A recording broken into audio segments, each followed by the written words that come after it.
Mahdi. Ẹgbẹ́ mi wọ́n dúró, ẹgbẹ́ mi wọ́n bẹ̀rẹ̀, ẹgbẹ́ mi wọ́n dúró, ẹgbẹ́ mi wọ́n bẹ̀rẹ̀.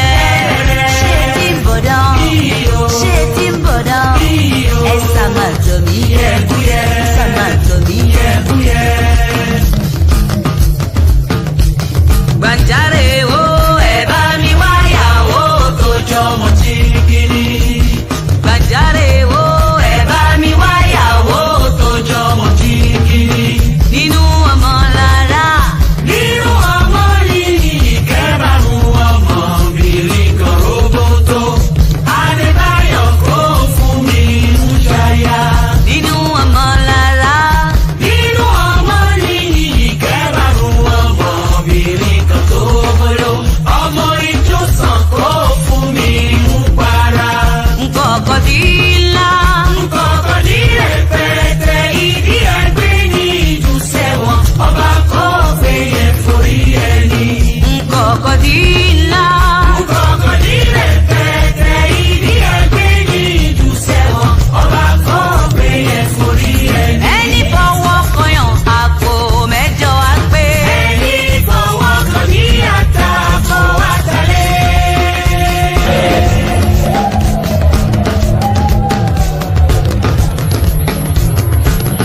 Ẹni fọwọ́ kọyàn àpò mẹ́jọ á pé. Ẹni fọwọ́ kan ní àtàkọ́ àtàlẹ́. Adébáyọ̀ ẹ gbà mí. Mo farun adẹjọ́. Jọ Adébáyọ̀ ẹ gbà mí. Mo farun adẹjọ́. Ìlẹ̀kẹ̀ ìdí lọ́wọ́ mi kàn lẹ́ni kí n wá relé ọba. Ìfọwọ́tẹ̀lẹ̀kẹ̀ yìí o, àmì àrẹ̀lẹ̀ ọba ṣeéṣeṣe o, àrẹ̀lẹ̀ ọba kíákíákíá. Bọ́lọ́jọ́ bọ́lọ́jọ́ ò ṣe é gbé ṣeré. Ọmọ ẹkún òní, ọmọ ẹkún òní. Bọ́lọ́jọ́ bọ́lọ́jọ́ ò ṣe é gbé ṣeré. Ẹrù ìyá rẹ̀ fani. Bọ́lọ́jọ́ bọ́lọ́jọ́ ò ṣe é gbé ṣeré. Ọmọ ẹkún òní, ọmọ ẹkún òní. Bọ́lọ́jọ́ bọ́lọ́jọ́ ò ṣe é gbé ṣeré. Ẹrù ìyá rẹ̀ fani. Mándélé yàrá náà kó wọn bá ìlà bẹ̀rẹ̀ fẹ́. Mahdi alana kó wọn fàtórí àní. Mándélé yàrá náà kó wọn bá ìlà sọ̀rọ̀ nǹkan. Mahdi alana kó wọn fàtórí àní. Ẹgbẹ́ mi wọ́n ẹ dúró. Ẹgbẹ́ mi wọ́n ẹ bẹ̀rẹ̀. Ẹgbẹ́ mi wọ́n ẹ dúró. Ẹgbẹ́ mi wọ́n ẹ bẹ̀rẹ̀. Ṣé tí ń bọ̀ dán? Ṣé tí ń bọ̀ dán? Ẹ sá máa jọ mí. Ẹkún yẹ.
Oh, sorry, I was making all of that speech, not knowing I wasn't on the screen. I was saying good day to you, good to be your company, and how are you? And I was apologizing for the late start. The starts get increasingly later rather than get earlier. You know, we wanted to plateau on around about 10 p.m. UK time as our regular start time. But we found that somewhat of a struggle, but we continue to aspire to that, and hopefully we'll reach that at some point sooner rather than later. So it doesn't especially help the platform, the somewhat skittish timing. You know, today is 10:15, tomorrow is 11:15, and the next day, goodness knows when it starts. But the one thing you can't be sure of is that the sessions will come on, but the timing in the lap of the gods. So apologies. I know it must irritate somewhat. Not having a regularized time for the start of the session. So I was saying all that, and I was also highlighting then that we're still canvassing for the release of this gentleman on your screen. Ejele Speaks, free Ejele Speaks. Chioma asking if it's an obedient. He's not. That might well be one of the reasons why it's being held by the might of the obedience, but we will use greater might than the obedience to wrestle him out of the clutches of the evil empire that is the obedient Tinubu administration. So hashtag free Ejele Speaks. He's been incarcerated, like I said, since April this year. Well, the year coming to an end now. So he's been incarcerated since April 2024, and he continues to be incarcerated for reasons of exposing wrongdoings in the church, and is incarcerated at the behest of a preacher man called Reverend Ebuka. So we want this guy free and about his business as a free man. So as much as you can, wherever you go to, please try and promote this hashtag free Ejele Speaks. So hashtag free Ejele Speaks. So hashtag free Ejele Speaks. And then of course, yes, the timing I will work on it. We'll try to start as much as I can make the promise, but I will aspire to it. We'll try and start for around about 10 p.m. UK time as often as we can until we get to that consistency. Because that for what works, that seems to be the best time that works for me at the moment at 10 p.m. UK time. So we will make the effort to have some consistency in the start time. We'll see if that will reinvigorate us somewhat, because we need reinvigoration, as you can all tell. Yeah, so good day to you. Good to be your company. How are you?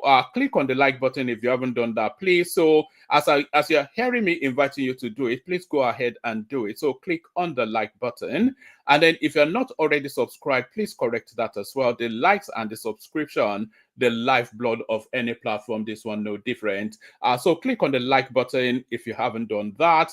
And I can see on Facebook that people are doing they've been invited to. So similarly, let's say it on YouTube and every other platform we're streaming to. So click on the like button and then subscribe if you haven't subscribed. If you want to come and join me on the screen, the hyperlink that says StreamYard brings you into the studio. Super chat towards the stream as Ayo has done. It's something, I'm not quite sure what it says of the platform that only one singular person super chats towards the streams. It's just, it's not right, is it? Unless there's no appreciation for the stream. It cannot be right that only one person ever super chats towards the stream. So follow Ayo's example and let's have an abundance of super chats to see the year out. So like, share, subscribe.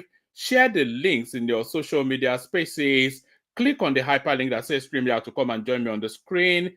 Follow Ayo's example with the super chat. So do all those to round off the year with a good hurrah. So round off the year with a good hurrah, or you call it hooray, don't you, in Nigeria? You know, you people now, you always have to Nigerianize every language you come across. It's not, is it hooray or hurrah?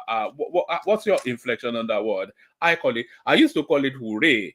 You know, it's like I used to call Peugeot, you know, and then when you get to a better learning, then you learn how to adapt. So it's not actually Peugeot, it's not actually Peugeot, it's Peugeot, isn't it? So you and then some people will call croissant. It's not croissant, it's croissant. You know, so just call it as the owners of the language have presented it. Don't give your inflection. Don't try and nice it to your, or nice it, that's N-I-Z-E, it to your tonality. So it's not croissant, it's croissant. That's what they call it. So call it that. So all that. So where was I? I always start with gibberish, don't I? So maybe I talk gibberish all the way through as well. You will suggest, but there it is. So yes, just one more time, click on the like button if you haven't done that. With that, very, very important. Make sure you're subscribed if you are not, if you have not already done that. That's of paramount importance. The hyperlink that says StreamYard brings you into the studio, that is of some importance. Sharing the link in your social media spaces, that is of paramount importance. And super chatting towards the stream, that is entirely at your will, but highly encouraged. So do all those things. Let's just launch straight into it. We started so late, we don't have that much time to dilly-dally. So no dillying or no dallying. No dillying, pardon me. So I'm carrying all the vestiges of the festive season plus the cold weather here as well. So I'm just all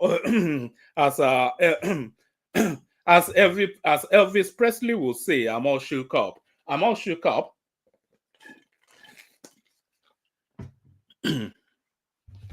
But you know, the biggest panacea to virtually everything is just water, isn't it? You can pretty much use water to cure virtually everything. Just flush your system with water, and then you reset.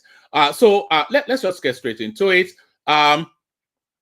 We get straight into it and we kick it off with this one. You know, the politics actually, let's kick it off with a clip actually, because this clip right here that I'm about to play you, it sets the tone, not just for this session, but for what cascades all the way through to 2027. So this clip that I'm about to play you now, it sets the tone not just for this session. And I'm playing you this clip, by the way, because this clip somewhat in tandem is in the broad strokes of all of the conversations that we've been having here.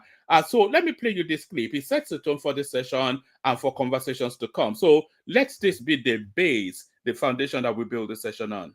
Tinubu is the most strategic politician in Nigeria, if not Africa. But from what I am seeing, it will not be easy for him to return in 2027. What happened to Jonathan in 2015 will most likely happen to Tinubu, because Northern Nigeria is allergic to change. Northern Nigeria is allergic to reform. Northern Nigeria has taken a position against Tinubu because of his reforms, very important reforms. In one of my videos, I said that the North is pulling Nigeria back. The North is the reason why Nigeria cannot develop. And when I say Northern Nigeria, I mean the Northern political elite. They are misleading the youth. So From my calculation, northeast and northwest is gone. Southwest and south-south belongs to Tinubu. The two battleground in 2027 is north central and southeast. And Tinubu has to start doing something about these two geopolitical zones now that is still very early. Let me talk about the north generally. Tinubu can continue dealing with the northern political elite that have structures in the north, but he should not rely on them for vote in 2027. He should find a way to penetrate the grassroots. He should find a way to reach the youth, northern youth themselves, directly. Some of these vibrant, politically conscious northern youth. And the earlier he starts, the better for him. In the southeast, we have a very serious problem. APC as a political party is not really functional in the southeast, especially in Anambra State. Those occupying positions in the APC structure in the southeast, they are the most useless set of people I've ever seen in my life.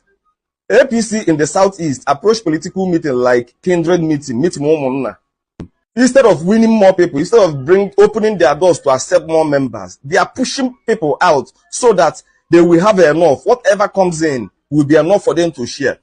80% of this registered member of APC do not vote for APC during the election because even the APC members have accepted that APC is a Yoruba and Hausa party, it's a Muslim party.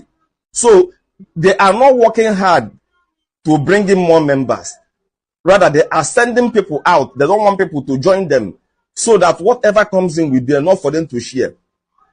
Tinubu must find a way to penetrate the southeast, get to the grassroots. Just like in the north, he should work with the youth directly. Otherwise, I do not see him winning that 2027 election.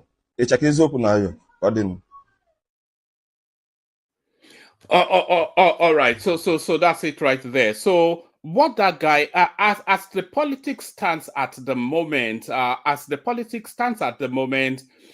there is no politic that there is no permutation that politics Tinubu back into Aso Rock. So as it stands now, with all positions entrenched, with people converging in the dark of the night to strategize and over, there is no politic that politics Tinubu into Aso Rock. It needs a heavyweight backer in order for him in order for him to be returned in 2027, it needs a heavyweight backer. That's the one thing, and it needs. There's so many things. There's so many things that is going on. Tinubu might not be returned in 2027. There's a very good chance that he may not be returned. But if Tinubu is not returned, there are two circumstances that will play out. So if Tinubu is not returned, when we start to see the ticket for 2027, then we get a clearer light on what is likely to happen. If Tinubu is not returned, then the power is likely to transit back to the north. So if it transits back to the north, whose hands is it going to land in? So if the power does go back to the north, it's almost certain to go to Atiku Abubakar. And if it goes back to Atiku Abubakar, we're doomed as a country. So if Tinubu is not returned in 2027, there's no chance. Not even the most ardent, even the most I don't want to use brain damaged, but even the most ardent, even the most naive of Peter Obi's supporters, they must know the permutation sufficient enough now to know that there are no circumstances that makes Peter Obi the president. No. And Peter Obi is not even campaigning to be the president, is campaigning to power broke and then to have leverage into some sort of power structures with whatever administration succeeds Tinubu in 2027, if that happens. So if Tinubu loses in 2027, then power departs from the south and goes to the north. And if power departs from the south and goes to the north, there's all of the chances that power goes to Atiku Abubakar. If that power goes to Atiku Abubakar, we are finished. Do you understand? We are finished. But all of the permutations, as I said, does not return Tinubu to to Aso Rock. Even the most ardent Agbado, you don't get more Agbado than this guy. Forget that he's a Southeasterner, but you don't get more Agbado than this guy. I'm not even sure. Even Emeka is not as strong a follower of Tinubu and as strong an admirer of Tinubu as this guy that we just played in that clip now. And even he sees the smoke signals, the writings on the wall, that the chances of Tinubu I'm talking as at this moment now that we're speaking, the chances of Tinubu being returned to Aso Rock in 2027 is between slim and none. His strongest chance is slim, but his most realistic chance, as we speak at the moment, is none. The chances of we hearing this in 2027 is very, very slim indeed. The chances of us hearing this in 2027 is very, very slim indeed.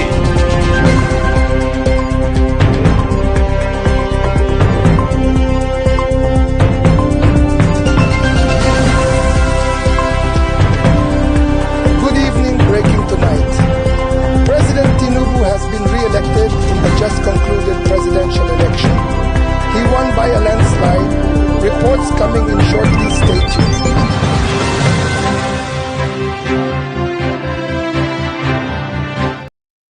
So the chances of that playing out is between slim and none, but then they say 24 hours is a long time, a week is a long time in politics. So 2 and a bit years is certainly an eternity in politics.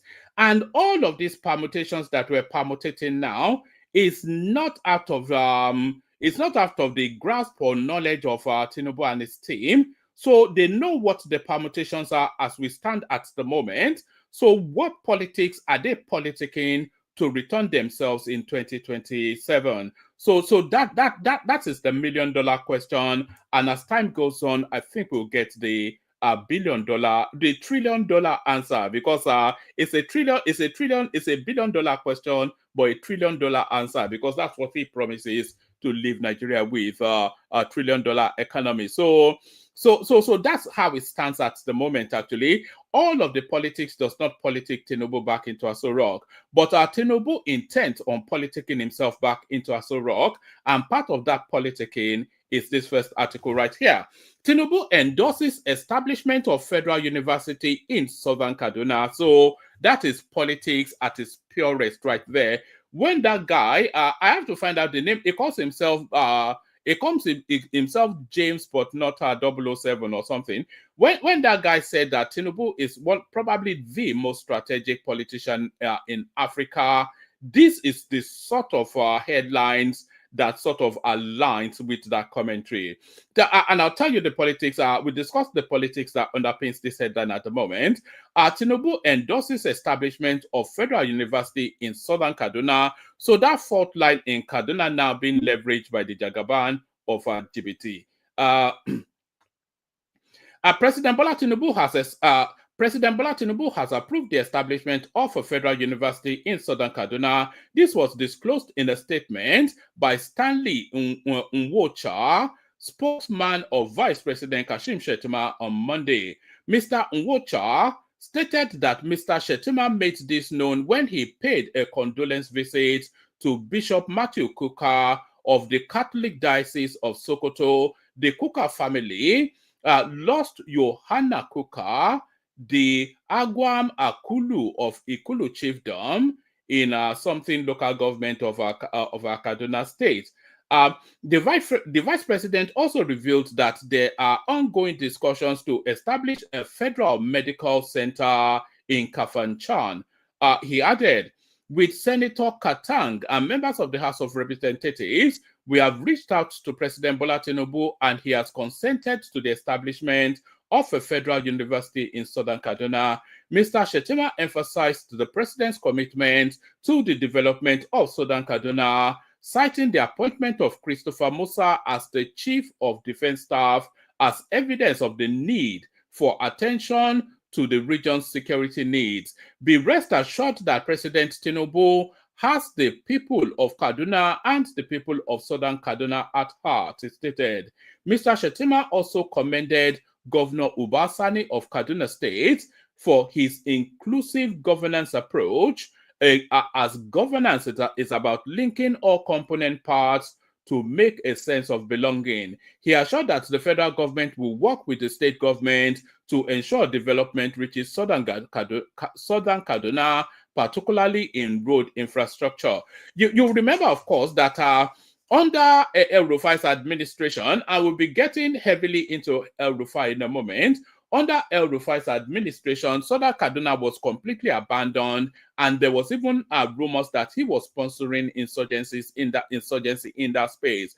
Southern Kaduna, of course, heavily Christian part is the Christian part of Kaduna, and you know, of course, that El-Rufai is very much a religious fundamentalist. There was even, I think, in his second term, he actually even ran Muslim tickets in Kaduna, and told them to go and swivel, that he will rig himself back anyway because his daddy was in charge of the country. So that's Tinubu right there. So essentially, this is a divide and conquer sort of politics that Tinubu is playing out there. So divide and conquer sort of politics, and because the North, they don't have the anticipation of Tinubu, and they don't have the manipulation. You remember when Tinubu actually came in as president, he told us then that he was the first president then that is coming in without a godfather, you know, without being sponsored by anyone, because he came in purely via the force of will and his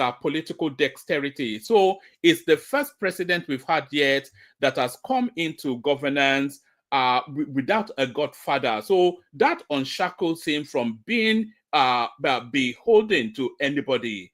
And not being beholden then is what we're seeing playing out now. So the North have no leverage over him because against their will, he forced himself into that Aso Rock seat. So they have no levers to pull. They have no strings to pull to puppet him.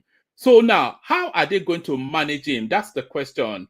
And that's the $1 million question. So we'll see how 2027 plays out. But the way the politics is permutating at the moment, because a lot of Tinubu's politics at the moment is a beggar thy neighbor, damn them all sort of politics. Beggar thy neighbor, damn them all. So he's politicking now as though he's not actually seeking re-election. The tax reform bills, all this, whatever it is, the cleansing of the UG stable, clearing out all of these dead wood abokis that Buhari used to pad out governance, all of this sort of stuff. And of course, his Yorubanization agenda as well, moving CBN to Lagos, recalibrating the whole country, pushing through the, local government autonomy, the police reform bill that is about to create state. So a lot of Tinubu's moves is moves that unshackles the country from the stranglehold of the North. And if he's able to carry this through for 8 years, then the North, especially the political North, is the terminology now that we're using, because we don't want to broad brush. We have brothers in the North. We have Q, we have Hassan, we have Ribadu, who are all dear members of this. So we're not saying the broadness of the North. We're speaking, when we say the North, we're speaking to the political North.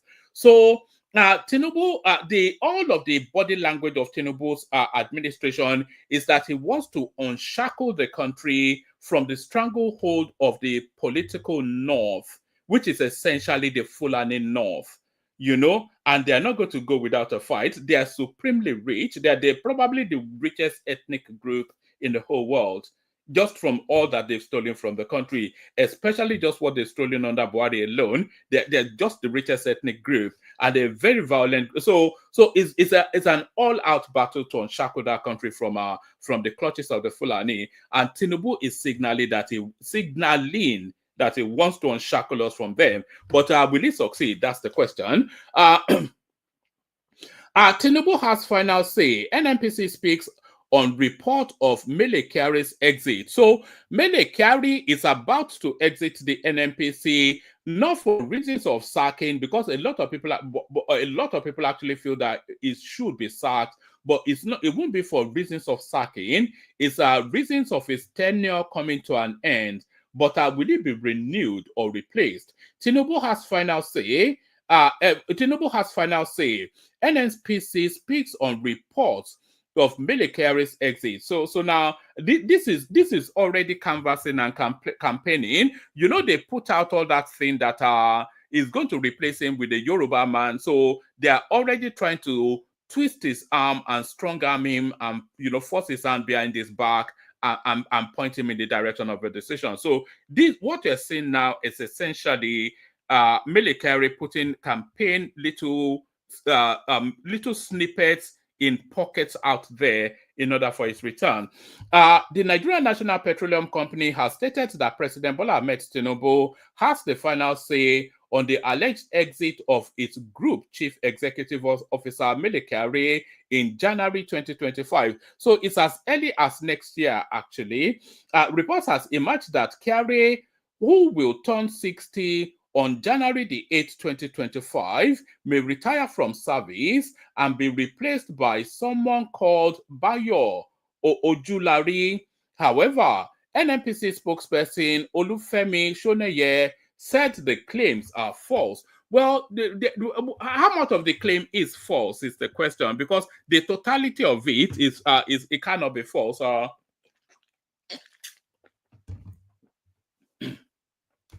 It is not false. It is not false that that Melekeri will be turning 60 on the 8th of January. So that's not false. So it is not also false. I think that is the threshold for retirement in the civil service, but correct me. So if that's the threshold for retirement in the civil service, then that is not false as well. So we know two things that are not false that removes him from that seat. So so whether it's going to be replaced by Bayo Ojulari or not, that remains to be seen. But certainly he'll be turning 60, which then puts him in the cusp or in the bracket of the compulsory retirement age. So those two things are not false. So if it continues, then that will be at the fiat of the president. Reports has emerged that Kyari, who will turn 60 on January the 8th, 2025, may retire from service and be replaced by someone called Bayo Ojulari. However, NNPC spokesperson Olufemi Shoneye said the claims are false. According to him, Kyari has his time and tenure. Kyari has his time and tenure in the NNPC. However, it is the prerogative of President Bola Ahmed Tinubu to keep or fire the company CEO. I don't know anything about that. All those things are rumors and false. The man, Melekeri, has his time and tenure. The president has the final say. As the Minister of Petroleum, anytime he wants to do, he will do. Or anything he wants to do, he will do. For us, it is continue with our work and do it right. Shoneye said on Monday, December the 30th, rejecting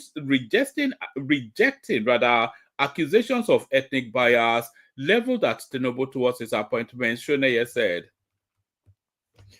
this is a global energy company. Movement in the company is based on expertise, skills, and ability to deliver, not on the basis that you are from XYZ, you are Muslim or Christian. Gone are the days we did that. So how far gone are those days? Because those days were still as early as Buhari. You had to be Muslim and Fulani to get an appointment under him. Gone are the days we did that. If we do that, we cannot have foreigners working for us. We have Dutch, American, and British managing directors of our businesses. If we are doing only Muslim, Christian, Hausa, Igbo, and Yoruba, we won't have them. Where we have Nigerians that can deliver, they are. We, the company, look for professionals that can deliver. Kyari, alongside the Chief Executive Officer of the Nigerian Upstream Petroleum Commission, Gbenga Komolafe, are appointees of ex-President Muhammadu Buhari, who are still serving under the current regime of President Bola Ahmed Tinubu. So there it is right there. A lot of Nigerians would like to see that guy out of that post, Melekeri. So a lot of Nigerians would like to see Melekeri out of that post. So a lot of Nigerians would like to see Mele Kyari out of that post. So let's go on from there to this one. Let's go on from there to this one. Withdraw your threat against Tinubu. Presidency tells Governor Bala Mohammed. So this guy, it does a lot of things apart from what he has been appointed for, which is to elevate the standard of living of his own people. So done absolutely nothing about it, but forever in the papers trying to wrestle power out of the president's hands.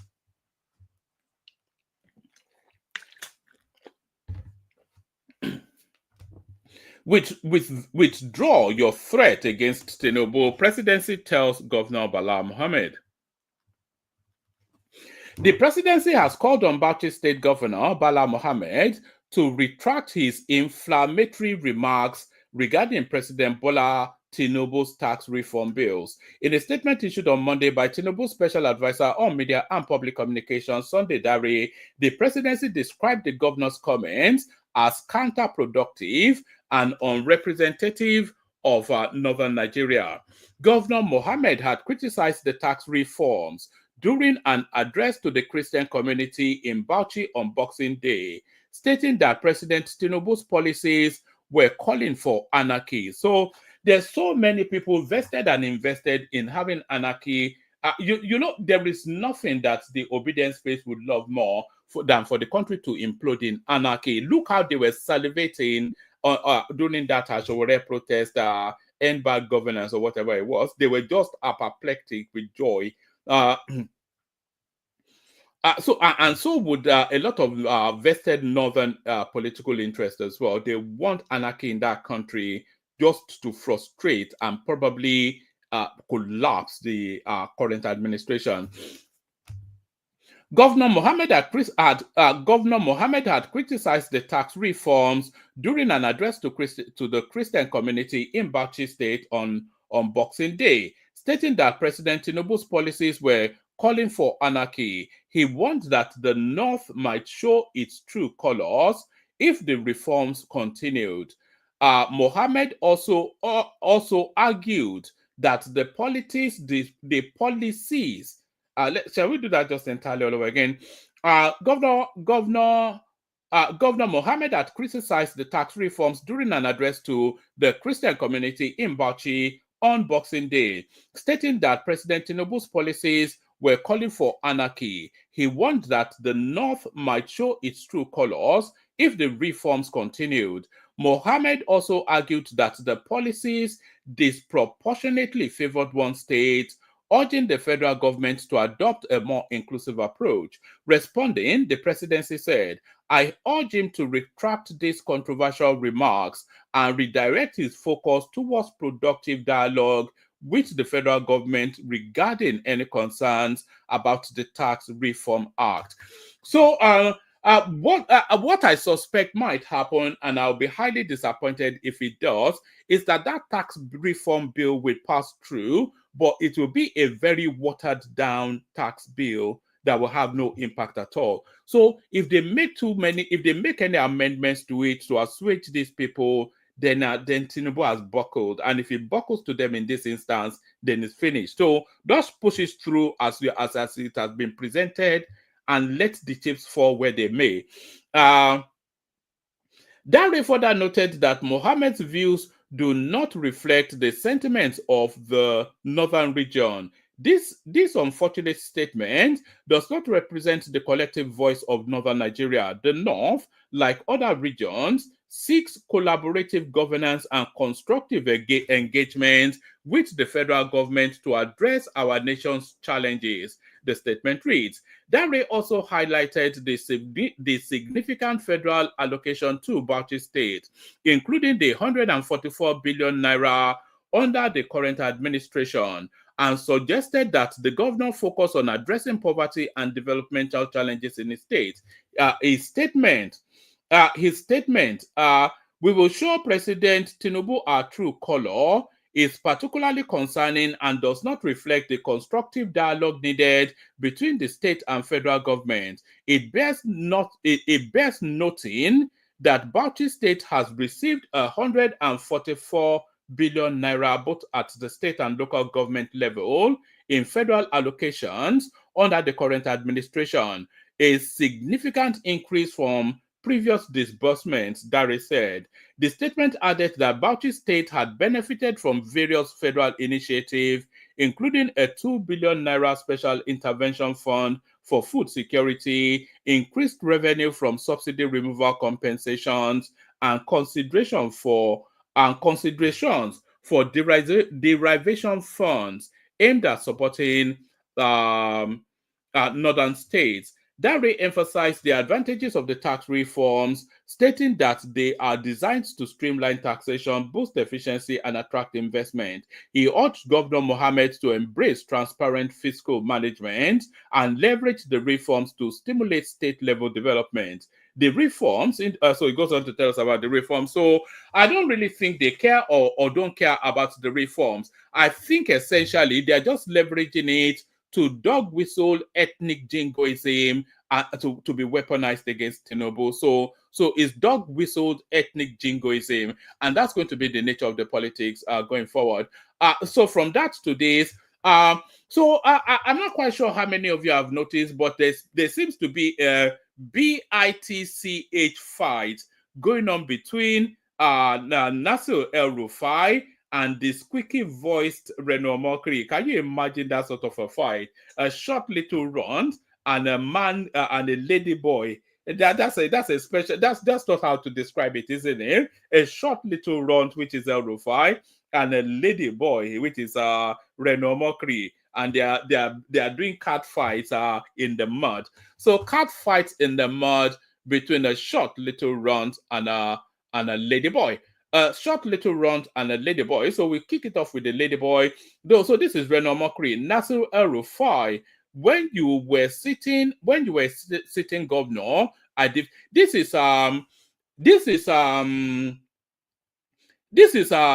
Omokri leaping. It's on, by the way. He's not employed to do it, but he's doing it to whistle to the space that I'm available. So this is Reno Omokri leaping to the defense of the president for missives coming out of El-Rufai that was what was it? What against the budget? I think he's riding against the budget in this instance and telling us that Lagos was being favored and all that. So that was the missive that El-Rufai threw out, and then Reno Omokri bats that back, and he made some acerbic remarks in the direction of El-Rufai. El-Rufai mocks him back, and then Reno Omokri he pulls his skirt up, he pulls his skirt down, adjusts his makeup, his lipsticks, and then they get into a big fight. Nasir El-Rufai, when you were a sitting governor, I defeated you in court. This is Reno Omokri clapping back now. So we're midstream into the spat. Nasir El-Rufai, when you were a sitting governor, I defeated you in court. Is it now I can't defeat you? It is only on social media you can blab. Nobody I worked with has ever called me a liar or disloyal, but you have knelt down to almost every Nigerian leader and betrayed all of them. Below is what President Bola Tinubu said about you. So these are now in quotation marks Tinubu's words on El-Rufai. So this now next set of words there are Tinubu's words at El-Rufai. These are almost actually from Tinubu's memoirs. My vivid recollection of him is his penchant for lying, for unfair embellishment of stories, and his inability to sustain loyalty for long. I have heard of how he ruthlessly savaged the reputation of his uncle, a man who was like, in the African setting, his foster father. I shuddered when I heard the story of what he did to his half-brother in the Air Force, who is senior to him in age. Chief Olusegun Obasanjo's assessment of El-Rufai from pages 412 to 413 of his book, My What, Volume 2. So that's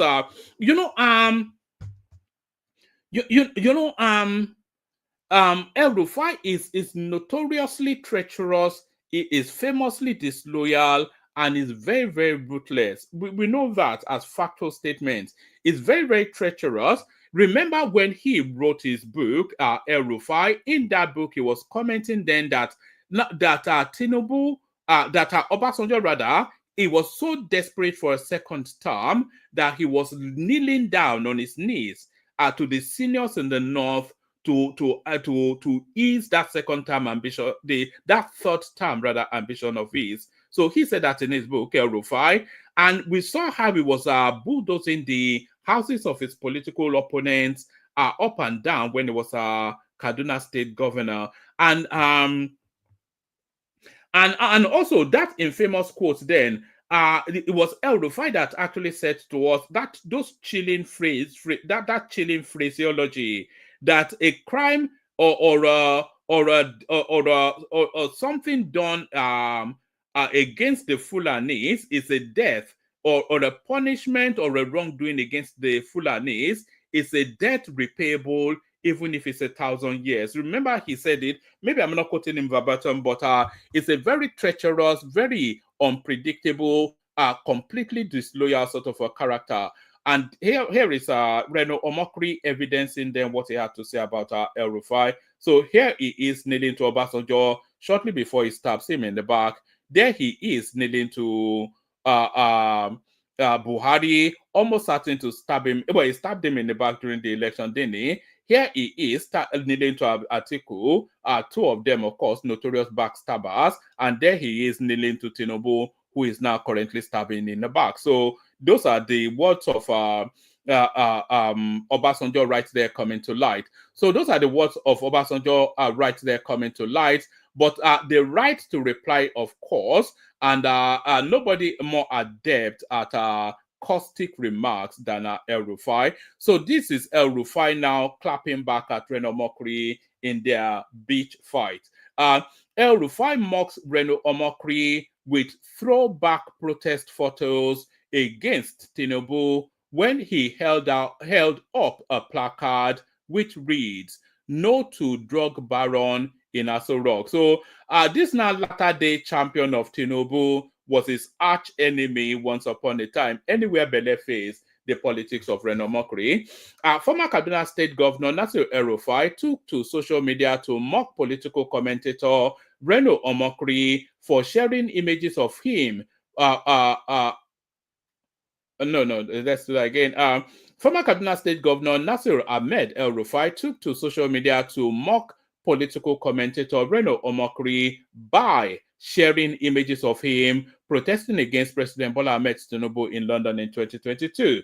In the photos shared on El-Rufai's verified X handle, Omokri is seen holding a placard with the words, "No to a drug baron in Aso Rock." El-Rufai mocks Reno Omokri with throwback protest photos against Tinubu. Also gives us that again. El-Rufai accompanied the photos.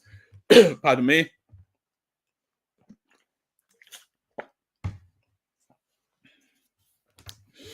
El-Rufai accompanies the photos with a caption that reads, "Nigeria updates the interesting life cycle of Wendell Simlin, also sometimes retained as a political mercenary by anyone or government that can pay." So I think that somewhat sums up Reno Omokri, doesn't it? This Reno Omokri now, the arch enemy of the obedience, the best lieutenant of Tinubu, the one with the most pointed sword, was once a time pointing that sword against Tinubu. No to drug baron in Aso Rock. So there it is right there. Reno Omokri, a former aide to ex-president Goodluck Jonathan, was once a staunch critic of Tinubu, but has recently shifted to supporting his administration. This sudden change has sparked discussions about the consistency of his political allegiance. So pot meets kettle is probably what's going on there. Pot meets kettle. That's pot calling kettles names. So pot meets kettle. Pot meets kettle. Let's go on from there to another one. We go on from there. We've done that one. We've done that one. We've done that one. So now let's now go on from there to that one. So the headline actually tells us that Atiku, Kwakwanso, and Peter Obi have strategized a strategy to replace Tinubu. But subsequent headlines has come out. So that strategy is still there, but it is not as it is not as on the footing of firmness as you would imagine. So development somewhat it skews that storyline somewhat. So let's just get into that space now. Let's get into that space. 2027, stop lying at 80. Kwakwanso blast Atiku. So now the one thing that has always held Atiku Abubakar back has always been is penchant for telling lies. He's a notorious lie teller. You cannot believe anything that he has to say, and he thinks he's cuter than his capacity. He thinks he's gaming everybody, but he himself always ends up playing himself. That is the level of narcissism. Is narcissistic tendencies overrides his capacity to deliver on what his ambitions are. But all of that it will be is enraptured in this piece. Now, 2027, stop lying at 80. Kwakwanso blast Atiku. The 2023 presidential candidate of the New Nigeria People's Party, NNP, Rabiu Kwakwanso, has denied being part of a purported agreement by opposition leaders to work together for the 2027 elections. Mr. Kwakwanso said the camp of former Vice President Atiku Abubakar told some northern religious and political leaders of an agreement involving him and the 2023 presidential candidate of the Labour Party, Peter Obi, to take turns at the presidency for 2027. So it's that bit of the story that elicited the headline of our stream. So now, as we get more into it, we get into the nuance of it.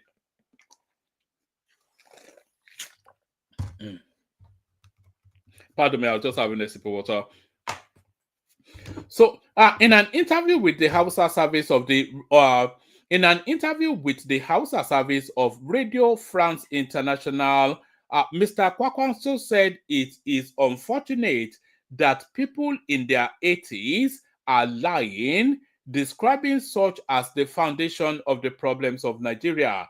I was terrified about the information I got that the PDP are meeting clerics and other leaders, and in their last meeting, which involved about 45 clerics, that pardon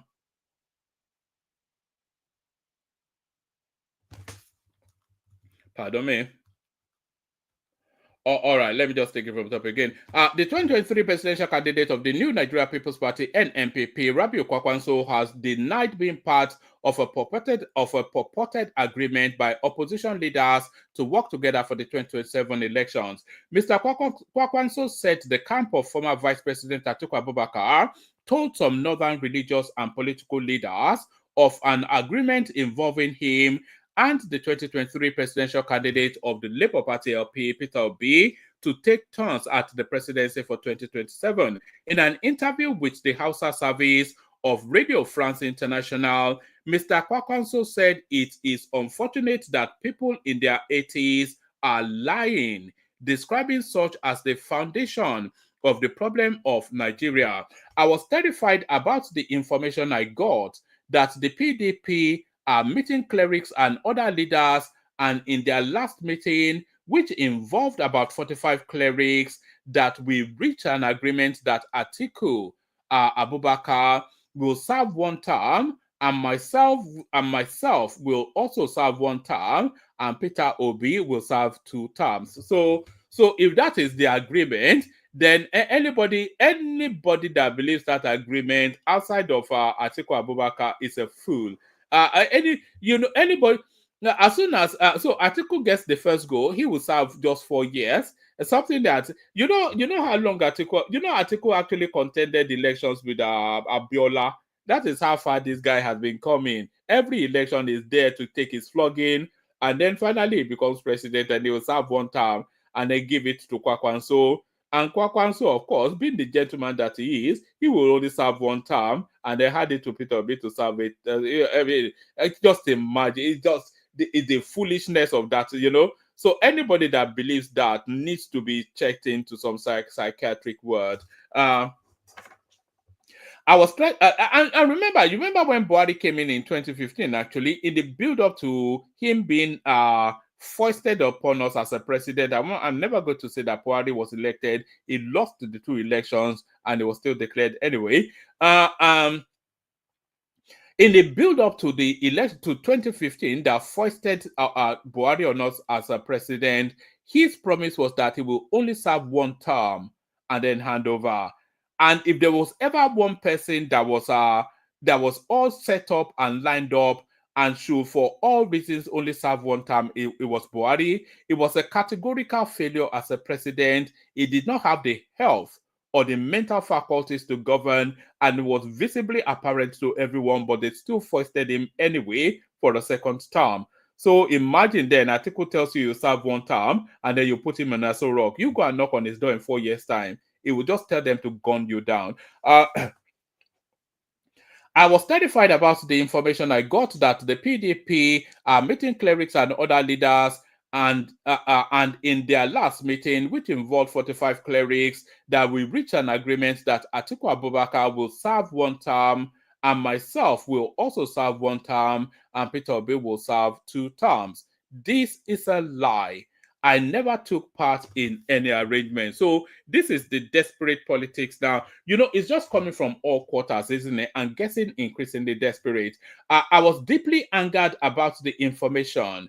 Elderly people aged 70, 80 years will sit and lie, telling clerics and other leaders something that never happened. So this is Atiku Abubakar and his tequila politics. I am still alive and healthy. There is no way you can assemble over 40 people without me having 2 or 3 amongst them that will inform me of what transpired in the meeting. This is not good for personalities to lie. In such incident, if a government is formed on the basis of lies, it is like starting a foundation on weak structure, Mr. Kwakwanso said.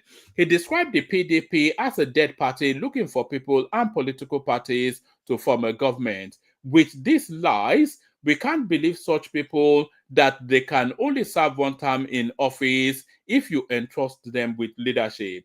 Mr. Kwakwanso added that such lies and deceits were why he, Mr. Obi, and Yemson Wike and others left the PDP. He said since leaving the PDP for the NNPC, he found peace of mind and distanced himself from a party that humiliated him and his supporters in their time of need. So that's Kwakwanso. When contacted, Atiku Abubakar spokesperson Paul Ibe said he had to listen to Mr. Kwakwanso's interview before considering a response. So there it is, right there. You see, if all of the reasons that will never make Atiku Abubakar the president of this country is all encaptured in that little piece, right? They just don't trust him. This is why Kwakwanso has never backed him or never given him the time of day. It's just such an untrustworthy personality. Let me send the link into the comment section. I'm not going to especially push for it, but if anybody wants the conversation, please hop on. I know it's late in the day, so if you want the conversation, let's have the conversation. If you don't want the conversation, we leave it at the readout. So it's cool either way, Either way is funky. But let me send the link though. Let me send the link in case somebody does want the conversation. Let's just do that. Hold on, I'm just getting the link ready.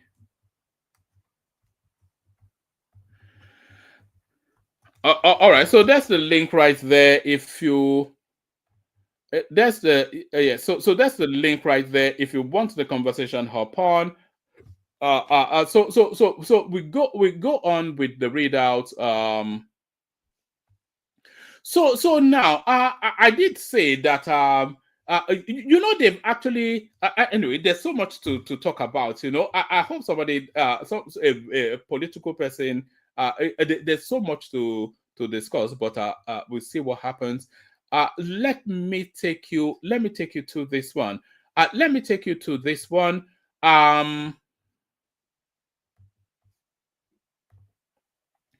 Right. SSCZ's Nigerian activist Mahdi Shehu over social media post about France's influence on Bola Tinubu. So they did not seize him over social media, over commentaries on social media on Tinubu. Whatever that just said, that wasn't why they picked him up. They picked him up. They picked him up because it was making subversive statements that could destabilize the country, claiming that there were French troops in Nigeria when there is not. So those are subversive statements, not anything to do with the relationship. DSS or SSS seizes Nigerian activist Mahdi Shehu over social media post about France's influence on Bola Tinubu. The State Secret Service has arrested Mahdi Shehu, a prominent whistleblower and right activist. So it tells you already the coloration of this news platform. Mahdi Shehu is a whistleblower and a right activist. Which whistle has he ever blown, or whose right has he ever protected? The State Secret Service has arrested Mahdi Shehu, a prominent whistleblower and right activist based in Kaduna, over a social media post that suggested France was calling the shots in President Bola Tinubu's government in Nigeria. So that's I'm not sure if I should even continue to read it, because this is an absolute lie. That wasn't why he was arrested. He put out videos to suggest that, to claim that there were French troops that were mounting on the borders of Niger Republic, that were going to leverage from Nigeria to go and cause destabilization in that country. So that was what he said, to the point that the Nigerian government had to respond to it. So he has actually caused an international diplomatic situation that could have led to somewhat of an armed conflict. So that's what he did. So he wasn't suggesting that Tinubu was having baguettes and filet mignon with Macron.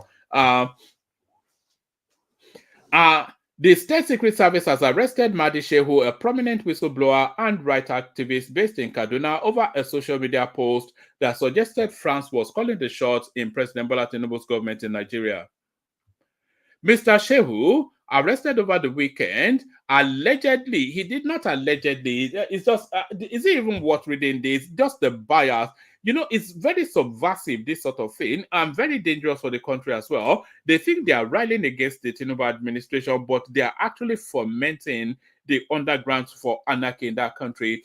Mr. Shehu, arrested over the weekend, allegedly uploaded an old video to falsely imply that Mr. Tinubu's administration was taking instructions from, but that wasn't what it said. My God. Anyway. You've all seen the video, by the way, and the video was not saying that Tinubu was taking instructions or not taking instructions. The video was showing us French troops in the border towns of Nigeria in the north. That's what that video claimed. So it wasn't. I don't know quite why they are doing this. Mr. Shehu, arrested over the weekend, allegedly uploaded an old video to falsely imply that Mr. Tinubu's administration was taking instructions from President Emmanuel Macron of France to establish a French military base in the northwestern region of the country. The timing of the video, posted shortly after Mr. Tinubu's visit to France, caused rumors to swirl, with commentators dropping hot takes about France's alleged influence. Despite deleting the video, which had been viewed and reposted thousands of times, the secret police pounced on Mr. Shehu and is currently holding him in their Kaduna office. Mr. Shehu's arrest was first reported by XYZ, something or the other, which added that the secret police were making arrangements to charge the activists to court on Monday. Mr. Shehu has had his share of run-ins with the government. Earlier this year, he was arrested by the Nigerian police based on a petition by former Attorney General of the Federation, Abubakar Malami. Mr. Malami accused Mr. Shehu of extortion, alleging he tried to extort $500,000 from his wife, Aisha, but the whistleblower denied the allegation. Mr. Shehu is a seasoned writer whose decades-long work has been well documented across the region. It was being maligned and targeted for a story he was working on that implicated the former justice minister. So this is an opinion piece anyway, and a prejudiced piece. So we just leave that there. This is coming from our People's Gazette, so you can throw that in the bin. The only thing that we can take as something factual to walk away with is that Mahdi Shehu has been arrested. So that's Mahdi Shehu in custody right there. Mahdi Shehu in custody. We've done Bala Mohammed. Who have we done? We've done Kwakwanso. We've done Mahdi Shehu. What's this one? Right. So this one here, the Southeasterners will be apoplectic with rage if this happens. Do you understand? This headline that I'm about to show you now, if it comes to fruition and if it's carried out, the Southeasterners, not the Southeasterners, but the Ipobians, because the Southeasterners is the Southeast is bigger than the Ipobians. But if this now next headline that I'm about to show you comes to light, it comes to fruition, is actioned, then the Ipobians will be apoplectic with rage. They will be incandescent with rage. They will bang their heads against the wall. They will bang their heads against the wall if this comes to fruition and this is actioned. Court orders SSS to release Meiti Allah leader. So this is the leader of Meiti Allah who was arrested for subversive whatnot against the Nigerian state. So the court order now for his release. If this is actioned, the Ipobians will not like it at all. Then they will have another one to add to the Sunday Igboho storyline to arrive at the anti-Igbo stance of governance in Nigeria. Court orders SSS to release Meiti Allah leader. And Abuja High Court on Monday ordered the release of Bello Bodejo, president of the Meiti Allah Kutul Hore, by the State Secret Service and SSS, also known as the SS. Justice Mohammed Zubairu, in a ruling, described Mr. Bodejo's detention since December the 9th without being charged to court as unlawful. Justice Zubairu made the order following an application moved against the respondent by Mr. Bodejo's lawyer, Ruben Atobo. So when these people want actual real justice, they always come to the South, because do we even have a lawyer in the North is the question. The judge held that the application was the judge held that the application was meritorious, having not been challenged by the Attorney General of the Federation and the SSSDG, who are the first and second respondents. The applicant is hereby released from the second respondent's detention, he declared. Justice Zubairu, however, said that Mr. Bodejo's release from detention is not tantamount to an acquittal. He, therefore, ordered Mr. Atebo, who appeared before him, to ensure that Mr. Bodejo is produced before the respondents should there be any reason to file charges against him. He equally warned the respondents not to detain him beyond the constitutional provision. News Agency of Nigeria reports that Mr. Bodejo, in an ex parte motion, sued the AGF and the SSSDG. Mr. Bodejo, in the motion dated and filed on the 19th of December, prayed the court to order his release from the SSS detention pending the hearing and determination of the substantive application. He also sought an order granting him leave to apply for the order of habeas corpus subjudiciendum against the respondents. Why don't you just write it in English? We're not Latin speakers. Correspondence reports that the habeas corpus, whatever is a Latin phrase and a legal term used to describe a writ that is directed to someone who is detaining another person to inquire into the legality of the detention. Justice Ziberu granted the leave to Badejo's lawyer to appeal for an order of habeas corpus. He also ordered that the substantive application be filed within 24 hours from the day of the order for the purpose of determining the merit or lack thereof of the application. So essentially, there's a judgment out there that releases the Mieti Allah terrorist leader Badejo from DSS custody. So there's a judgment out there. Do we have more? I think. Yes. I think. Do we have anything that's impactful? Do we have anything else that's impactful? I don't think we actually. We do have more, but I'm not sure they're sufficient enough impact. So we've done that. We've done this. We've done the back and forth between Ren Omokri and the little man from Kaduna State. And then Mahdi Shehu been detained, Atiku telling lies, Bala Mohammed fomenting anarchy, Tinubu endorses establishment of Federal University in Southern Kaduna, Mele Kyari waiting for a decision from the boss. I think that's sufficient enough to go by. I'll send the link again if anybody wants the conversation, hop on. If anybody wants the conversation, hop on. Let me send the link again. I'll play you just one or two clips that I do have, and then we take it from there. We see where it lands. So yeah, we played you that guy then telling us that how ominous the return of Tinubu might be. So ominous return of Tinubu. And then, do you remember the chicken guy that was granted clemency? So the chicken guy that was granted clemency, he has been released, and here he is now being presented to the public. Watch this. Good day, everyone. I'm grateful to God that God has crowned my year with his goodness. This is Shehu Olowo Okere. We're just leaving Kirikiri. It's finally out of the correctional center. Thank you so much for the love that we get. Thank you so much for the support. Shehu is a very good guy. The testimony even at the correctional center was amazing. I'm glad that he's out now for good. Thank you everyone that supported us. Thank you to everyone that helped us, to the governor and then to Governor Ademola Adeleke. We are grateful. Everybody, we are grateful to God. Thank you. You'll be seeing him, but for now, no interviews, no nothing.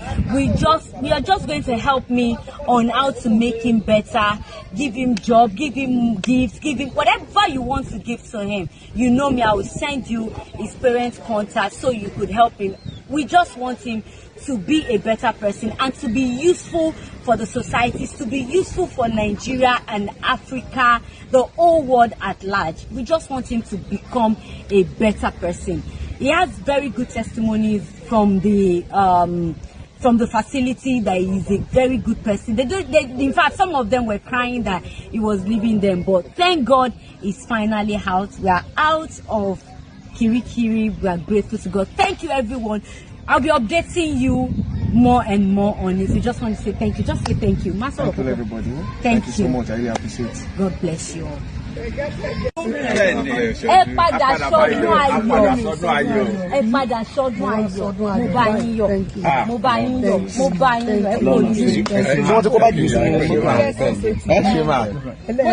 mo ṣẹ̀ṣẹ̀ wá lọ́wọ́ fídíò yẹn wá dàbí ẹni gbogbo nǹkan tí mo sọ pátá mo sọ sọ́lọ́run lọ́rùn mo lè dúpẹ́ ní kọ́ọ̀tù.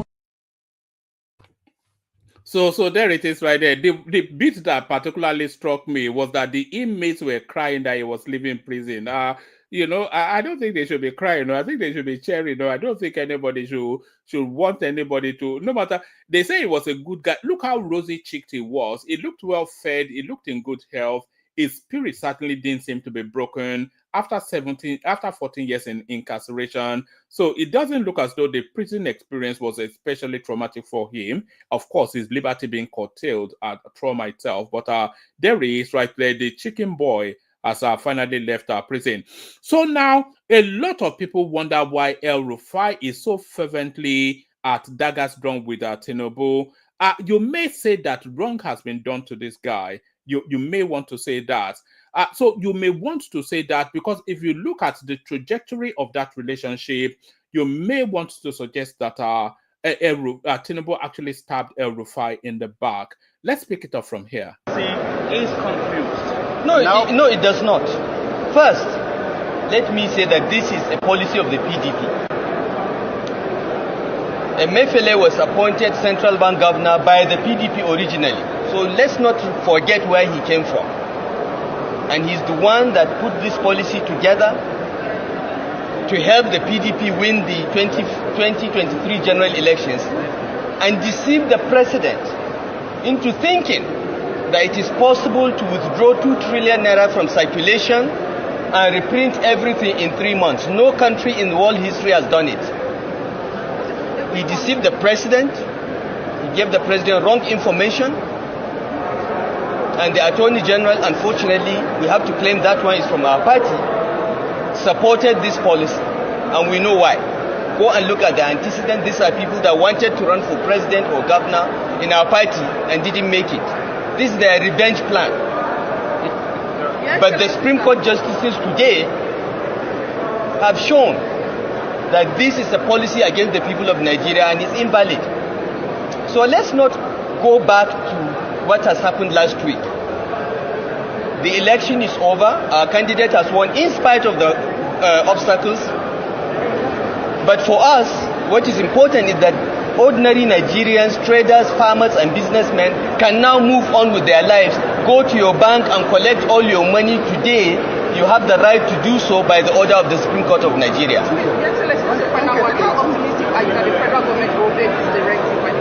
Whether the federal government obeys the order or not is up to the federal government. But I know President Muhammad Buhari very well. So that was El-Rufai. I mean, the memory is so short within the Nigerian space. That was El-Rufai then at the front line of the throes of the battle to win that presidential ticket for Tinubu. So there was he there at the forefront taking on Emefiele, who was the final joker to stop the Tinubu trajectory towards that ticket. He fought.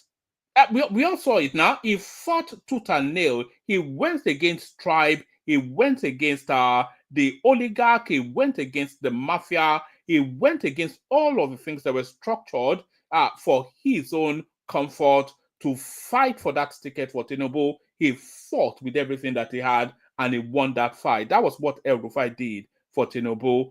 He was at the front line of every battle, and that was when the court judgment. It took the federal government, and you know that it was essentially Buhari's first son, and we also know that Buhari was fervently against Tinubu succeeding him. He took the federal government to the Supreme Court and won that judgment to stop Emefiele from using that naira to undermine the Tinubu trajectory. So he fought tooth and nail. And Tinubu acknowledged that fight. Watch this. Their brother Nasir,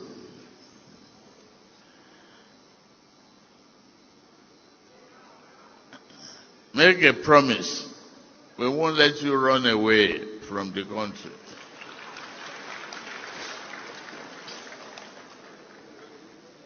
That's the only way I will leave this podium.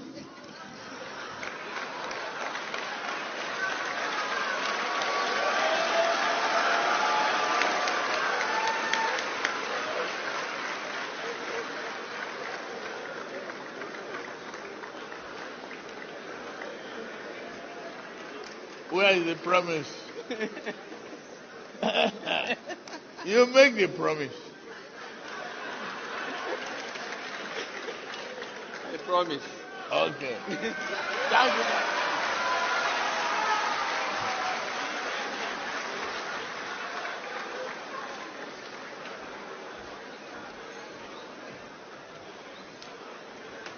I promise, even on a part-time basis.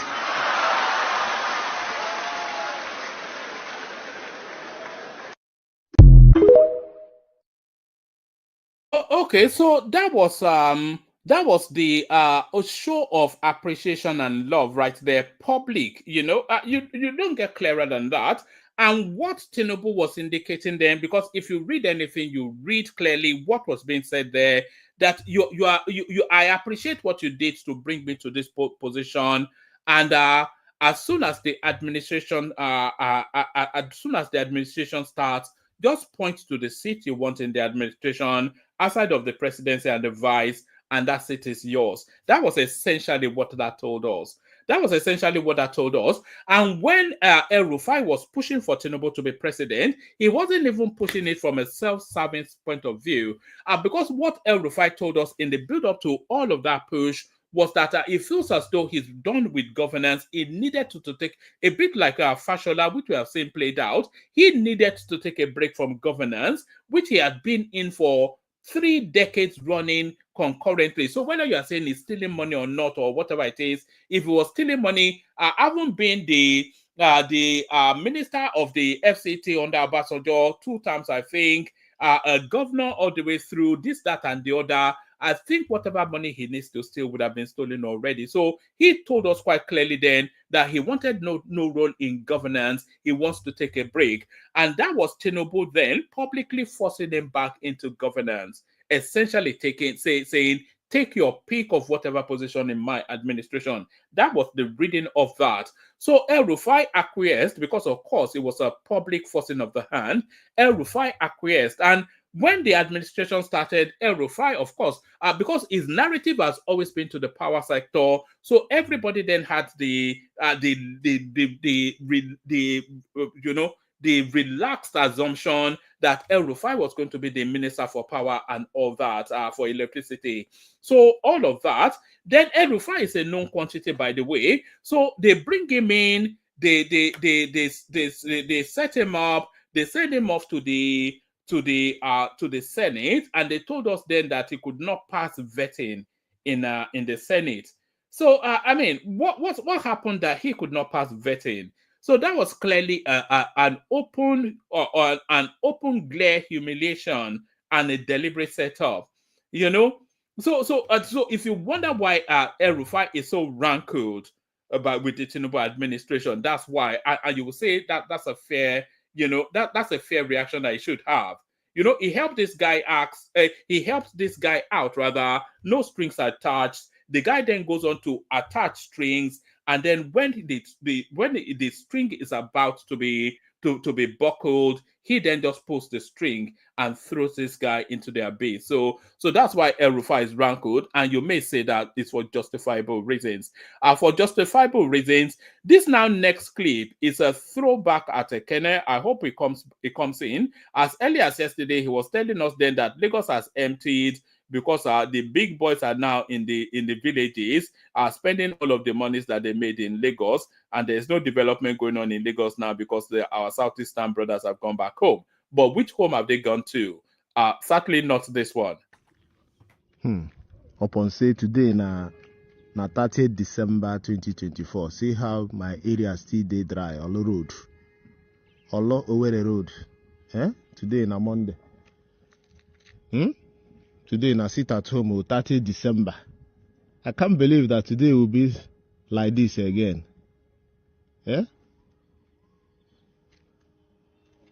No be small thing though. Now work I dey go.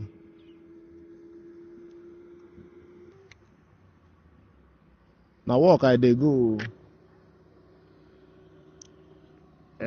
Roads.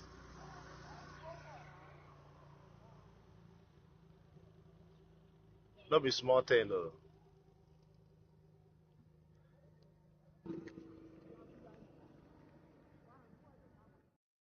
So where are all these people that Ekene told us emptied Lagos to go and spend big bucks in the Southeast? So Ekene, come and answer for yourself. I'll play you a last clip. So this clip here tells us the narrative of when you are intending, you know the consequences of an additional zero in mathematics, or even so in money. The consequences of an additional zero, either added or subtracted. So these are the consequences of an additional zero.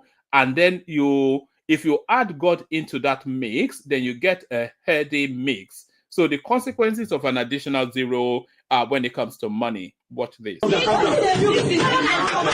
not living here without my money. That's all I know. I'm not living here without my money. What did you say this pastor did? I was supposed to is my pastor. Okay. I was supposed to pay tithes of 10,000 naira. Okay. So I mistakenly added another zero, making it 100,000, and I sent to the church account. Then I immediately saw it. I told him. I told him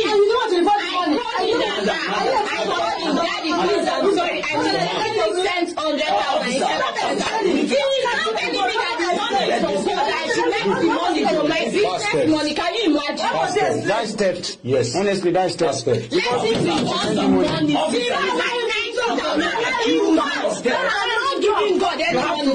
This pastor get liver. See, this pastor get liver. The truth is, I respect men. No. Officer, I'm coming from here now. Okay, look. Give me my 100,000. I'm not paying for God. I'm not paying for pastor. Was you pay? No, I know you are angry, right? Come on, 10,000. Give her 90,000. That's your problem. My money, give 90,000. Give us. I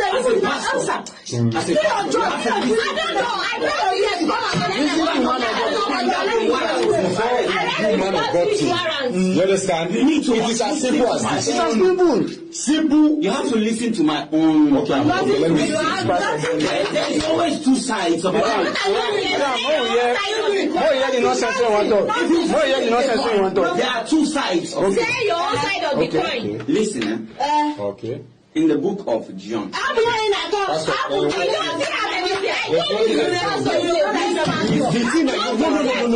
You guys are underrating my stance here. You are supposed to do also. You are supposed to do also. How can I be here? You will be putting out this matter. I don't want me to talk. Exactly. Okay, madam. Sorry, sir. I can't be here. You guys are be I did not bring you here. You brought me here because I want me to run this case. So if I'm not comfortable, you will not put me in this case. Right now, what will happen, Mr. Man of God? What is going to happen is this. Yes. Right now, this woman has been complaining. I think when was this? Almost 2 weeks ago. It's 2 weeks ago. She has been complaining for this. That she mistakenly added a zero to the amount. See, I don't know. Wait. What I will tell you. Has she spoken to me physically? Okay, this is what I will say is Sunday. He told his secretary not to allow me to come inside. The money is refunded. She has not graced my presence. Listen, the money is refunded. I have not graced your presence. Thank you, madam. Big 419.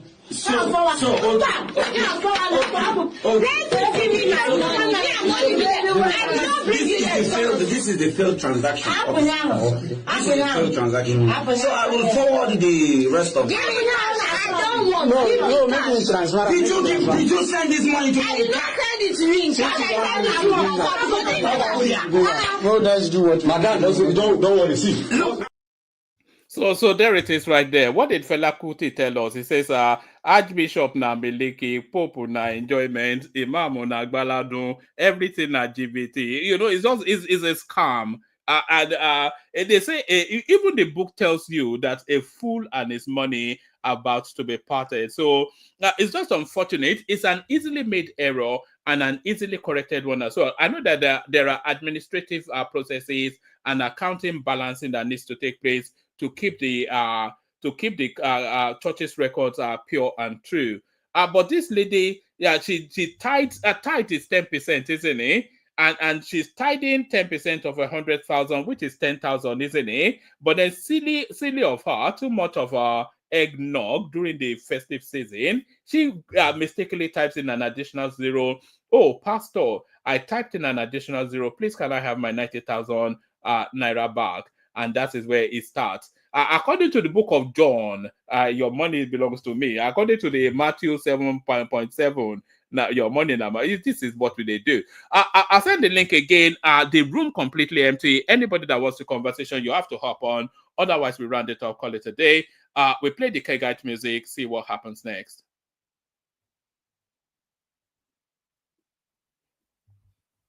Water, only water. Water, only water. Where they see ma. Water, water, water, water, water, water, water, water, water, water, water. Only water. Where they see ma. Hapa o naido.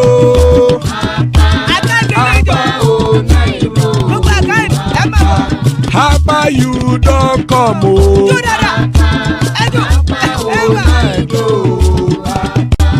Hapa o naido.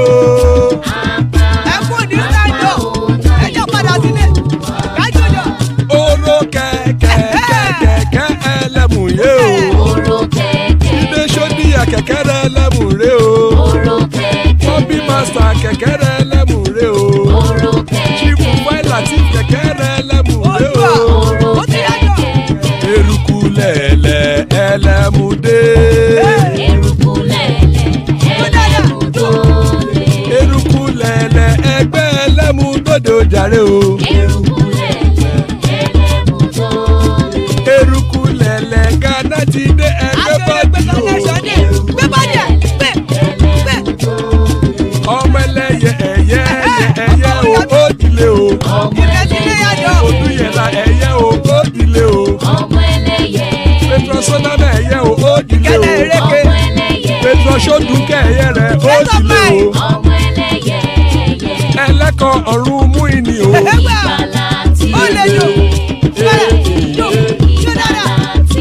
Àkùkọ ọ̀run mẹ́kọ̀.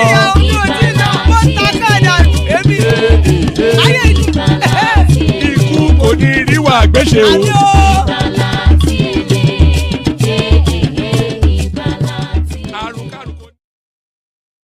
And there it is right there.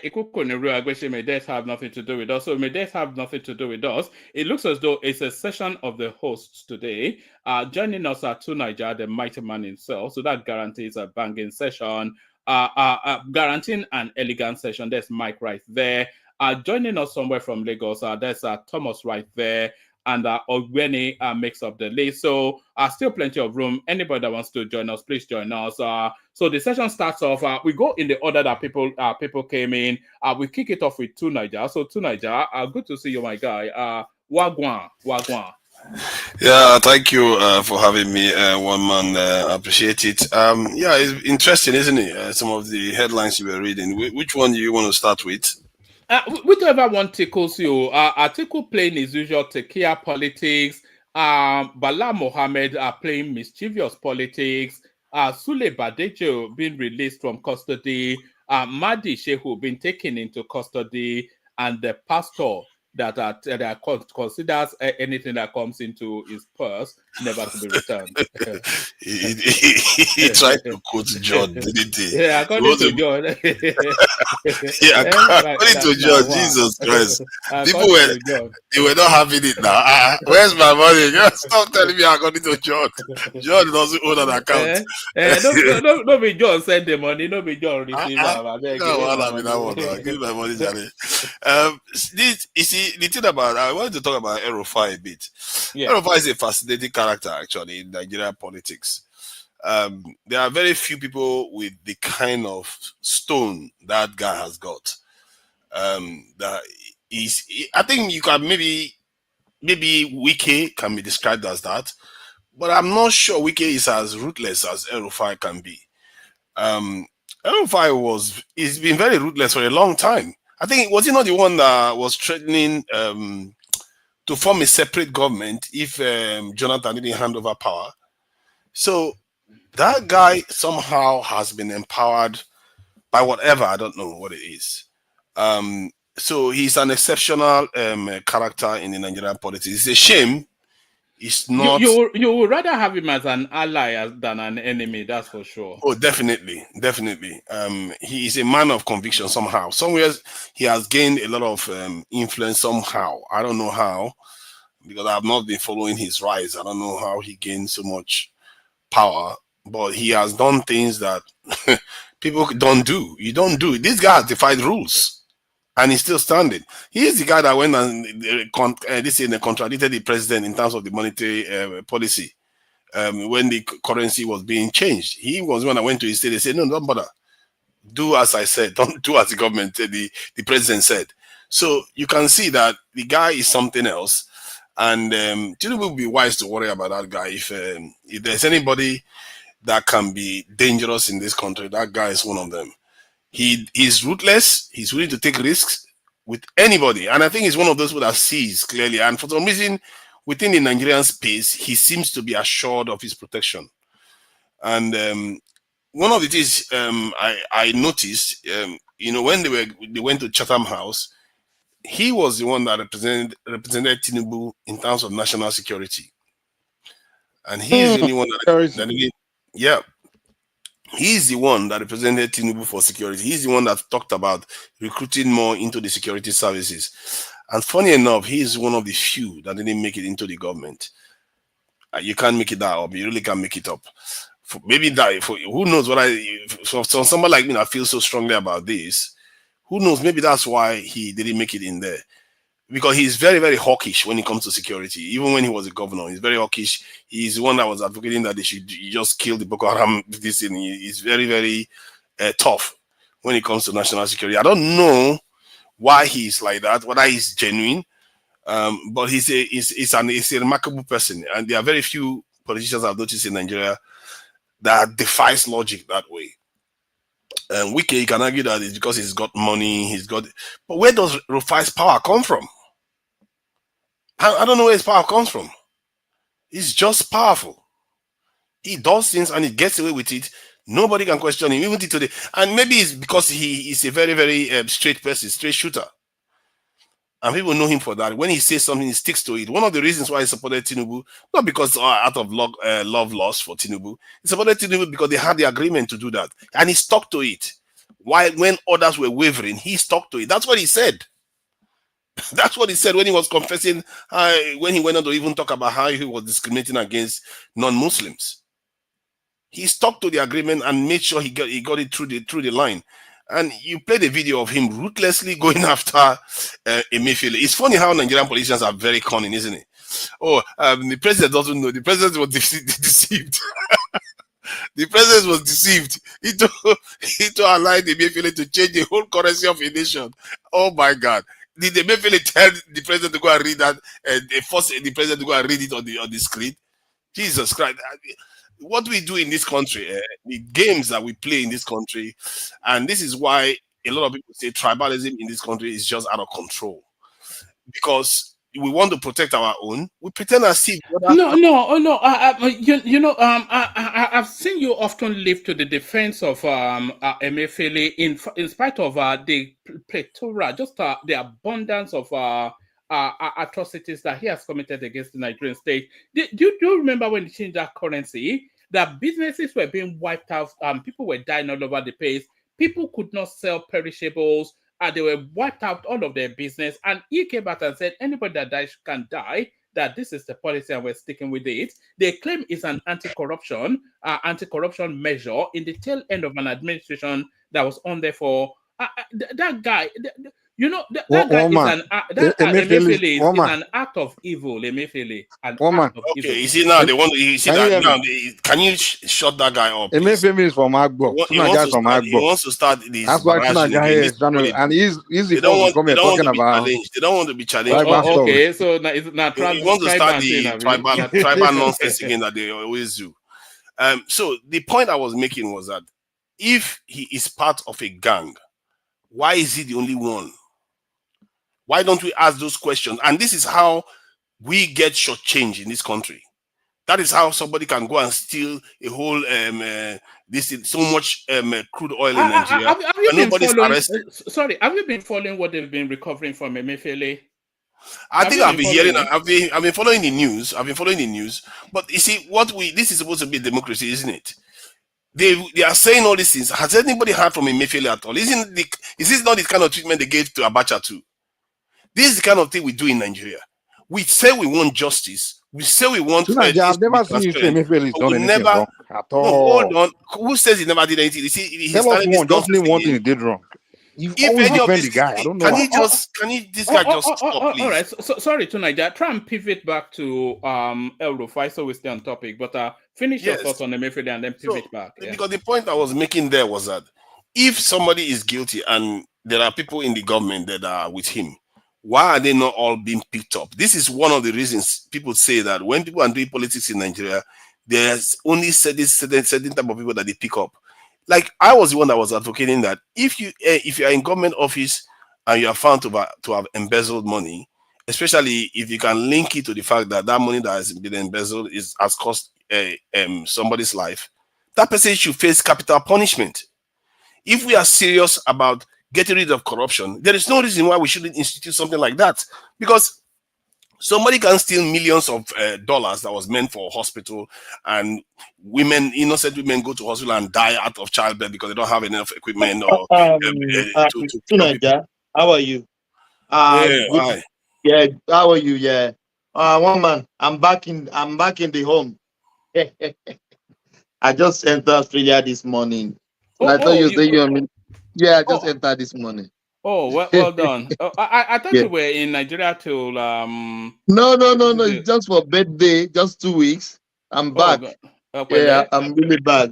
Yeah. You were mentioning about the Emefiele. One man, I can't count Nigeria money anymore. Do you know the old new note is still in existence? Yes. With the new one. They said they will be. If they give me the money, my man, you can't. It was the color was so. Now you begin to see what I saw. I can't count anything. One man, I can't count because the old note is still in existence. The new joined with it. The colors. I can't touch Nigerian money. My brother is the one counting money. All right. It's really horrible. My brother. Yeah, I saw the same thing, and this is why when I came back to London, that's one of the things I noticed most in Nigeria is that they don't use cash anymore.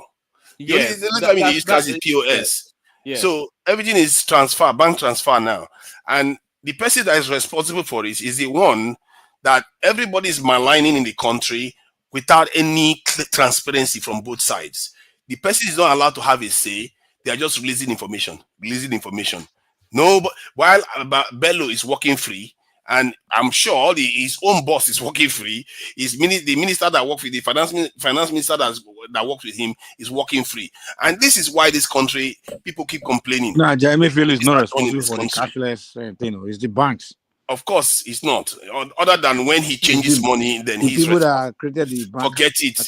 I know some people are just programmed with the tribe in their head. No, sorry. I think the cashless policy was actually a Sanusi initiative, unless I'm mistaken. But I think it might well have been a Sanusi. Yeah, those things, those banking systems. He was doing Sanusi now. I was in Nigeria. This Agbo man wants to give it to his Agbo brother. I was in Nigeria. Maybe the implementation of it was under Emefiele, but they didn't have to implement anything. Now, one is the choice. No one is forcing anyone on to. You see how some people cannot think outside. Hold on, people use the app rather than to be looking for cash because it's more convenient. Like when I'm in Nigeria, how would that be? Man, this is an evil. This is a very evil. It's the market that decided. Do you see how his analysis is being completely distorted? But let's move on. So, if you look at when I went to Nigeria, you go to every shop, every woman has got this thing, payment machine. That was this year. When I went to Nigeria, 2020 December, I was going from one cash machine to another. 2016, cash machine to another. 2018, the same thing. But from 2020 December to July this year, massive. In short, that's the only big transformation I saw in Nigeria. Abuja hasn't changed too much, but the only thing I noticed was I didn't use cash machine once in 4 years. People don't notice this transformation that is happening in Nigeria, but that's one big one. No, that's the side effect of COVID-19 period. No big transformation or anything. How do you mean to COVID-19 period? When during COVID-19, that was the only way people could actually get things done cashlessly. Maybe only Nigeria, all over the world. Either way, the transformation happened. Either way, other people don't have power supply. Why is Nigeria doesn't have power supply? I don't know. Not because it happens around the world doesn't mean it always happens in Nigeria. You don't see Nigeria. No, that was when you don't forget the people were locked inside for almost 2 years. They talk not as in if they know Nigeria. the world. Come on, you are saying not in Nigeria. Come on, Nigerians were going out. You know now. I was in Nigeria. It was like this thing. They said they were. Where you were in Nigeria during COVID? They said that. What are you talking about? I was in Nigeria during that period in December. Nigerians were walking around. Nigerians were walking around. Yes, I was. You were on YouTube a lot during COVID, and we know where you were. You were in London. I was in Nigeria. Those states supposed to host a national sport festival. It was cancelled because of what are you talking about? I was in Nigeria. And I was in Nigeria twice. But you said everybody was moving around. There was no lockdown in Nigeria. That's what you are saying. There was no lockdown. There was none. All right, to Nigeria, let me play you this clip. Am I not even going to the cash machines? What are you talking about? There was none. All right, let's not get bogged down in that funk. Let me play you this clip to Nigeria and then give us a reaction, because this is the politics in Nigeria at the moment is like, you know when you spin a coin and then you're looking for heads or tail, that coin spun is still in the air on the future of the Nigerian politics. Is completely unpredictable, especially the sort of politics that the current administration is playing. So this guy here, it tries to assess it, and some of it aligns with what is going on. But let me play you this clip, give us a reaction to it, and then speak on one more topic, and then we move it around. You may have seen it before, but let me just play it for to refresh, and then you pivot off the back of it. Tinubu is the most strategic politician in Nigeria, if not Africa. But from what I am seeing, it will not be easy for him to return in 2027. What happened to Jonathan in 2015 will most likely happen to Tinubu, because Northern Nigeria is allergic to change. Northern Nigeria is allergic to reform. Northern Nigeria has taken a position against Tinubu because of his reforms, very important reforms. In one of my videos, I said that the North is pulling Nigeria back. The North is the reason why Nigeria cannot develop. And when I say Northern Nigeria, I mean the Northern political elite. They are misleading the youth. So, from my calculation, Northeast and Northwest is gone. Southwest and South-South belongs to Tinubu. The two battleground in 2027 is North Central and Southeast. And Tinubu has to start doing something about these two geopolitical zones now that is still very early. Let me talk about the North generally. Tinubu can continue dealing with the Northern political elite that have structures in the North, but he should not rely on them for vote in 2027. He should find a way to penetrate the grassroots. He should find a way to reach the youth, Northern youth themselves, directly. Some of these vibrant, politically conscious Northern youth. And the earlier he starts, the better for him. In the Southeast, we have a very serious problem. APC as a political party is not really functional in the Southeast, especially in Anambra State. Those occupying positions in the APC structure in the Southeast, they are the most useless set of people I've ever seen in my life. APC in the Southeast approach political meeting like kindred meeting more. Instead of winning more people, instead of opening their doors to accept more members, they are pushing people out so that they will have enough. Whatever comes in will be enough for them to share. 80% of this registered member of APC do not vote for APC during the election, because even the APC members have accepted that APC is a Yoruba and Hausa party, it's a Muslim party. So they are not working hard to bring in more members. Rather, they are sending people out. They don't want people to join them, so that whatever comes in will be enough for them to share. Tinubu must find a way to penetrate the Southeast, get to the grassroots. Just like in the North, he should work with the youth directly. Otherwise, I do not see him winning that 2027 election. All right, so there it is right there. So to Niger, the politics as it stands now, it doesn't permutate to Tinubu's return. Its reformist policies, it rankles at the very core base of the northern hegemonic power structure. So when we're talking about the North, by the way, at Tunaja, we're deciding as a platform to distinguish the political North from the entirety of the North. So we're speaking about the political North, the power leverages. So the way Tinubu is politicking at the moment with the reformist thrust of its administration, it's if they have 8 years of it, it's completely going to emasculate the political North.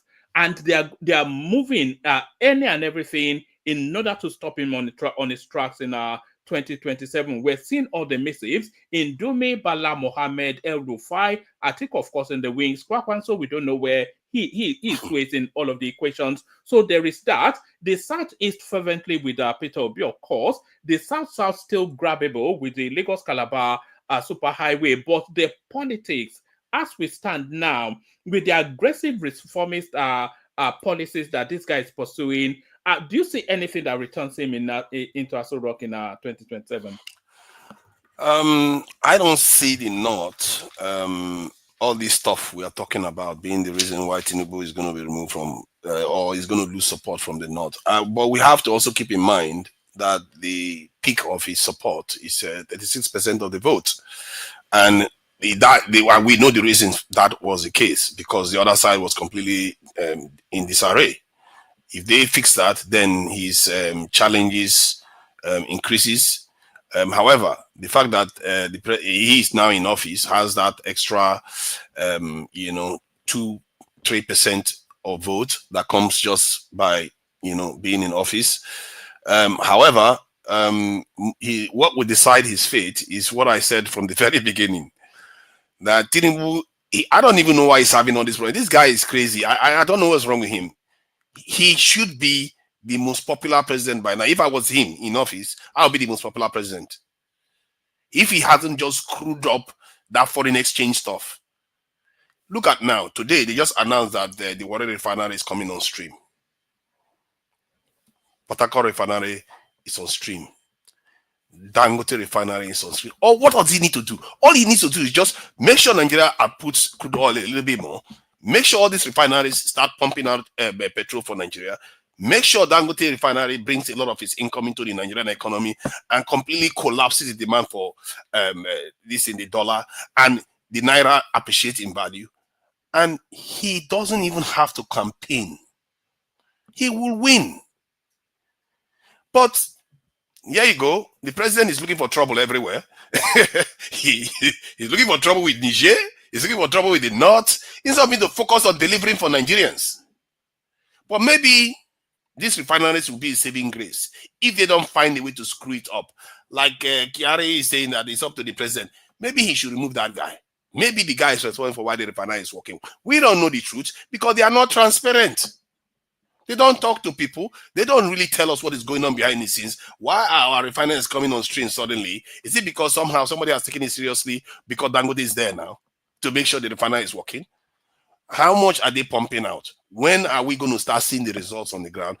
I already see that the Naira is appreciating gradually, but it should appreciate more for the petrol price to start coming down. If the petrol price start coming down to around up to 700 Naira per liter, I think Nigerians will give the current president the benefit of the doubt. Because they will see things changing. All right, let me take you to one more space and then we'll move it around a bit. So let me still stay you with the projections for 2027. So what's coming out now? So a somewhat irritated Kwakwanso came out today that Atiku has been spreading rumors in the North that they have come to some sort of agreement that Atiku replaces Tinubu in 2027. He serves one term and then he's subsequently replaced by Kwakwanso, who serves one term, and then they ultimately hand it over to Peter Obi, who serves an 8-year term. So they seem to have between them cobbled together the next 16 years for Nigeria, except, of course, Kwakwanso says he wasn't party to any of such arrangements, and this is Atiku again doing his tequila politics. So what are you making of what is going on there? Why do you think Atiku is playing these sort of games? What are the prospects of Atiku? You know, if Tinubu is ever going to be kicked out of Aso Rock in 2027, it's never going to be Peter Obi. So I think, and everybody knows that. So if he's ever going to be kicked out, it's either Goodluck Jonathan kicks him out or a Northerner. So, but this idea of this formula, what do you make of it? What do you make of it? I think to start with, it can be Peter Obi. Earlier on this year, I thought I heard, I saw a report of Atiku saying that he's willing to support Peter Obi being the front runner on the ticket. Whether he wants to be vice president or whether he wants to support some other person to do that, I don't know. However, Atiku, if I was to advise Atiku, I would say his legacy should be doing a kind of what Tinubu did for Buhari, or what El-Rufai did for Tinubu. It seems to be the pattern you see in Nigeria, where you have a powerful leader from one of the regions, form alliances with another region, and support them to get into office, and the favor is returned in due time. So, but Atiku, my God, I've never seen somebody so into himself. Atiku is one. I don't know, man. It's narcissism. Oh, that guy is a character. What is he doing in politics? The guy doesn't politic and he's in politics. He's just chaos machine. There's no organizing with that guy. He just comes in, throw money everywhere, and cause chaos in the process. Maybe that is his whole objective. Because if this guy was organized, he would have found one with, because Tinubu saw the same patterns. He saw that Buhari was losing. He said, you know what? I'm going to give you a shot. You're going to make it into office. And when it's my turn, you are going to back me. Even when Buhari wavered, El-Rufai didn't waver. El-Rufai did the same thing for Tinubu. And in due time, somebody is going to have to support El-Rufai to become president if his time comes for APC. But on this side, I don't know why PDP, they don't have that. They don't seem to have that bone. Because if they have that bone in PDP, well, Wike wouldn't have been running. He would have allowed somebody in the Southeast to run instead. He was the one that kind of mangled the process in the first place. And Atiku capitalized on it. And the whole party flew apart. And then you have this current president in office. So, personally, anybody that wants to deal with Atiku, the only thing that I want to hear from Atiku is that he's going to support one southern candidate. That is all I want to hear from him. If he thinks he's going to make it into office with the support of other people, it's not going to happen. Atiku cannot command the loyalty of anybody. He can't. That is the problem. This guy goes to Dubai, come back to Nigeria, and he expects people to vote for him every 4 years. It's not going to happen. And I really wish somebody can talk to him, let him for once wake up and try to use that as power for something positive, somebody that is actually going to end up in office. That's my take on it. All right, brilliant, excellently put. That's Tunaija with his own peculiar brand of politics. So stay with us, Tunaija. I'm going to move it around fairly quickly so that our people are not kept waiting for too long. We do 5-7 minute monologues. Interjections allowed, but just a little, the interjection should not be, you know what an interjection is. We kick off these 5-7 minutes monologue. We'll kick it off with, let's go Thomas, Ogbeni, Mike, and then we land on Ovie. Hopefully the room continues to populate. Thomas is back from Nigeria, having gone to empty the content of his wallet there to celebrate Mommy's birthday. Thomas. All right, we don't appear to have Thomas. It's just come off. I wonder how long the flight is from Australia to Nigeria. That's a good 17 hours, isn't it? Back-breaking stuff. Okay, let's go to Ogbeni then, who hopefully is ready for us now. I know we're in the early hours, so Ogbeni. Oma. Thank you for having me, Oma. Good to have you. Why are you not in bed? I'm actually in bed with my son sleeping there. Yes. Is he still at that stage of sleeping on daddy's chest? Are we still there? No, he's already 3 going to 4 is my last. No, that's still sleeping on daddy's chest. My son sleeps on my chest. Now he won't sleep unless he sleeps on my chest. Yes. Yeah. Thank you, one man. All right, take us to the politics here. Good morning, everyone from Scotland. Please like, share, and subscribe.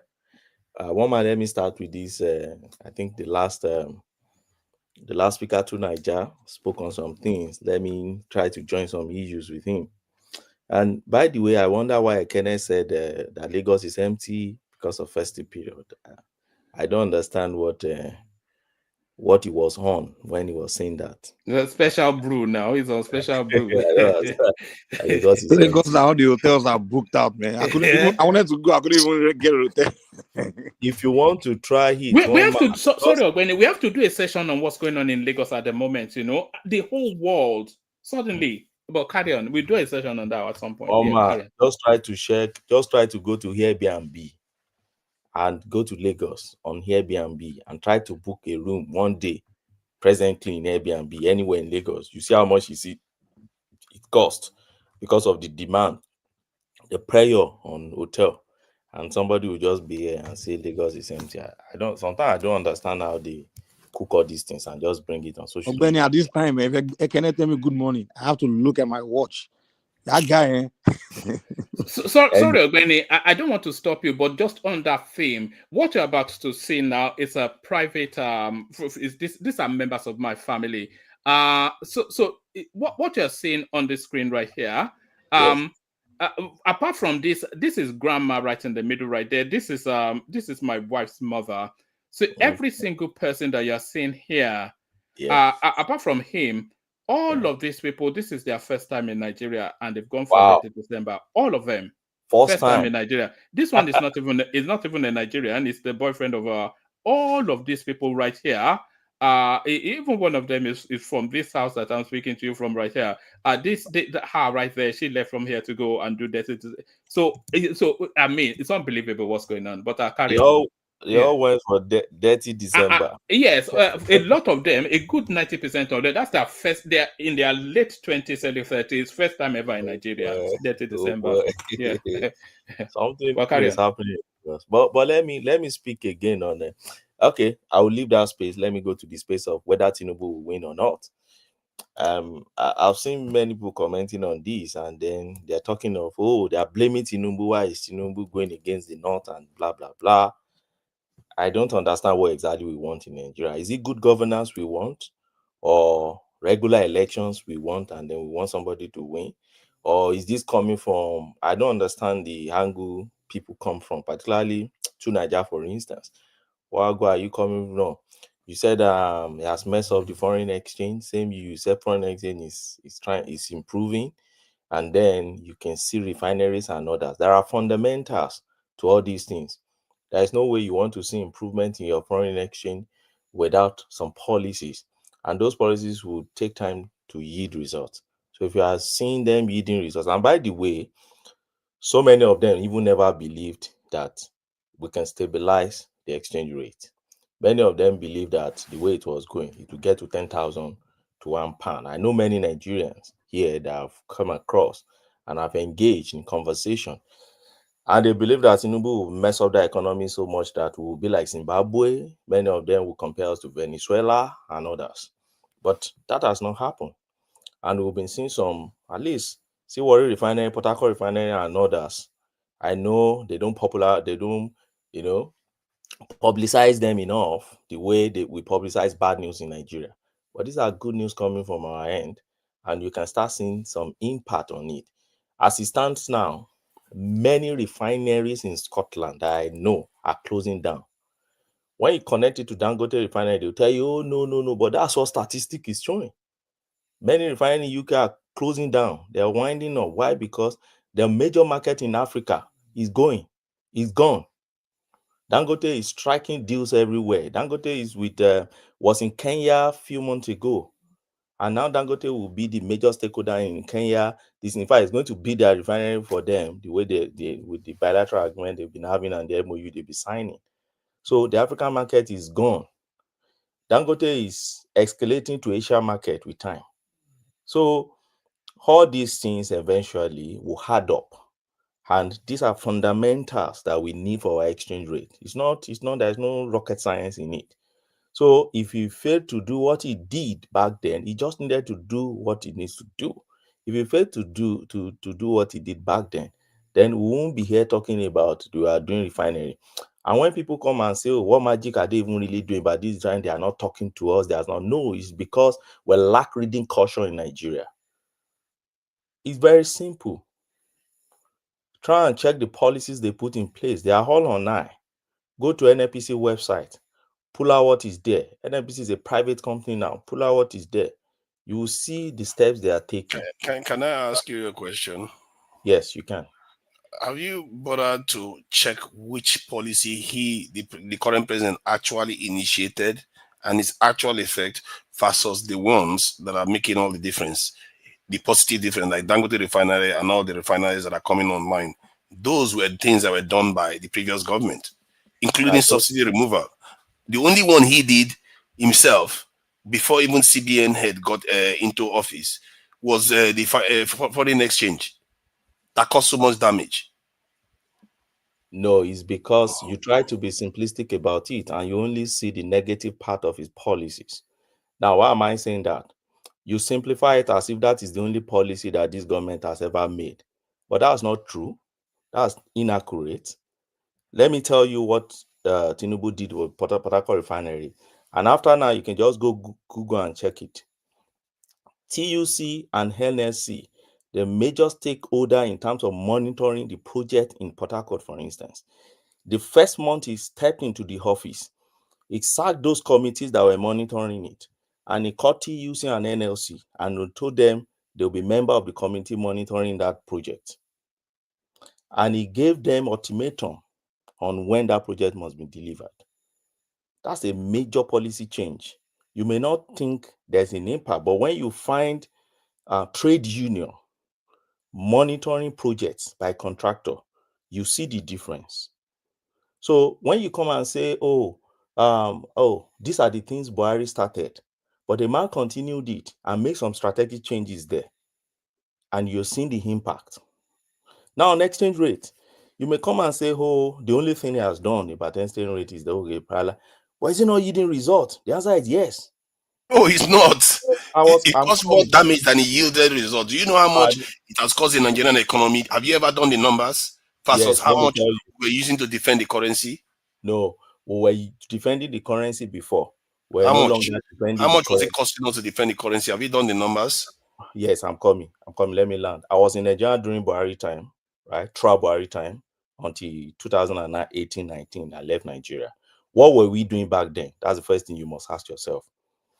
What we were doing back then is we have about 4 different lists, right? We have your primary market, we have our secondary market. Within that secondary market, we have 2. We have those bureau de change guys that will approach the bank, they get money, they get to the secondary market, then they inflate it, they take it back to bank. They do round tripping. We have those who take money, they do round tripping. The second time they take it back to the third layer, they take it back to the market, and then they inflate the price and they sell to us. Now we have CBN lists, which were full of a lot of inaccuracies and no transparency at all. If you're coming to UK, you want to sue, you come to US, you want to you school there, you assess foreign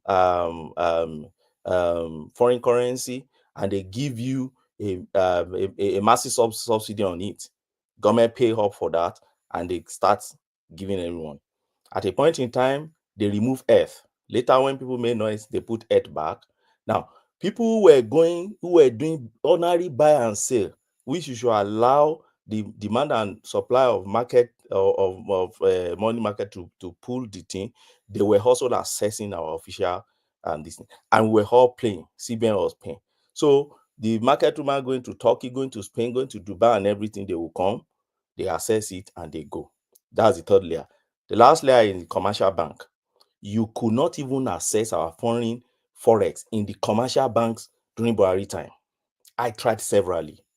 You couldn't, except you know the manager or you know the regional manager. You must know somebody before you can even assess it. So the question you ask yourself is, what do we have presently? We don't have all those rubbish things again.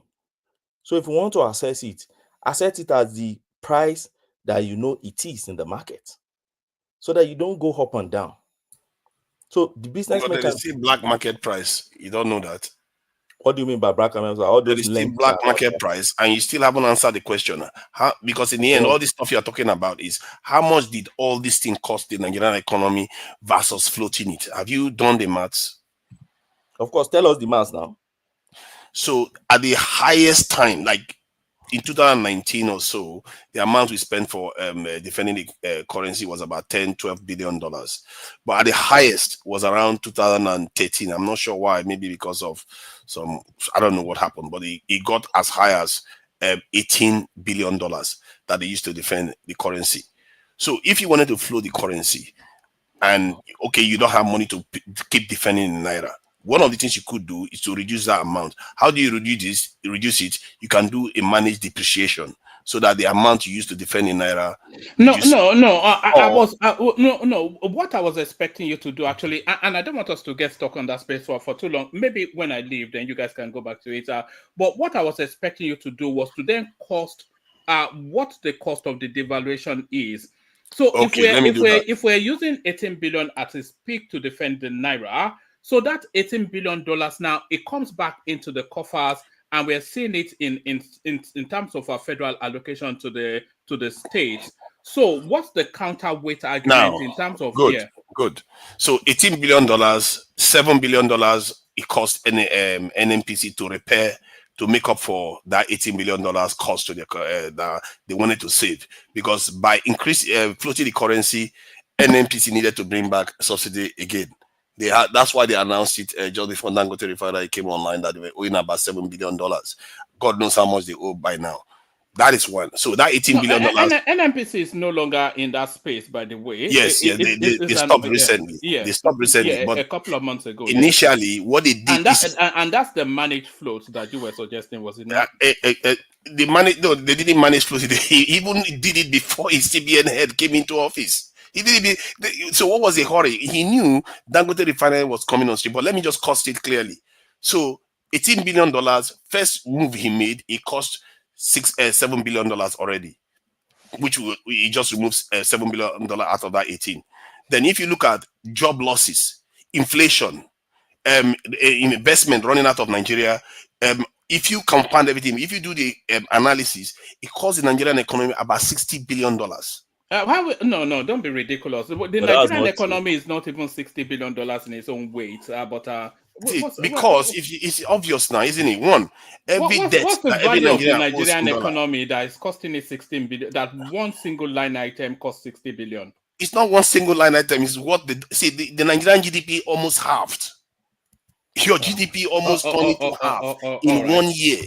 So that is a very, very powerful move that he made. And he didn't have to do it. That's why I keep going back to this point, that why did he do that? By now, the Nigerian economy would be about $700 billion. That's where he'll be heading. I don't know. Is that all right? Okay, I'm making it up. No. Hold on. Ogbeni, address that briefly, and then give us another 3-5 minutes so that we can get it around to other people. I'll leave shortly, and then you guys can go back to it, and then you can have your field day. Yeah, sorry to Niger. Very interesting conversation, but I have to consider the other people on the platform. Back to you. Yes, it's a very interesting conversation. I'll just spend a few seconds on it and move to another thing. But what I know is that as at the time Buhari was there, as at 2022, we're spending 11 billion plus to defend our dollars.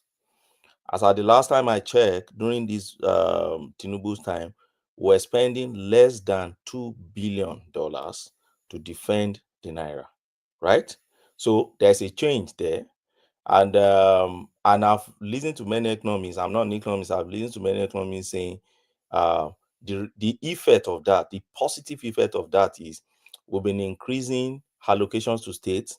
That's what they've been using, whatever they've been able to rake on, and they've been diverting so many of them on capital projects. And that's what they've been doing it. No, now when somebody comes and say, oh, you don't need to do that. Then are you saying they don't need to increase allocation for states, government? Are you saying they don't need to pump more money on infrastructural development? I don't think so. I think they need that. If it's a necessary policy, they need to do it. As is the exchange rate stabilizing? Yes, it's stabilizing. We can all see it. I know it may be against so many of what many people think it should be. They believe it should go south. But if it's against your belief, just accept the fate, and then let's continue and let's pray more that we stabilize our naira. I'll leave that space, Wama. Let me go to this space of Tinubu is offending the North, Tinubu may lose the election and everything. You see, one man, I've said this severally on this platform. Many Nigerians they lack the understanding of what the North is. And that is why most time when they are making conversation about the North, I just laughed. They don't really, many Nigerians don't, particularly Southerners, they don't really understand that terrain called North. And that's why when you see some of their leaders coming out, some other leaders coming out and be talking, they're just talking rubbish. Look at the last election, woman. The last election should tell you clearly that there is nothing like the North you keep talking about here. You split the North to 3.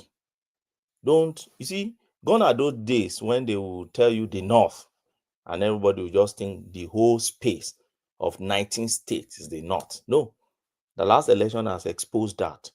The last election has told you that remove North Central completely from this North thing you're talking about. And when I say North Central, I know what I'm talking about, because many times in those days we used to think about the KKK. There is no longer KKK. Go and look at the last results, last election result. There's nothing like KKK again. So if you don't have KKK again, then what do you have? Let me quickly go on specifics. Now, North Central is Niger, is Kwara, is Kogi, is Benue, is Nasarawa, is Plateau, is your FCT, right? That's your North Central. Now, you have your Northwest and your Northeast. Your Northeast is Yobe, Borno, Gombe, Adamawa, Taraba, and Bauchi. You have your Northwest, Sokoto, Kebbi, Zamfara, Katsina, Kano, and others. So what is happening? What you have been seeing so far, woman, is limited to Southwest and a part of, Northwest and a part of Northeast. Go and look at every one of them that have been talking, oh, we did not. It's just Northwest and one part of Northeast. Then look at the election that came from that axis in the last election. And I had the conversation this afternoon with someone. I said, look, leave all these things you're talking about. Look at North Central in the last election. Look at the election from Kwara. APC won Kwara 263. Has anything changed in Kwara? No. Is Kwara leaders part of the people that are talking about this nothing? No. They're not there, right? Now, look at Yobe. Who won Yobe? APC did not even win Yobe. So when you are saying, oh, you won't get the kind of vote, the question I ask people is, what kind of vote did you even get in this part you're talking about in the first instance in 2023? He lost Yobe, PDP won Yobe. He lost Gombe, PDP won Gombe. He lost Adamawa, PDP won Adamawa. And so many others like that. Borno, because of Shetima, was able to get that Borno and this guy there. But come to the North Central, and that is the area I'm really going. He won Kwara, right? If we go to Niger, he won Niger. If we go to FCT, Labour won FCT. If we go to Nasarawa, Labour won Nasarawa, but was next to Labour in Nasarawa. Go to Plateau, go to Benue, won Benue clearly, and go to Kogi. Now, this North Central you're talking about, they are not part of all these issues you see them raising, El-Rufai raising. El-Rufai influence is not down to the North Central. El-Rufai influence is left to even his Kaduna and maybe some neighboring states in Kaduna. If you go to East, in the Northeast, PDP took Northeast in the last election, except like in Taraba also. If you go to Northwest too, Kano, part of it because of Kwakwanso. And then they now started rejigging, Stakoton and others. And where are all these people, all these disgruntled northern leaders, where are they coming from? These are the houses where they're coming from. So you may want to ask, okay, what was their impact in the last election? Not too much impact. And that's why sometimes when people just bring this thing and just gaslight it as if, oh, the entire North is now against Tinubu, I ask them, what's your understanding of the North? What part are you talking about? I talking about Plateau. Do you think Plateau cares about what a Sokoto man, a Kano man is talking about? You think Nasarawa man really care about what Borno man is talking about, or a Nupe man in Niger think about what Sokoto man is talking about? So, as far as I'm concerned, I believe in governance. Tinubu is spending less than 2 years. I don't think 2027 should be what we should use to distract if we really want good governance in our space. What we need at this time is to ensure that our government is implementing good policy. They are forming good policies. They are implementing good policies. And me, I've seen some, and I keep saying it here. Restructuring is ongoing in Nigeria, whether anybody believe it or not. We're restructuring. Fiscal restructuring, law restructuring is happening in Nigeria presently in terms of our policing system and others. We'll get there. It's just a matter of time. We have less than 2 years already ongoing. So there's still more time before we'll talk about election. That's on that one, man. 1 minute, I will talk on this guy that was just released. And I saw the governor of Osun. They said they've released the guy. Woman, you see, the chicken guy, the foul guy. Yeah, the foul guy. You know, I came here the other time. I said, look, it's either we want justice in our country, or we want what I call media mob. We have to choose one. We can't just continue doing what we're doing here. For me, empathy for criminals, or let me not say criminal, a criminal, a convict, as human being is essential because, you know, every individual has a story shaped by their personal struggle, you know, social influences and circumstances that may have, you know, led them to commit a crime. The crime for which this guy was convicted for is armed robbery. Not that narrative of the chicken thing. They just formulated it in their own space. But if you go down back to the record and what BBC published, it was armed robbery. They went to a policeman's house fully armed with a gun. But the BBC tried to downplay it, and they call it old-fashioned gun. But old-fashioned gun is capable of killing human beings, can take human life. So they went with gun, and they were tried and convicted. So for me, recognizing a criminal, you know, an accused person, if you recognize their humanity, for me, does not mean condoning their action, but for me, rather understanding the context in which they occurred. And so the approach of the society, which a sane society should have, for me, is you punish crime for what it is, even when you sympathize with or empathize with the criminal or whoever is involved in this, because they must have their story to tell.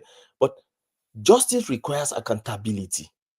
And that is why sometimes these things discourages, you know, judges or judiciary.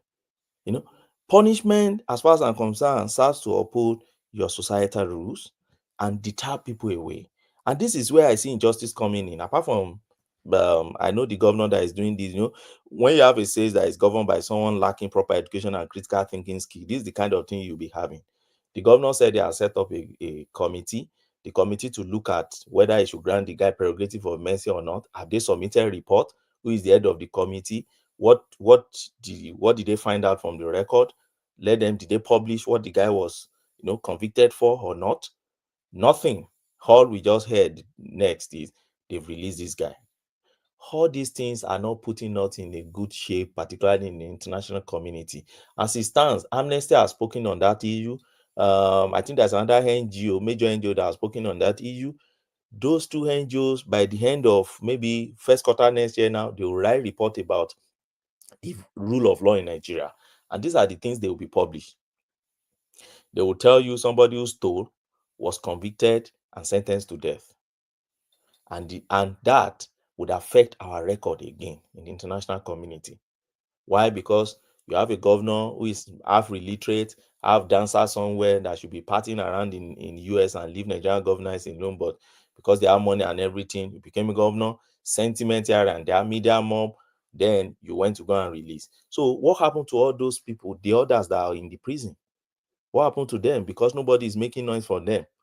then we should keep them there, but we should release one that media made noise for.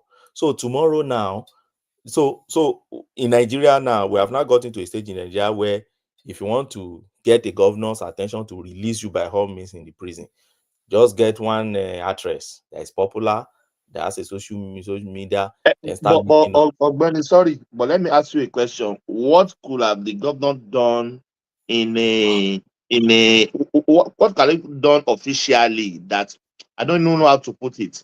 What should they have revisit that sentence? What do you think? Or it's not the pardon should be the next thing? You understand what I'm trying to say?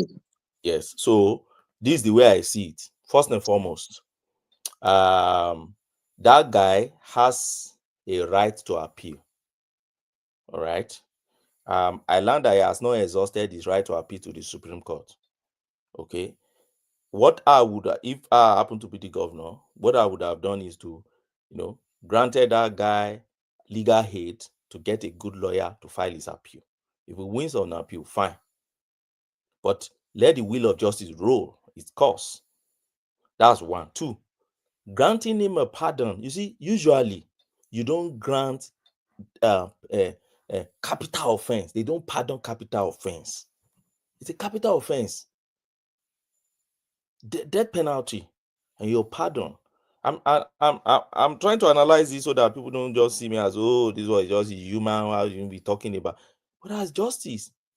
The effigy of justice is blind. If you commit a crime that attracts capital punishment, so be it. The best way you should get yourself out of it is get a good lawyer. If you don't have money, then the government can give you a very good lawyer. It's a very sound lawyer. And the governor announced and said, look, I've looked at his case, was charged for armed robbery. We can't just intervene and allow if he's, then I've gotten him a very good lawyer. If the lawyer can argue his case, then they can appeal. Then they go and appeal and let it stream down to Supreme Court. Not that you just pick him and just release him. What about others that committed the same or similar crime or even less crime who are there in prison? Then we might just open the prison gate now, let everybody just be out from the prison. Since now that is what we now do in Nigeria. Make noise, then. Are you saying the guy that stole fowl? Is it the one that stole fowl you are talking about? It's not foul. You see, that is the narrative they pull out. Have you taken your time to go and read what they said the guy do or did? You did. Because he brought a weapon to the fowl theft. That is it. If you bring a weapon, that's armed robbery under the Nigerian law. Yes, that is armed robbery. If whether he stole a fowl or $1 million or with a gun, then that's armed robbery, isn't it? That's armed robbery. Yeah. To be fair, it's a fair point. However, the mitigating factor is whether they pistol whip somebody, shot somebody, and what they made away with. If it's only chicken they made away with without anybody getting you see, that's not our law. Except we want to gather together and change the law. We can't, because of one person, change it. Let's go back to the National Assembly and change our law. But our law has always been, you pick gun, you come to my house, you use your gun, and whatever you steal, that is armed robbery. You don't need to kill. If you kill, then it is now armed robbery and murder. 2 counts. Count on armed robbery, count on murder. And they will try on each count. When can you hear me? Good morning. Yeah, I can hear you. I think most people did not even know the true story of what happened. When the guy was caught, it was not even the chicken theft or whatever that you are talking about that was arrested for. There was a series of armed robbery. They have been terrorizing that local government. You understand? They even went, the one that they did, that they caught them, was even outside their own town. You understand? And they went and robbed a policeman in his house. You understand? Yeah. And let me tell you this. Apart from the social media, this thing is actually politically motivated, because the Speaker of the House of Assembly of Osun State is actually from that town, from the constituency of, yes. So everything was weapon. And the way you are talking, yes, I think I agree with you because there are so many people in that situation. So what would they do to those ones that doesn't have a voice? Exactly. For the fact that this one has a voice now. I don't even know. The way things run in Nigeria sometimes. You can consider what you're saying. Ogbeni Simba, I think if you even kill somebody now and you come on social media to shout, social media will use their power to release you. What is going on here? Of course. Look, I think I sympathize with what you are saying. If to be fair, it's a robbery, and if you carry weapons, you know the law, and that is the law. Did you say they just released him? They released him now. When they made noise, social media made noise. Then okay, I think I'm on your side on that one. You can't just release somebody that participated in robbery, brought weapons to rob somebody with that weapon. Then even if it was chicken that the person gets away with, it's still a robbery, like you said. So this social media noise is a real menace. Even a more egregious one. Look, they released Dele Faro to me, who should be cooling his heels in prison now. You know, why would they release somebody like that? You know, because of social media selective noise. justice. I still keep saying it. I think the reason why they are doing that, Nigeria has always been selective. Let's face it. I think we were discussing it earlier on how they are selective, who they punish and who they don't punish.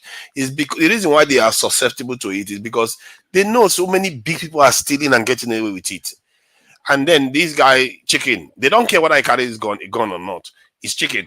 Then he goes. No, forget about chicken. Forget about chicken. We are telling you now, it's not about chicken. That's the problem. That's all people hear. That is not the true story. That's not what you are telling you. No. People know that the guy used weapons, but they don't care. They care that all he stole was chicken, but the other people that are stealing billions upon billions and crude oil and everything. What you are telling, forget about chicken. There are so many other robbery attacks that these people have done. You understand? Not only this poultry thing is just one of the many things. Yes, now they've been terrorizing the local governments. That's bad. You know what? You know what annoys me most about this kind of thing, and there was a piece I wrote on when Buhari released those two governors that Justice Banjoko convicted. I think governor of Benue and Plateau also, Daria and one other governor that he convicted. You know what pains me most about that is that you endanger the life of the judges that can be bold enough to convict these people. Because they are still there in the society. And the people that investigated it and got them arrested in the first place. Yes. All those police officers that prosecuted them, you've endangered their life. They are out there. Now they be seeing them. They know have you seen that video of the army general complain about this? That they will arrest people and they will send them to the police. And within months, then or a few years, they will see them on the street again. Yes. And then they will endanger their own life. Yes. If that person is Boko Haram, they already caught them, and then suddenly they find the people on the street again. Yes. How is that? So they don't have motivation to do their job. That is the Nigerian system is a kind of circling door, and they need to stop it. It's it really needs to stop. They need to stop listening to social media and be persuaded or swayed by social media. And foreigners, Nigerian government, they listen to social media and foreigners too much. I think 3,000 something people are supposed to be executed in Nigeria, but no capital punishment because Nigeria, we are so scared. It's like because you are afraid of criticism. Let me tell you, governors. You see, recently we were discussing something in the Law and Justice forum, and I was made to understand some attorney generals of Nigerian government, attorney generals in some of the states in Nigeria were in that meeting. I was made to understand that the reason why some governors don't sign death warrant, because the procedure is that after an accused person is convicted, then the next thing is the accused person will be moved to the gallows, and not all prisoners have gallows, so don't few prisoners that have gallows to awaiting their death. But before they can execute them, you will need the final death warrant from the governors. That's the governor of the state where they've been convicted. Many of the governors don't sign it. Okay, except some few ones that are so bold. Because they are afraid of criticism from international organizations. In fact, they said many of them, what one of the Attorney General's told me that many of them are afraid of Amnesty International report and then visas to travel out. So the moment how stupid is that? You see the useless but Ogbeni, sorry. So why are we convicting people to death and they are not killing them? So maybe we could change our law. Now maybe to life imprisonment. Let's just change it. Life imprisonment then is free for all now. When you now do life imprisonment, it's free for all. Life imprisonment will not. You should be making sure they carry out the sentences. Like Singapore, one of the greatest countries, is carrying out they have one of the highest education. Saudi Arabia, China, Vietnam, they committed a billionaire to death in Vietnam. Tunaja, you know what for corruption. Once the final court of the land has convicted someone to death, I don't think it should be subject to any death warrant signed by any governor again.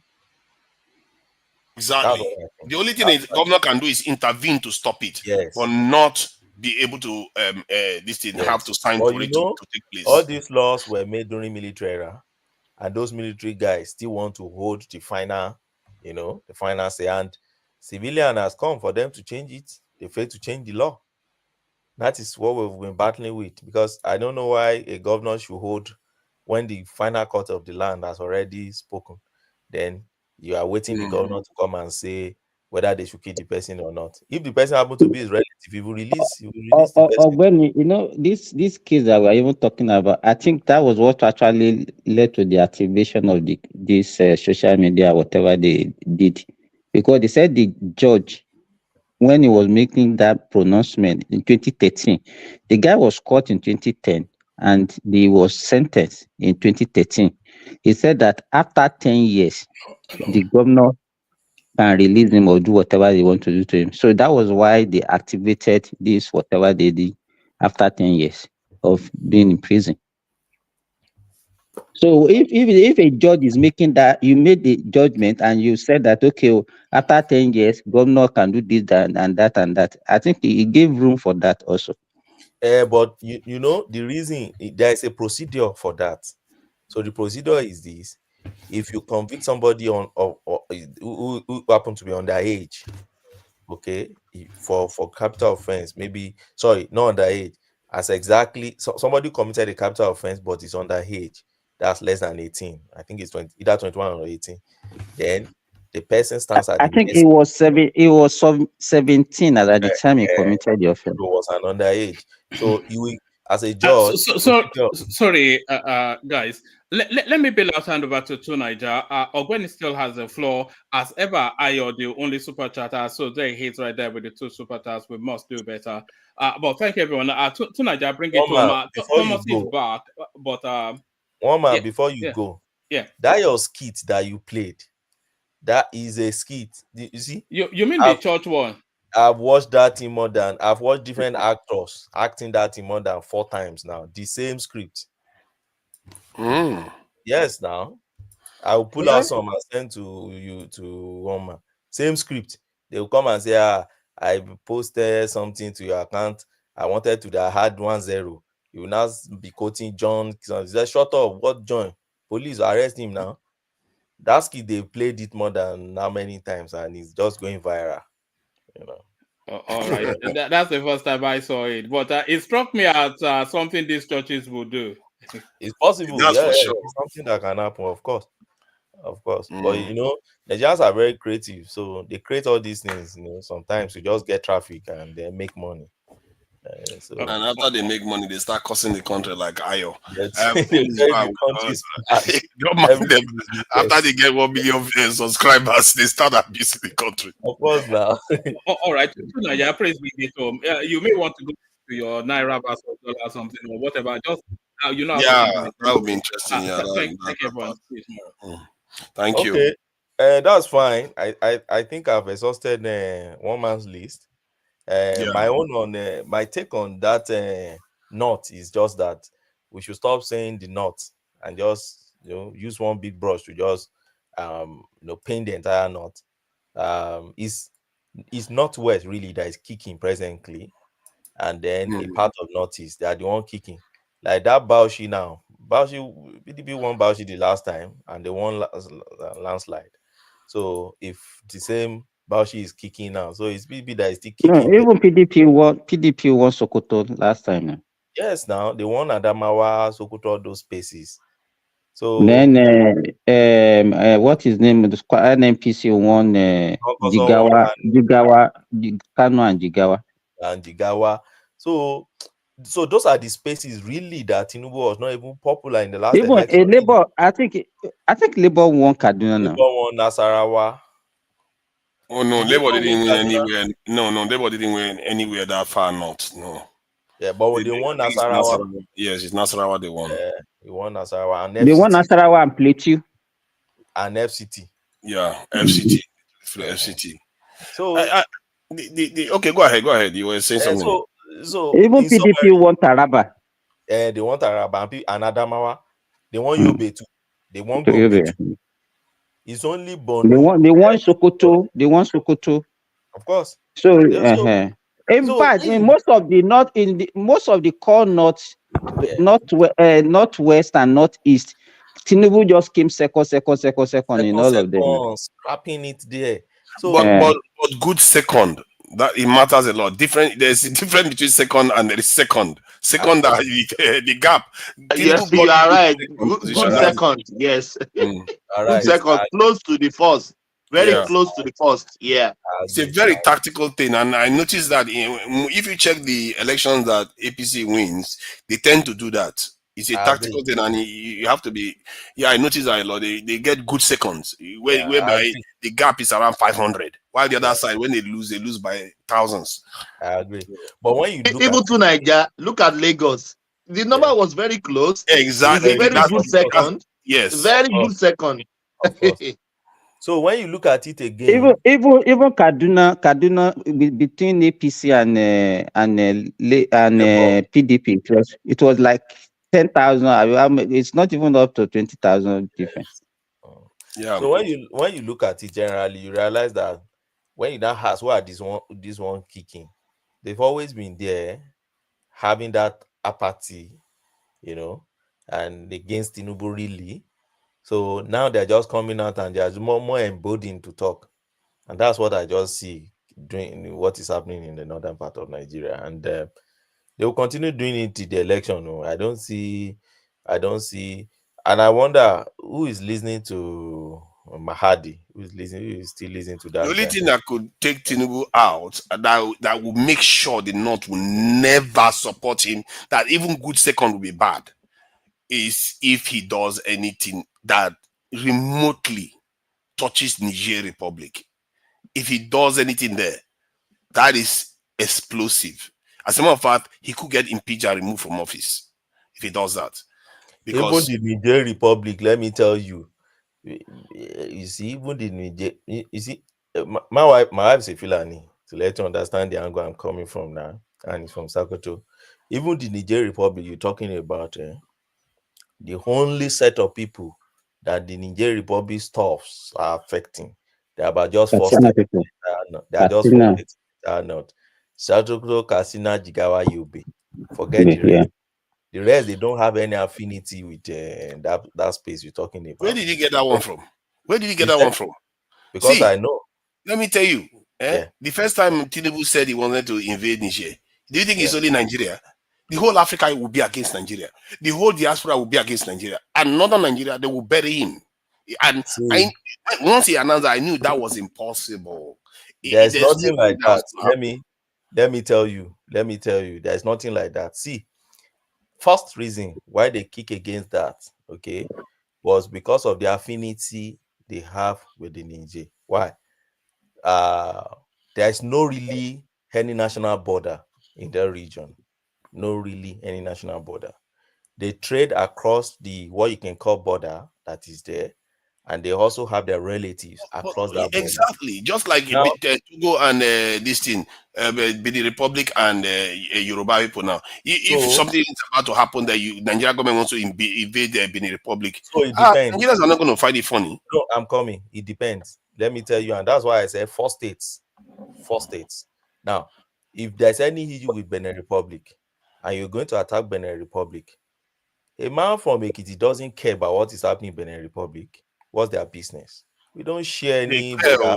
They do care. You might not think so. They do care. We don't trade. We don't share border. We don't trade across because we don't even lie by the border. We don't even have It's about the fact that these people are trying to break away from the French, and your own president is something we should be doing. No, you see, an average. Let me tell you, against him. An average Fulani man does not, an average one, not the elite, does not understand all this. You are breaking from French or not? Oh, they understand though. Why do you think they were carrying this in Russian flags? No, they know. All those boys that they don't even know what they are carrying now. Some elites just sew that in and put it in. Don't be swayed by all these. No, those elites know. They know what they are doing. Elite, and that's why I'm telling you, is the elite. And average Fulani doesn't know what you're talking about. Or what matters. Is it not the elites that control society? That's my point. You see, the way people describe this North, I don't get. See, I've told you, I just today now, I've analyzed a part of the North that you must first cut out when you're making this thing. Okay, when you cut it out, now when you're talking about this Niger thing, you talk about why I singled out all those 3 states is because those are the states where you have them mixing. Those are the states where they have this affinity and the consanguinity relationship. But let me ask you then, since it looks like you're arguing against this, are you saying there is any world that Tinubu will work with the French to attack Niger Republic, and Tinubu should? Why are people meeting that idea? What would Nigeria? What is Nigeria interest in attacking Niger Republic? You tell me, because the president seems to be chummy too much with the French. No, but if they are chummy and they are having business, so what are you talking about? It's not business. This is how they've always undermined African countries, and Nigeria is helping them. Just wait. The Niger Republic, so the Russia that they are now dining and whining with, what is the advantage? You leave one master to go and look for another one. The Russians are not oppressing them the same way. See, don't say that. You are asking me. Even China. Now, let me answer. Okay. You say, what is the advantage? Do you know that in those countries, when they want to buy weapons, France will not even give to them, and yet France won't let them buy from other people. Like Burkina Faso leader was saying that even when we want to buy a gun, they'll say they will not sell us any gun that can kill any weapon that can kill anybody. Like they are treating them like children. And these people say they can't live like this anymore. Their money, they have to put it in the French banks. Let me ask you this: is it not the same French colony that colonized Côte d'Ivoire? Yes. Is Côte d'Ivoire like all these countries that you're talking about? Côte d'Ivoire is just as poor. No African country is doing well. Maybe they might not be at war right now. None of them are doing. No African country is doing well. So is it a French? The one that are not colonized by French, are they doing well? They are not now. The one that so what is the point about the French? Even Portuguese colonies, even the Italian colony, everybody, are they doing well? So it should not. You are the one that said we should face our problem. We should not be blaming others. You understand what I'm saying? The point is, if somebody is trying to throw them out, you don't bring them back in, and that is a problem. We are trying to shake all these people off, replacement by substitution. It's replacement by substitution that we are doing. Do you know why I say it's not the same? Do you know why I say it's not the same? But for once, West African countries, a West African nation has what they call defense pact. That is a powerful thing. In other words, if you attack Niger now, you have to confront Benin Republic, Burkina Faso, and Mali. Them for what? That is the question I'm asking. For what? For the French. Do you know that Tinubu wanted to do it in the first place? Nigeria will attack them based on what is the? Are they threatening Nigeria? What is the reason why Nigeria will attack Niger? Because the Nigeria will use the excuse that they will use the excuse that they are not a democracy. That the military regime, they have to remove them. That's the rationale. They don't fall for that kind of gimmick now. Is the Why narrative. should Nigeria attack Niger? That is the question. Is David Dudain narrative. It's David Dudain. And I think I've noticed too Niger now, he likes eating all those media junks. He's just eating it. It's David Dudain who brought all those things out. So, they're about to attack. And then the question I asked, in fact, Zimba, is that same question I had back then. That so what's the reason why we're attacking? Tinubu was just leading that just because he's chairman of ECOWAS. That's all. That's the only reason why he's leading. And they have to make their point known and make their stance known and, reject whatever they want to reject. But what is Niger? If Nigeria attacks Niger, Nigeria will just overrun Niger now. It's like two Nigeria is no longer here. Maybe we will rejoin. Simba, can you hear me? I can hear you, Benny. Yeah. So, and I think in one of our engagement here, I've said it here that we've always been transacting business with France. I don't know now. When they mention France now, everybody think about Niger. Tinubu maybe our people, maybe they don't, maybe they know, they just would pretended as if they don't know. Yeah. If you look at the major oil companies that were in Nigeria, even right from before our independence, yes, are they not French? They are, and all those. You understand?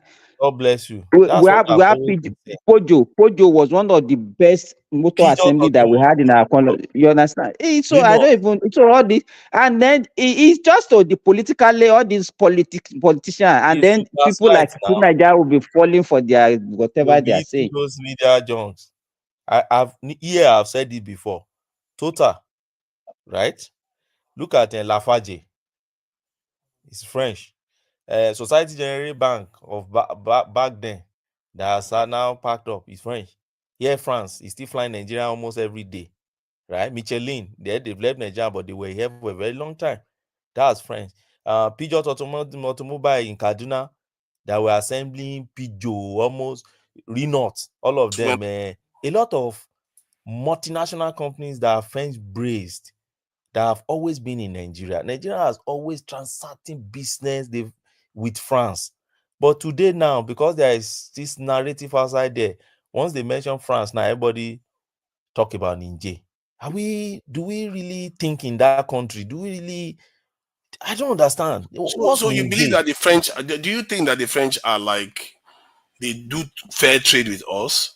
To Niger, maybe before you join, I've just rolled out few names of big companies that are French that have been in Nigeria since our independence. I mentioned but the question I asked was, do you think they do fair trade with us? What do they you mean allow us to trade? What do you mean by fair trade? No, just mention one country that do fair trade with us. Why are we singling out even the French? No, you have to try to understand. I'm saying, do they enable us to be able to function like the way we can sell them stuff? They sell us back. They don't put. What do you mean? We mentioned most multinational companies, French companies that are in Nigeria. You mentioned Pan, for instance. Let's start with Pan. Peugeot Automobile in Nigeria. Do you remember that it's of French origin? That's a French company, and I've been in Nigeria since our independence. Yeah, but what you are not seeing is that they are harvesting. They are not giving you back anything. Oh God! Oh the God! Peugeot they're giving us, they are just harvesting.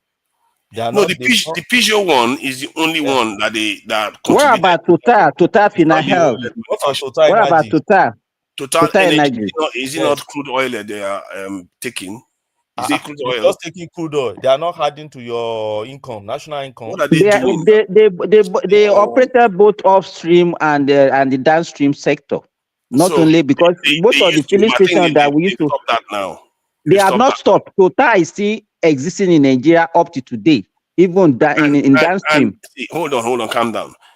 What they are doing downstream is basically selling petrol that others have manufactured. They are not manufacturing it for us. They are not doing value-added manufacturing in Nigeria, period. What do you mean by manufacturing? They are not refining the products. They didn't create a refinery in Nigeria, did they? They don't have refinery. Is there any other country that has refinery in Nigeria? Yeah, my point is that you know that the federal government has gone to these people. Obasanjo went to them and said, "Can you help us run the refineries?" They said no. They themselves. Why can't Obasanjo go to Shell? The same thing. He said multinationals. He went to all of them. See, one thing I want to tell you is that these people, if they wanted to do business that were going to profit us, they will build a refinery here. Why do you think they don't want to build it here? They will make profit from it too, but they don't want to even do it here. Niger, one thing you don't want to. One thing I know is that every country will work first for their own benefits. When you come to the table, you are making contract, you are transacting business. But like when it's international trade, everybody come to make profits, and each country must find a way to ensure that whatever terms you're going to strike there favors them. So the fact that the French company is coming to Nigeria to transfer business in Nigeria, that they'll be able to make profit and take it back home, doesn't make them evil or less evil or more evil than any other company. What Nigeria need to do is to ensure that there is fair deal on the table when they're negotiating with them. But they're not going to make. They are going to make sure you don't get that, and if you don't like it, they will remove it from office and put some other person. Isn't that the problem that African leaders have been having? If you don't do their bidding, they remove you. If you go to international organization, they are the ones setting the rules internationally, from WTO to World Bank, all of them. But get my point. My point is this. When French companies and France have been transacting business with us from independence to date. What I don't want to be hearing is that the moment we hear anything French in Nigeria now, the gullibles start thinking about Niger. Why? They've been with us for a long time. It's not, But you are making it look like, hold on, Ogbeni, hold on. You are making it look like the long time has been rosy. Look at Nigeria. Oh my God. You are hugging somebody and so they are the one that are responsible for our problem. Is that what you want to say? Because they are the greatest power. So now it's France that we are blaming for Nigeria's problem. No.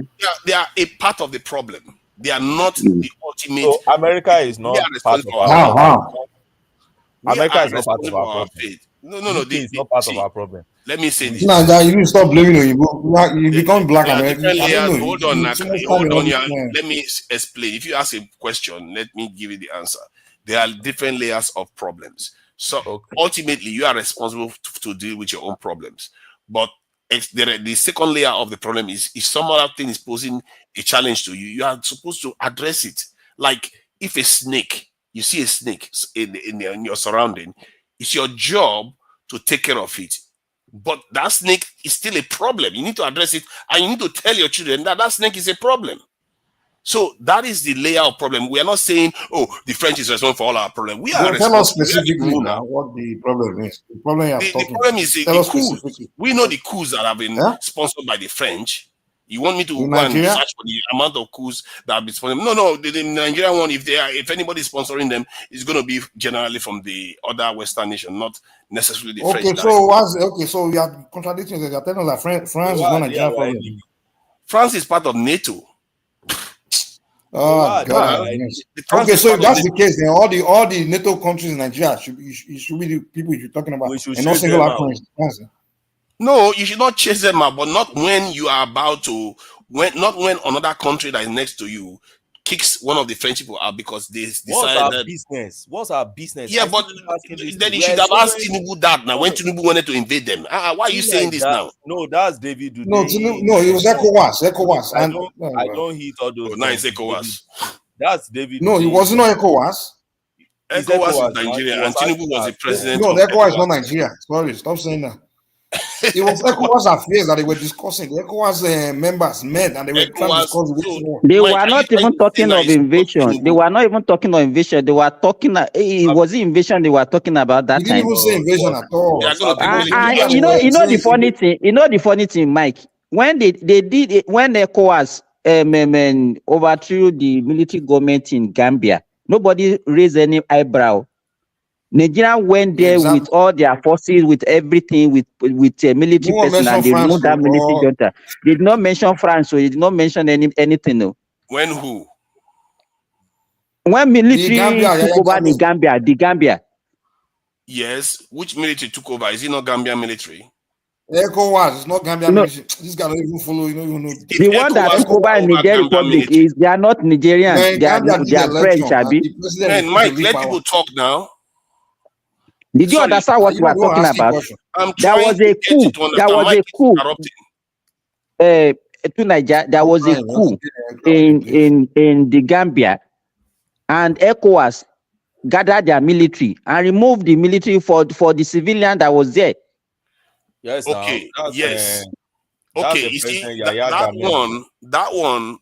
What the is reason the why difference? people don't have an issue with that is because it was a dictator that was in office. He was not following the constitutional order. Then they removed him from office, and he dictator, wasn't. what do you mean by dictator? So this coup is constitutional, right?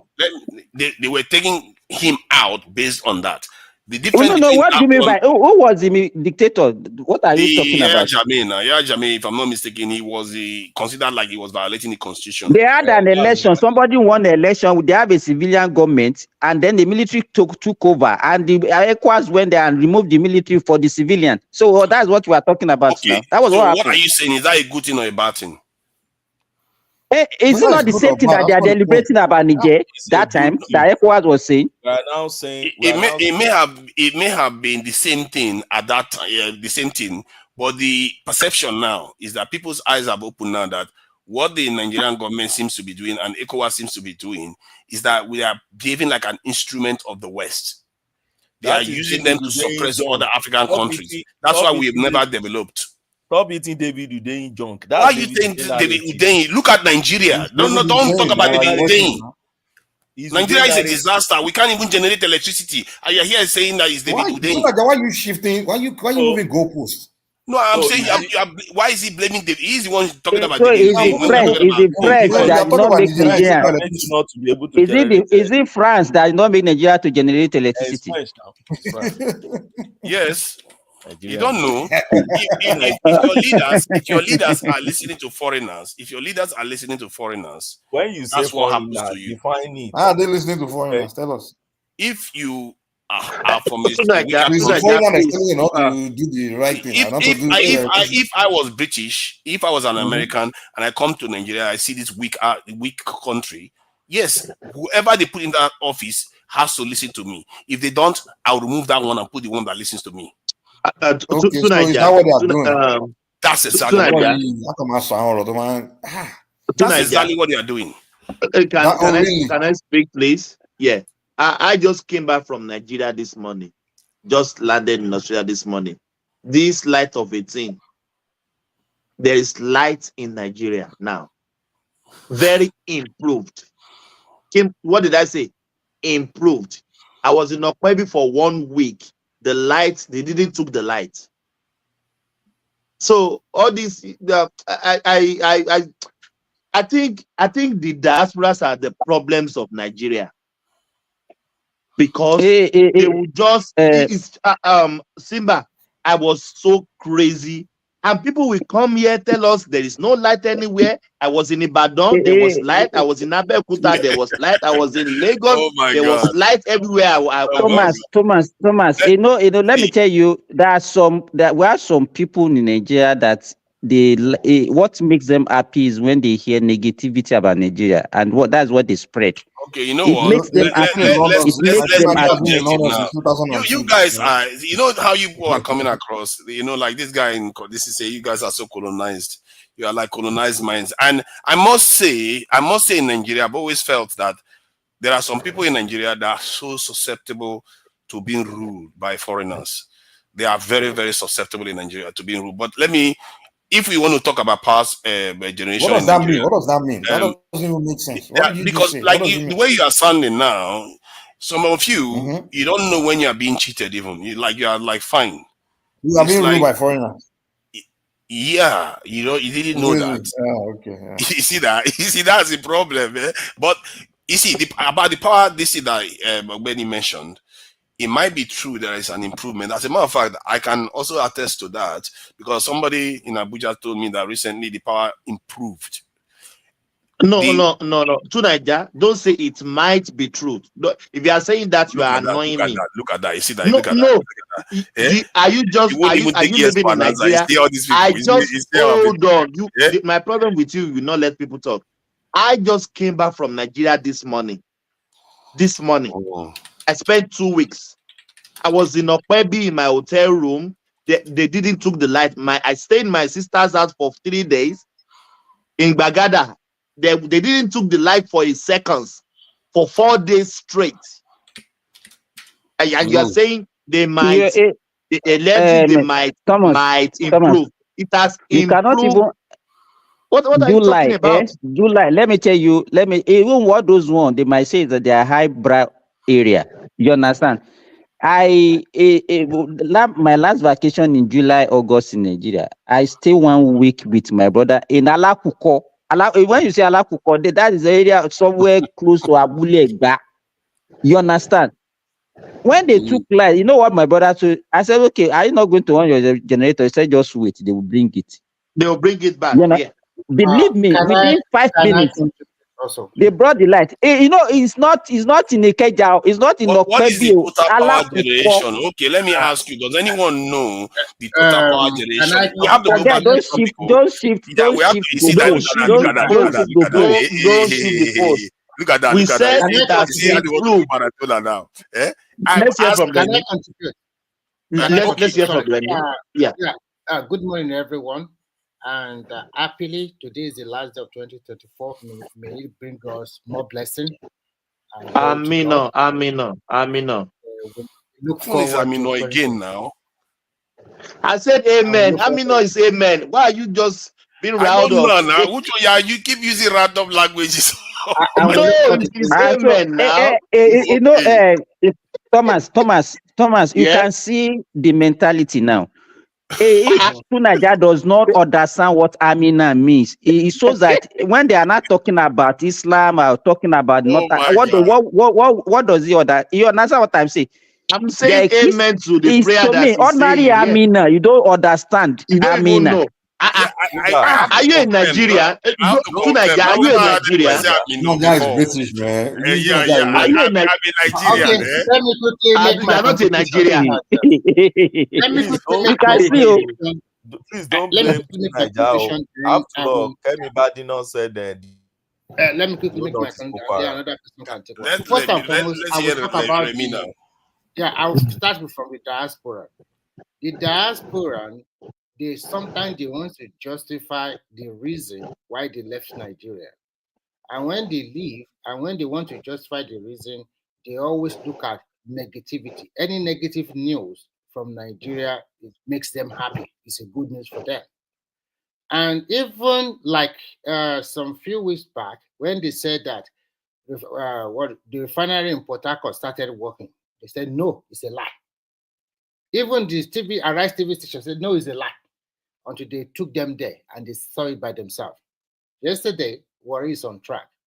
The diasporans always look for something negative. And and the people at home, they will also say, you are in abroad or you are in diaspora. You don't know what is happening. They never do well diaspora. That's what they do, Remy. They never do well. The people at home will now say Nigeria is mixed up or something like that. Fine, we all agree that we don't generate enough electricity. But let's be objective. If there's improvement, there's improvement. Everybody here, we have people at home. We have relatives. We have so many people we can talk to. And when I can always come here and tell all these things, I always laugh. Because we also have people who would be telling you, are you in Nigeria? Come on. It doesn't mean if I'm here, I don't have people in Nigeria. Everybody will have grandfather, grandma, cousins, and so many things like that. Okay, I leave it at that. I go to the Nigerian one. Lagos is empty. Don't mind you. I was just laughing when he was saying that. Yes, it's that they're enjoying that guy, man. Village boy, you know, we know about even all over the world. Even Rihanna was in Lagos. Rihanna went to Lagos. Tyler was there. A bunch of everyone was there. They were just enjoying. In fact, the people that are not there, they were thinking about saving up money for the next 2025. Anthony Joshua was in Lagos. Yes, he was there. He was in Nigeria. What What are you? I wanted to go this December now, last minute. We are the problem of this country. Diasporas. Yes, we are the main problem of this country. Sorry, Thomas. I don't want to talk about Niger. I did my research some few days ago. I really want to know what is going on. And I discovered that their General Tichani took over, there has been unrest in that country. There have been more than 2 million people displaced, even with the Russian support. There have been a lot of insurgency, fighting among themselves. Since that time to today, they have not known any peace. And the people started to agitate. And he himself, talking about going back to democratic elected government, he's confused. He doesn't know what to do. When he wants to do an interview, he did interview in 3 or 4 languages: in French, in Hausa, in English, and one of their local dialects. The people are up against him. So sometimes they want to divert their attention. How can Nigeria or Tinubu just go and invade the country? That's nothing like that. And when we are talking about democracy, what they have done in Niger is not a good thing. They overthrew a democratically elected government. That's what happened there. If we want to follow the tenets of what all of them agreed upon, they're supposed to kick them out, all of them, including Burkina Faso. But because this is Africa, and one thing I realize is this: I look at Europe, I look at America. Every country, they are fighting for themselves. They stop what we call blaming game in Nigeria. Come on, this is 2024. We should stop blaming other countries. Today, Dangote refinery is in Nigeria. A lot of refineries are closing down in Europe. Is it the French that stopped Dangote? Who stopped him? The Warri or the Port Harcourt refinery that started working. Is it the French or the German or the American that stopped it? A lot of investment that are local people, or the divestment that all these countries are going away and Nigerians are taking over. Is it America that stopped them? Or you if I told you yes, no, let me conclude. Let me quickly conclude. If you want to invest in Nigeria, as any Oyinbo man stop you from building your country or developing your country? Tell me which country in this world, no, relax. Tell me which country in this world have had it so easy. Because whatever you produce in your country, you still want to export it to the other countries. And those countries you want to export it to, they also have to take an agreement, bilateral agreement. Okay, we buy this thing from you. What are we buying from us? It's not just say, because you have the mic, you can just do whatever you want. It's not done that way. Even the so-called America and all those countries, they were highly indebted also. And if their people, they do not continue to work hard for their own country, why does America does not continue to blame? Okay, it's UK that does not let us develop, or it's this that don't. That is at this century or this age. We should stop talking this way. We should be talking objectively. And when you talk about the Hausa people, blah blah blah, I just laugh, because when you look at the election, it's not like that. You look at when you want to look at election, look at the ruling party. Are they losing most of their governors to the opposition? Are they winning election post 2023? Who are the strong men, state by state? What kind of vote can they give the ruling party? What are the people that are lining up to take over from Tinubu, probably maybe in the next 8 years, maybe in 2031? A lot of people have a game. They won't talk, but they work on the ground. All those ones that are making noise. Look at, do you think Atiku will drop for Obi? That is a lie. It won't drop. This is the person that have been fixated on becoming your president. Even if it's 100 years, he will continue to contest. Are you kidding yourself? So that is not the point. No. To be fair, let me finish what I'm saying. I will allow you to have your say. Relax. You are the moderator. Just relax yourself. I'm allowed to respond when you say something, especially when I hold your opinion. I'm not talking to you. I'm just making my own contribution. And I still need to be able to respond. I did not give you at least if you want to interject, you ask me. Like, how far? Okay, let me interject so that you don't go to.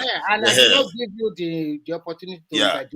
So we don't go too far into too many other topics. So in conclusion, hold on. You want to talk about everything? I did not allow. He said in conclusion. He said in conclusion. Let him conclude now. I say in conclusion, and then you still want to interject. In conclusion, as a Nigerian, or as we are Nigerian, we should be able to fight for our country, develop our country by ourselves, stop blaming the game, put our feet and put our start working for the development of that country. A little you can do for your community will save a lot of people. Instead of today condemning this, condemning that, and you are not contributing anything to the development of the country. And the place you are you also contributing? So the little you can get from where you are living now, and you put a little into Nigeria, it will save a lot of people, create a lot of employment opportunity for people. At the end of the day, everybody wants their country to be a good country. But the marketing them or talking some unnecessary trash, it does not really matter to me. See, I think you rescued yourself with that last comment. Don't comment.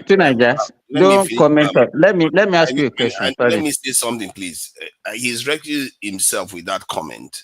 And I really wish I was around when Buhari was full-fledged president so that I would hear, maybe the video will be there. If one man has got it, I will check it to see the tone that you guys take during those conversations versus now. I will research that.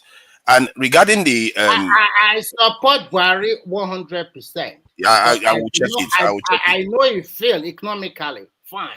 But in infrastructure, he did a wonderful job. I'm very objective analysis. I just need to go back 3 years or so, 4 years of one man. When Jonathan versus Buhari, I supported Buhari because of the problem Jonathan had during the second term. I mean, during the 4 years from 2011, he lost everything. He didn't rule very well, and that is the truth. So you rescue yourself with the last comment, but the earlier comment you were making about don't tell me I rescue myself. This is my opinion. You rescue yourself by saying because can I finish? We let you finish your statement. You wouldn't even let me say one word. You are not here to castigate. Can you just let me talk? Abdul is here. The guy hasn't said anything. Can you just let me talk? Don't forget the guy. Can you just let me talk? Change it. Change that. You just finished talking. Let me say my own piece. I said, don't judge me. Just say your own. I'm not judging you. I'm using my own opinion. So the statement you made basically kind of redressed your earlier comments. Because if one was to go by your earlier comments, one would say this guy is not ready to take over his country. But you went on to the end to say, you know what, we should take care of ourselves and all the rest, which seems to contradict the earlier comments you made, because the reasons why Nigeria has not progressed so far is because of the power of these people that are around us. These Western powers, they are making sure that we don't develop. And the fact that you don't see that, or some people don't understand that. I think you do not make careful. No, let me finish your point. Let me finish my point. Okay. I hear you when you said we should take responsibility for our country and do everything, develop our country, which is the perfect thing to say. Exactly, yes. But to do that, if you don't understand that you still have to confront those people that you were defending earlier on, saying they are not responsible for anything. Making sure you embezzle your money for yes. They tell you to go and embezzle your money for project. Let me finish now. Let me finish my comment. So if you don't, you have to make sure. The point I'm making is that if you are saying we have to take care of ourselves, you have to realize that the people you're defending earlier on, you also have to confront them. Like I said, if you see a snake, you have to tell your children that is a snake. Next time, if you are emerging, you need to deal with that snake. So to stop Nigeria from embezzling, you have to go and tackle the white man. What we are trying to tell you to Nigeria is very simple. What we are saying is you have to cultivate your land by yourself. You don't say that you don't give excuses. China and the rest, they put their feet into work. They work hard. And when they say they are okay, then the rest of the world came to them and they learned from them, and they were now good at what but they push back. They push back against the people you are defending. I'm not defending them. I'm trying to tell you that that is why you are wrong. It's not defending. It's only telling you to take responsibility. We as Nigeria, we must work hard by ourselves first. That I agree with you. Excuses. Okay, I agree with you on that. Let's say we all agree that we have to work for ourselves. We have to defy anybody. It doesn't matter whether it's the West or the East or anybody. Or Burkina Faso. Are they Nigerian? What concerns me with them? They are your people. No, they are not my people. Forget it. That is why you are getting it wrong. Even let me ask you a very good question. United States of America, do you think they care about Canadians or Mexicans? Do you think they care about them? They don't. Yes. America cares about Canadians more than they care about Mexicans. When they talk about economy and the rest, they care about their own force. Make their country great first. Who cares about Canada or Mexico? Of course they care about them. Why do you think all of them are doing so well? Doing the same mistake. That is the mistake we Nigerians always think. We thought that we are Pan-Africanism. Those people you are helping, when your country have a big church, did they come to help you? Forget it. They don't. Do you think I think they care your about understanding. I think your understanding of these things seems to be colored by your own. Well. See. Let me say this. Okay, Generally, the world is divided in different structures. See, we have to be you guys have a lot of people coming too. Two of you are just Abdullah. That's fine. That's fine. Let the man talk to now. He never interrupt you when he's the one talking. It's when I'm. No, I'm not interrupting. I'm just saying two of you should let Abdul enter at one point. So he's going to come in now. See, the thing is, you have to understand that the way the world is structured is one, the top layer is based on race, and next layer is ethnicity, and you go down maybe tribe, clan, religion, and all the rest. But at the top is race, because if you look at the world right now, based on race, you will see how the prosperity filters down. So and wherever there are black people, let me finish now. Wherever there are black people, you see poverty. The whole rhetoric. I'm tired of listening. Can you just stop and listen? It's just yesterday. Hold on now. Just yesterday we were talking about this same topic. Do you know France has many territories outside France that they own? So I said, you know what? Go to those territories, look for the ones that are black, and look for the ones that are white, and you find out that the ones that are white are far more developed. Okay, and that's people there are more productive. That's right. What I want to say, Tuniger is very simple. Oh God, believe what you want. Tuniger is very simple. Forget the old rhetorics. Lagos State today, Lagos State 24 years ago, they don't have blue line, they don't have red line. Today they have it. They're even planning to start building purple and green line. Who stopped them? China like 40 years ago, they were not like that. All the Asian tigers, they were not like that. Who stopped them? Today they are build nuclear weapons. Why is not stopping Lagos? That's what I asked you. About black, white, yellow, because strategically it makes no difference. Every time, lazy excuse. Because strategically it makes no difference. It's not going to affect anything. What is going to affect anything is when you actually make serious moves.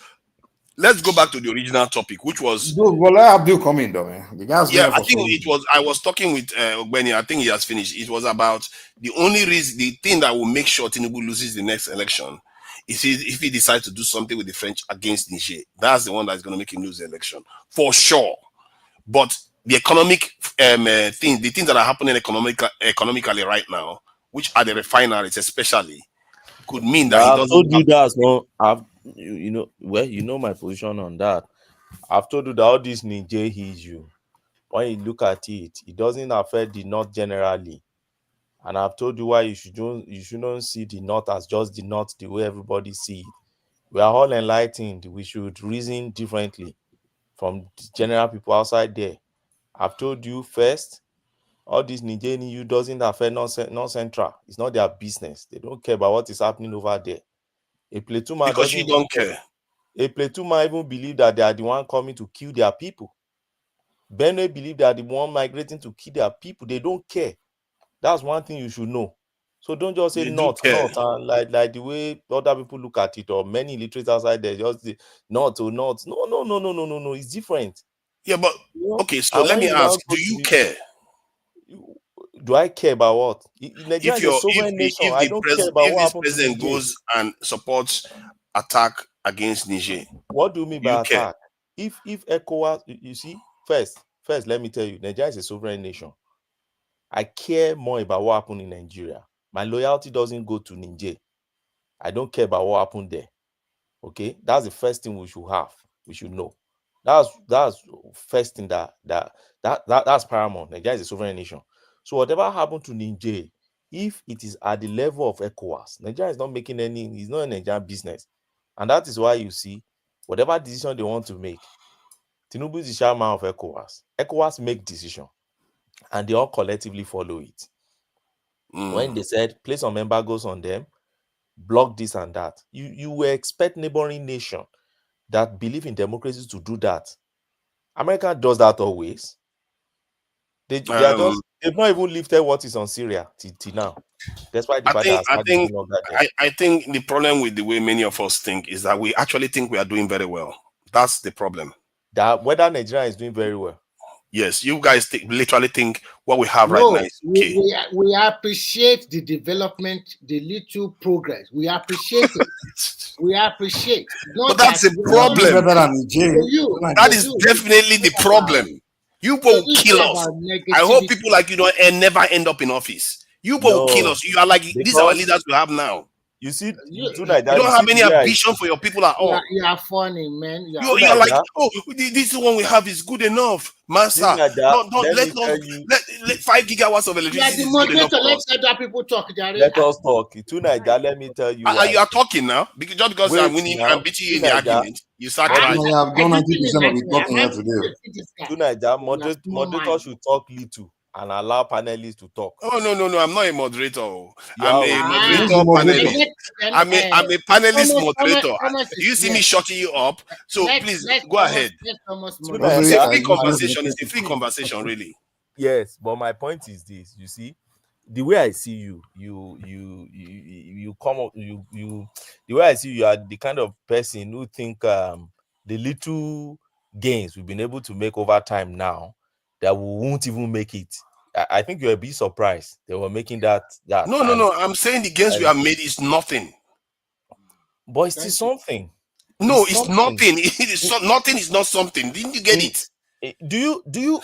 Let me ask you a question. Have you ever occupied any public office at all, both whether in Nigeria or outside? Have you? Never. I have not occupied public office. Okay, I understand now. Oh, you understand? That's why. Yes, I understand. Have you ever belonged to any movement or political party?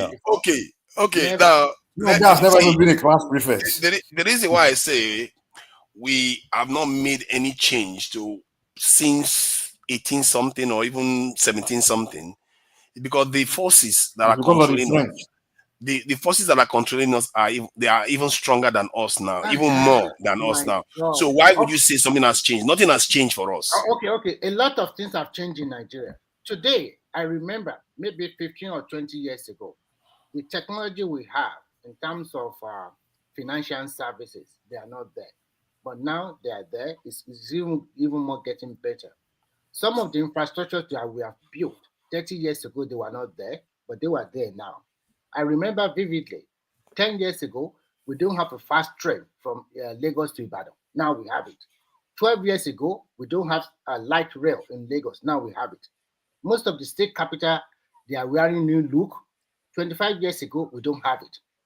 A lot of things have changed in Nigeria, but people that are staying abroad, maybe they don't go home often, they always criticize the country. Fine, this country is going through a turbulent time now, but things are being turned around little by little. I remember 3 months ago, €1 to the naira was about 1,800. Today it's about 1,600 plus. And somebody just within some few months, and somebody will tell me there is no progress or there is no change. Let's be objective. Wow. And in terms of neighboring countries, you move to too many topics. Let me finish. You will come. You have to deal with one so that people can reply to you. Okay, like Abdul, are you ready? Abdul can go ahead. Are you scared? Abdul, please go ahead, because somebody needs to save him for what he just said. There is Mike is here. Thomas is here. Abdul, are you there? What is it? I'm here. Please, can you help save us from these opinions? What do you think about what you've heard so far? Okay, yeah. Mike, I appreciate the recognition, and of course, Mike will appreciate anybody that shares his opinion, isn't it? And I'm happy Ogbeni is here. Ogbeni, I love listening to you. I'm a fan as well.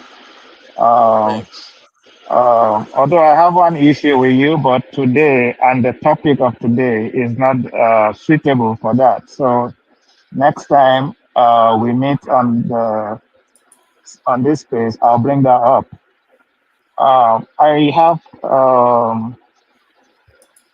I don't have much to say, but I have more questions than contribution to the subject of today.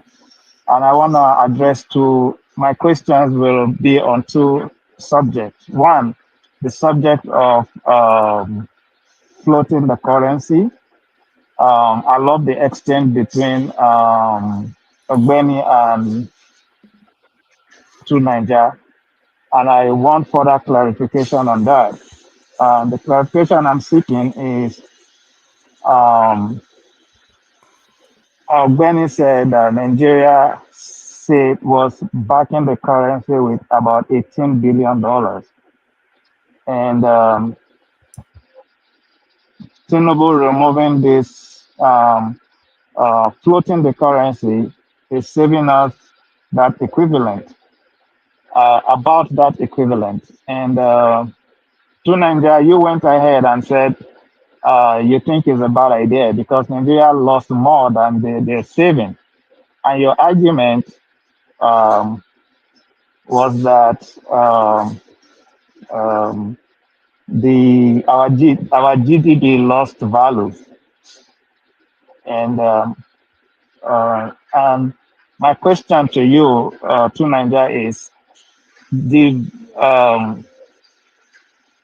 GDP losing half of its value. It wasn't based on Nigeria losing money. Is it based on Nigeria losing money, or just the effect of change in exchange rate? And my question to Ogbeni is, if we're saving $18 billion, and you said Tinubu is giving that money to the governors, is that a constitutional thing or his decision to do that? Because personally, I feel some of that money should have been channeled to the infrastructural development, especially infrastructures that will fight corruption. And that will fight corruption. So that's my first question. The second one is there's obviously a dramatic change in geopolitics, and we can see a shift we can see most countries shifting away either directly or indirectly from the dollar. And as we are all aware here, dollar is a major problem. Sourcing dollar is a major problem for Nigerians, and it's having a direct or indirect effect on our economy. So my question is, why is Nigeria not making effort to join the BRICS group? And the second question is, why have the BRICS group not extended an invitation to Nigeria to become a permanent member of that group? Thank you. Wow, that is very intellectual. Thank you for that. You are paying attention to the earlier discussions. Regarding the Forex exchange, the reason is because if you are spending at most, the highest year that they spend money on that was $18 billion. And the fact that the government has the power to reduce the demand for the dollar is, nobody even factors that in. But let's say they don't want to do that. They just choose not to do that. Then they went and floated the currency instead. By doing that, they had to bring back subsidies again, because you can't go from 200 naira per liter petrol to 1,000 in Nigeria. That would have created upheaval in the country. So why would you just save money from the removal of subsidies and then throw the country into having to pay it again while going through pain on top of it? You see the double whammy. Now they also have to borrow money to stabilize the currency. So the currency that they are still defending it. I think somebody said about $2.something billion they spent defending it even this year. So they are still defending it even when they floated it this far. Less than 1 point yes something. It's less than 2.something billion actually. Yes, I know of the borrowed 2.something million to dollars to defend the currency. That is the one we know of. And we know that they brought back fuel subsidy that cost about $7-8 billion. So we put that one together, that's just about $10 billion they've done. Then if you factor in job losses, debt repayment that people have to pay more, that is more expensive. If you owe any money in dollars, you have to pay double in naira now. That's what they did to people. Businesses lost money. Dangote businesses lost money. MTN, they lost money. So he damaged so many economies in Nigeria that then the Nigerian GDP went on to half in dollars in 1 year. That is crazy at any level. So if you, for my own calculation, I did some analysis and said, based on historical data, when an economy is experiencing 35% inflation and a depreciation of its currency by this much, the unemployment rate at a certain level, what would be the general loss to that economy if this was the original size of the economy? And the average that came out of there, and that is minimum within that period, $60 billion that you've lost just based on that alone. So you can ask yourself, why go through all this? First, you've already done the damage of 10 point something to $12 billion by yourself. Then subject the economy to all this. Why not just wait for Dangote refinery to come on stream? That is going to help reduce the demand for crude. That is going to help. Port Harcourt refinery is coming too.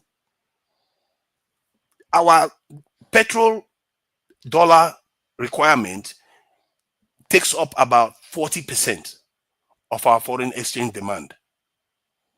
And you have you already made arrangements for that to go away. Then what was the rush? What was the rush? He didn't even wait for his CBN governor to get into office to do it. So I'm just answered it. Thank you. I have sorry, Remy. Benny, before you give me your own perspective, can I just want to I have some follow-up questions to Niger. To Niger, you make about three strong points. Number one, you said the subsidy removal, we're paying for subsidy. I think I want to believe that is gone now. So that no longer holds water and it's temporary anyway. Then you also talked about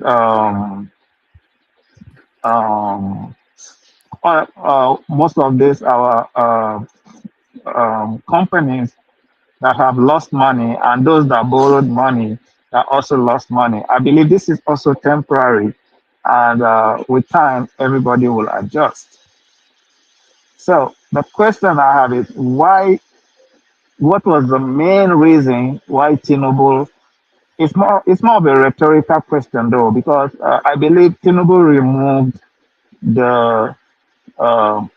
floated the currency because he wanted to attract foreign investors. He wanted to make the country attractive to foreign investors. And don't you think, and also Nigeria saving money and getting rid of the arbitrage, don't you think in the long run, this will help the country rather than focusing on the short, unfortunate incidents you listed? I think on the long run, until Nigeria starts doing some significant exports beyond the crude oil that we are exporting, like Dangote refinery doing value-added manufacturing and exporting it and actually bringing the money to the CBN, which means our dollar supply increases to not just, and the federal government making serious effort to reduce the demand for the dollar. Anybody that wants to go and buy crude overseas, don't give them money. Anybody that just want to go and buy some useless stuff overseas, go and get your own dollar. Stop killing the Nigerian economy. Do you know why this is important? Because it's affecting the price of petrol in Nigeria. It's affecting the price of everything, especially now that they removed the subsidies. So can you imagine if Dangote refinery came on stream and gets all its crude from Nigeria, supply all the petrol to Nigeria, plus Port Harcourt refiners and all the rest, supply in Nigeria, then the need to defend the Naira completely goes away. It goes away completely. Zero. You don't need to defend the Naira anymore. Our currency will be somewhere around, when they did this, it was around 400 and something Naira to a dollar. 490 something Naira to a dollar. Our currency will be at that level. Guess where petrol price will be? Okay, quickly, I just want to chip in this one. Before the reason why they removed that subsidy for the naira is very simple. For more than 10 or 15 or 20 years, we have been subsidizing our naira against the dollar, and up to the tune about $1.5 billion every month. When you just suppose that one, yes, billion. When you not just suppose it to 1 year, we are talking about 18 billion plus. It's a lot of money. And when you, that is why you have to, and the reason why we cannot do managed floating is because we don't have enough external reserve to back it up. If we do have that one, it's not this time around that 17 months that our external reserve jumped from 32 billion to about 40 billion now. That is why we're having respite little by little. And if you talk about a country like China, that they do what we call the way they do their own currencies to do mago with it. There's a name for it. I forgot it. If I remember, it come to my head. So the reason why they keep their currency at low to the dollar is to continue to improve and encourage their export to the rest of the world.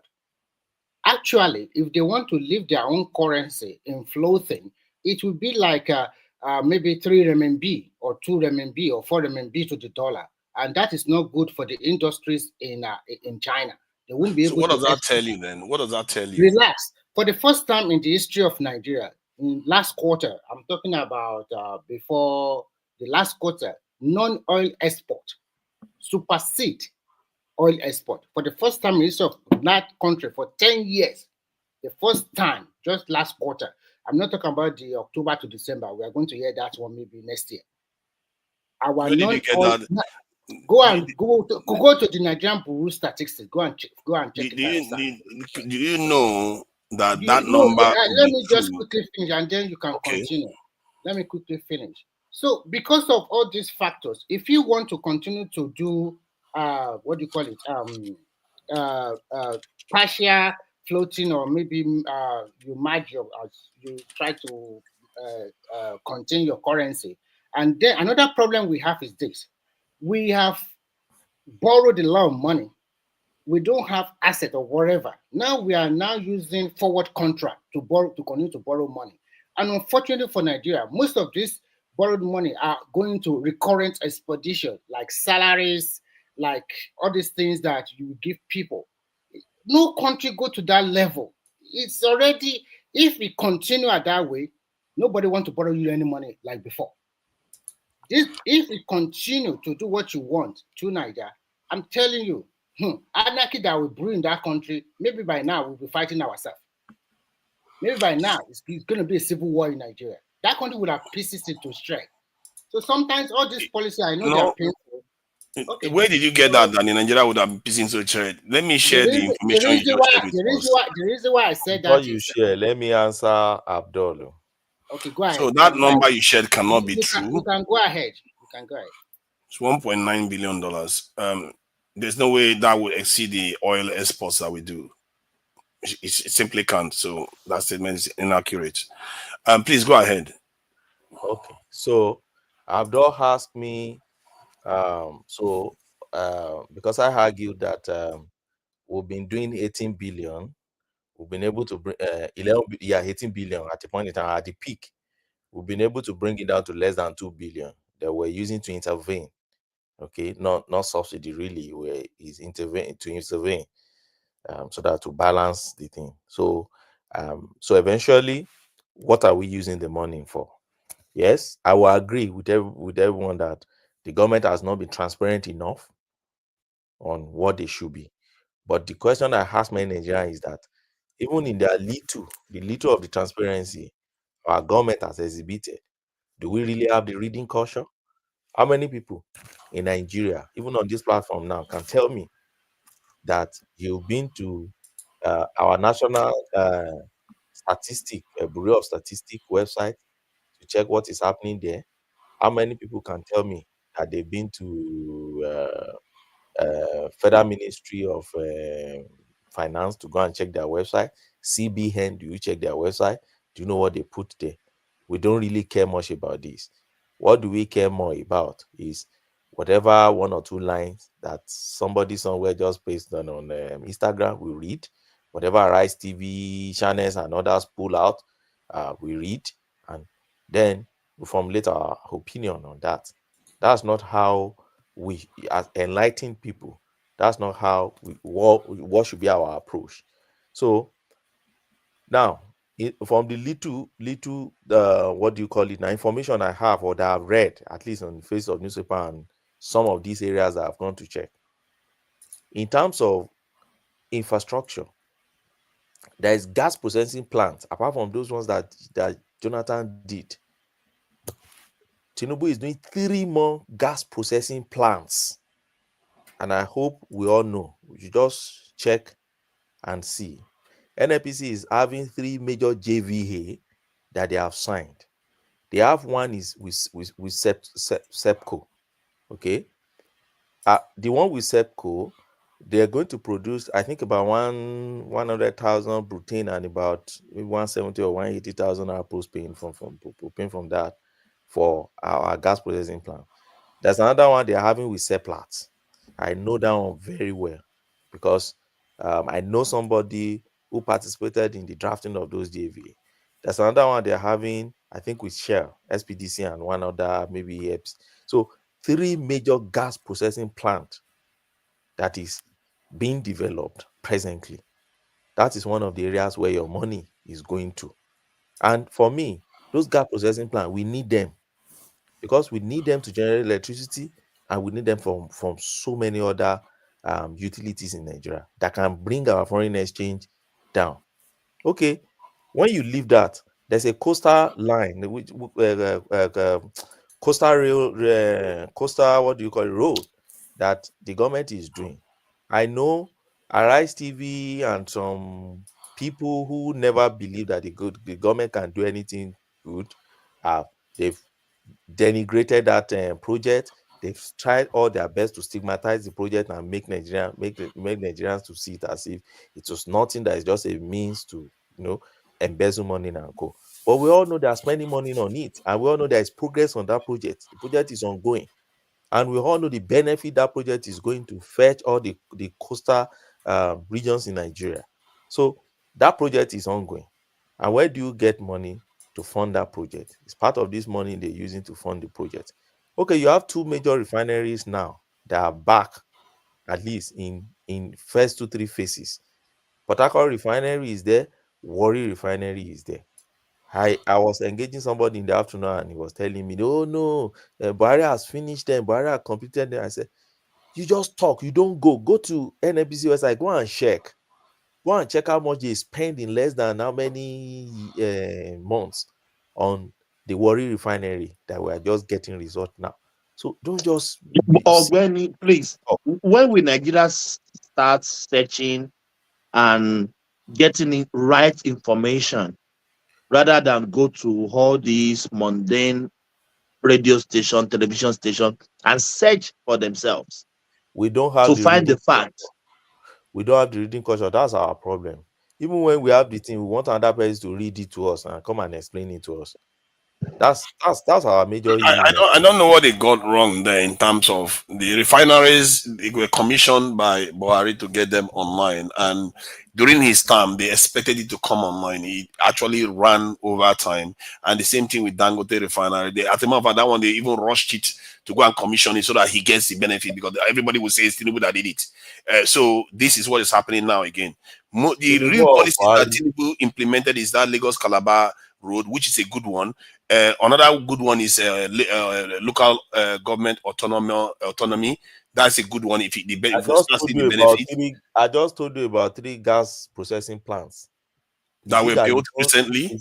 Is it that you don't know about it, or you deliberately don't want to hear it? No, I don't know about it. I didn't know about gas processing plants.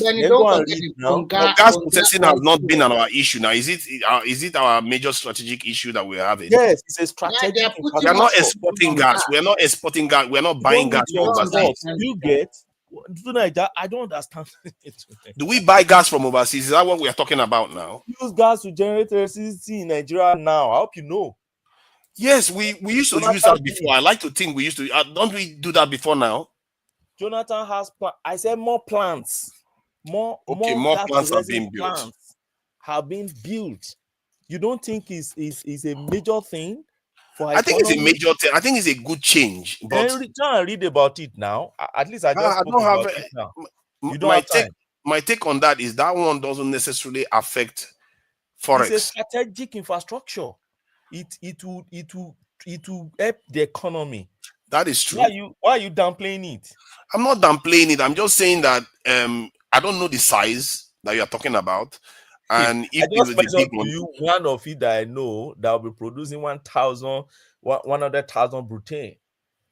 Just go and find out about them. Find out about them.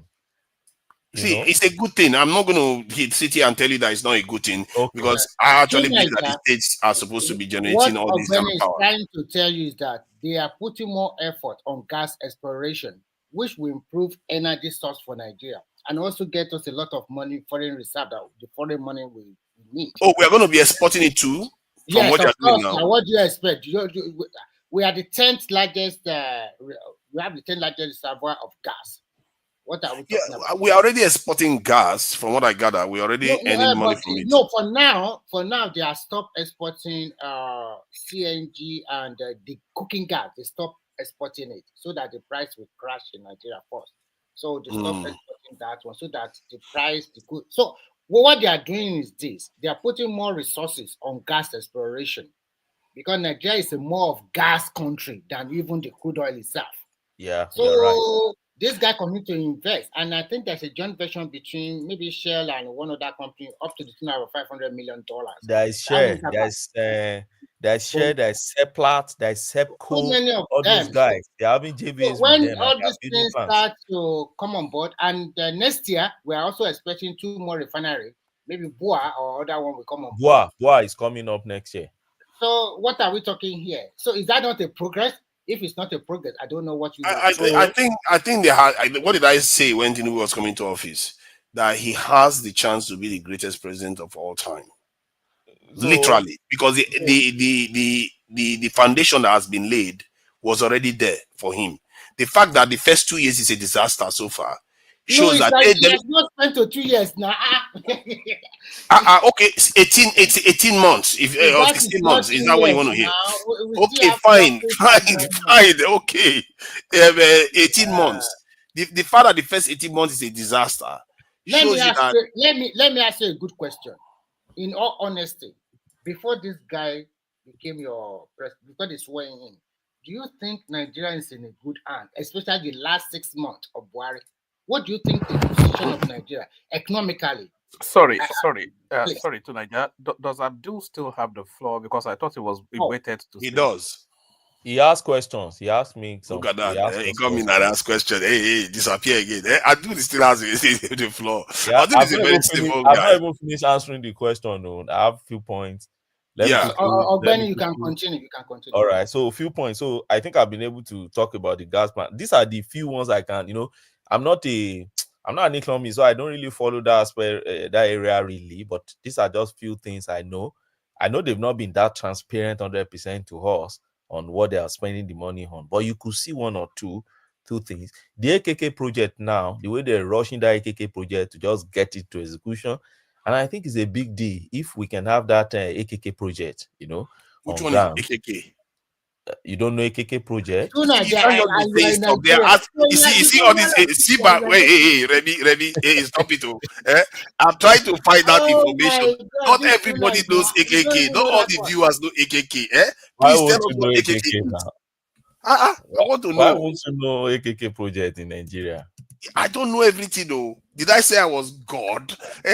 Just tell us what AKK is. It's a major project on natural gas pipeline that is moving from Akwa Ibom via Ajaokuta to Kaduna, then landing in Kano. Pipeline. It's a natural gas pipeline. Go and find out about it. What about the other one that will ship gas from Nigeria to Europe via Morocco? Oh, that one. That one is about 75% completed. Are you kidding? So you don't know nothing. No, I know this is something that people praise Buhari for doing. Buhari technically made this solid foundation. I know Buhari started. Are you trying to say that Jagaban built that one? I did not say Jagaba. I'm trying to tell you that these are things that will bring succor, that will bring a lot of things to Nigeria. That's what I'm trying to say. My prediction was that Nigeria was going to improve. Government is continuing. Remy, my prediction was that Nigeria is going to improve in the next coming You years. guys allow Ogbeni to finish. We'll let him finish. Who is that one? Ogbeni. So my prediction was that Nigeria was going to improve, but the lesson we want to learn from this is that we should check for what truly matters, because we were here before. Nigeria was doing very well in the 70s and early 80s, and look at how we lost it all. We have to build things that are sustainable. That is the key. To Nigeria, if you go and read this Fashola's book, there's a most recent book Fashola wrote, you realize that all those 70s, 80s that we were talking about were those periods where when our problem had been planted like a cancerous cell within the Nigerian system. We're just reaping the effects years thereafter. You see, when you read that book, and I urge everyone to buy that Fashola book and read, not just Pharaoh Timi book we should be reading. Because I know to Nigeria, I know you must have bought that Pharaoh Timi book. Anyway, try and buy Fashola book too. I'm not buying any book. Ogbeni, and my father-in-law here was a very, very important person. I don't know why one man is telling me to let other people go. Is that Thomas that is doing it from the chat? The point is that my style is different. One man, leave it for so me. Naja, I was going to ask. Let me ask you a question. Do you get orgasm from talking?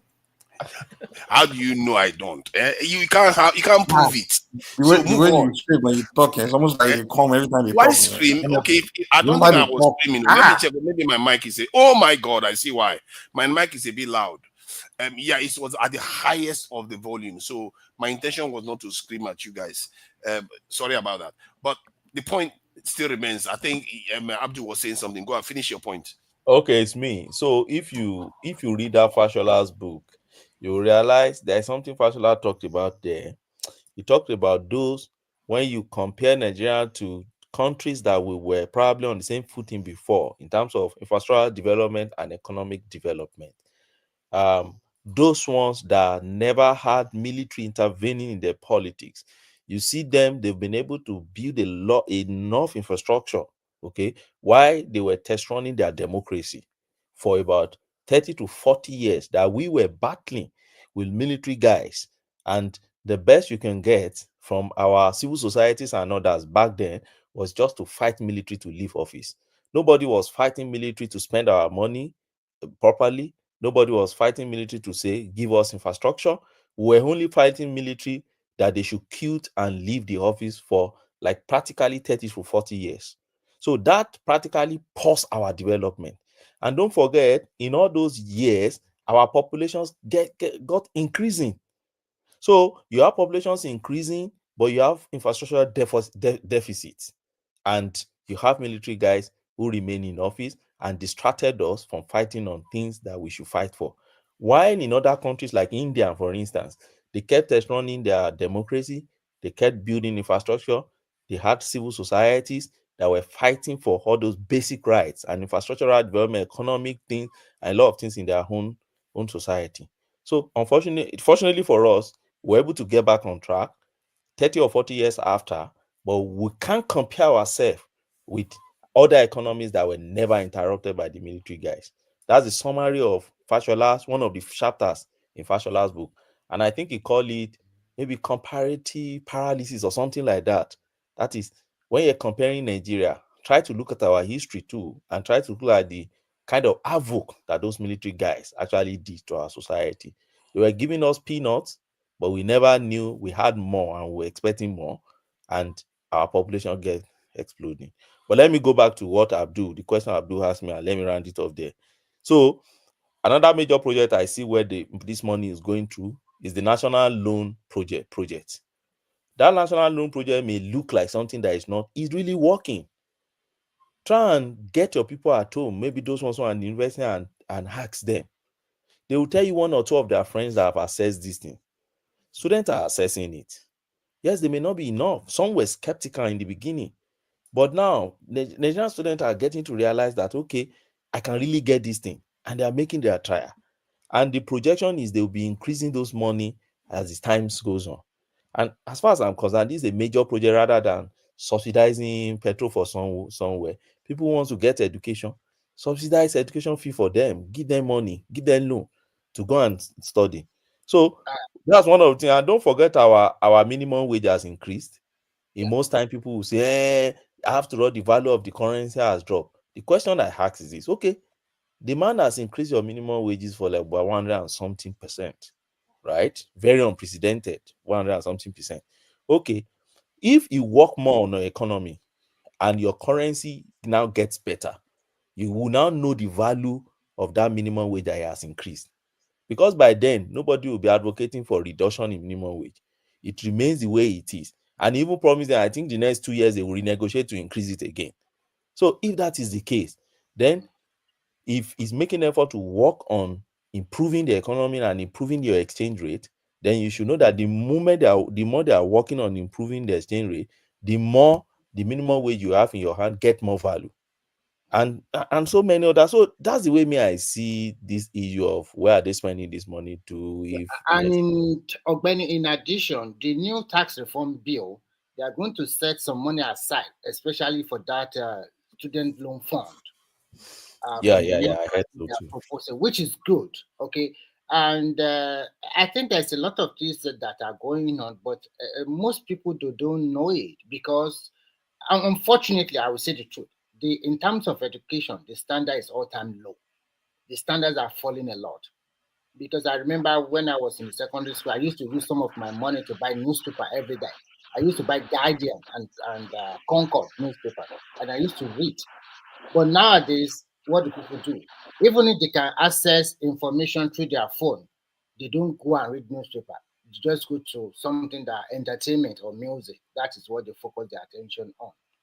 So so when you look at all the things that has happened and just suppose see that, is it not the same Nigeria 2 or 3 or 4 years ago that we are in serious mess and things are falling into shape?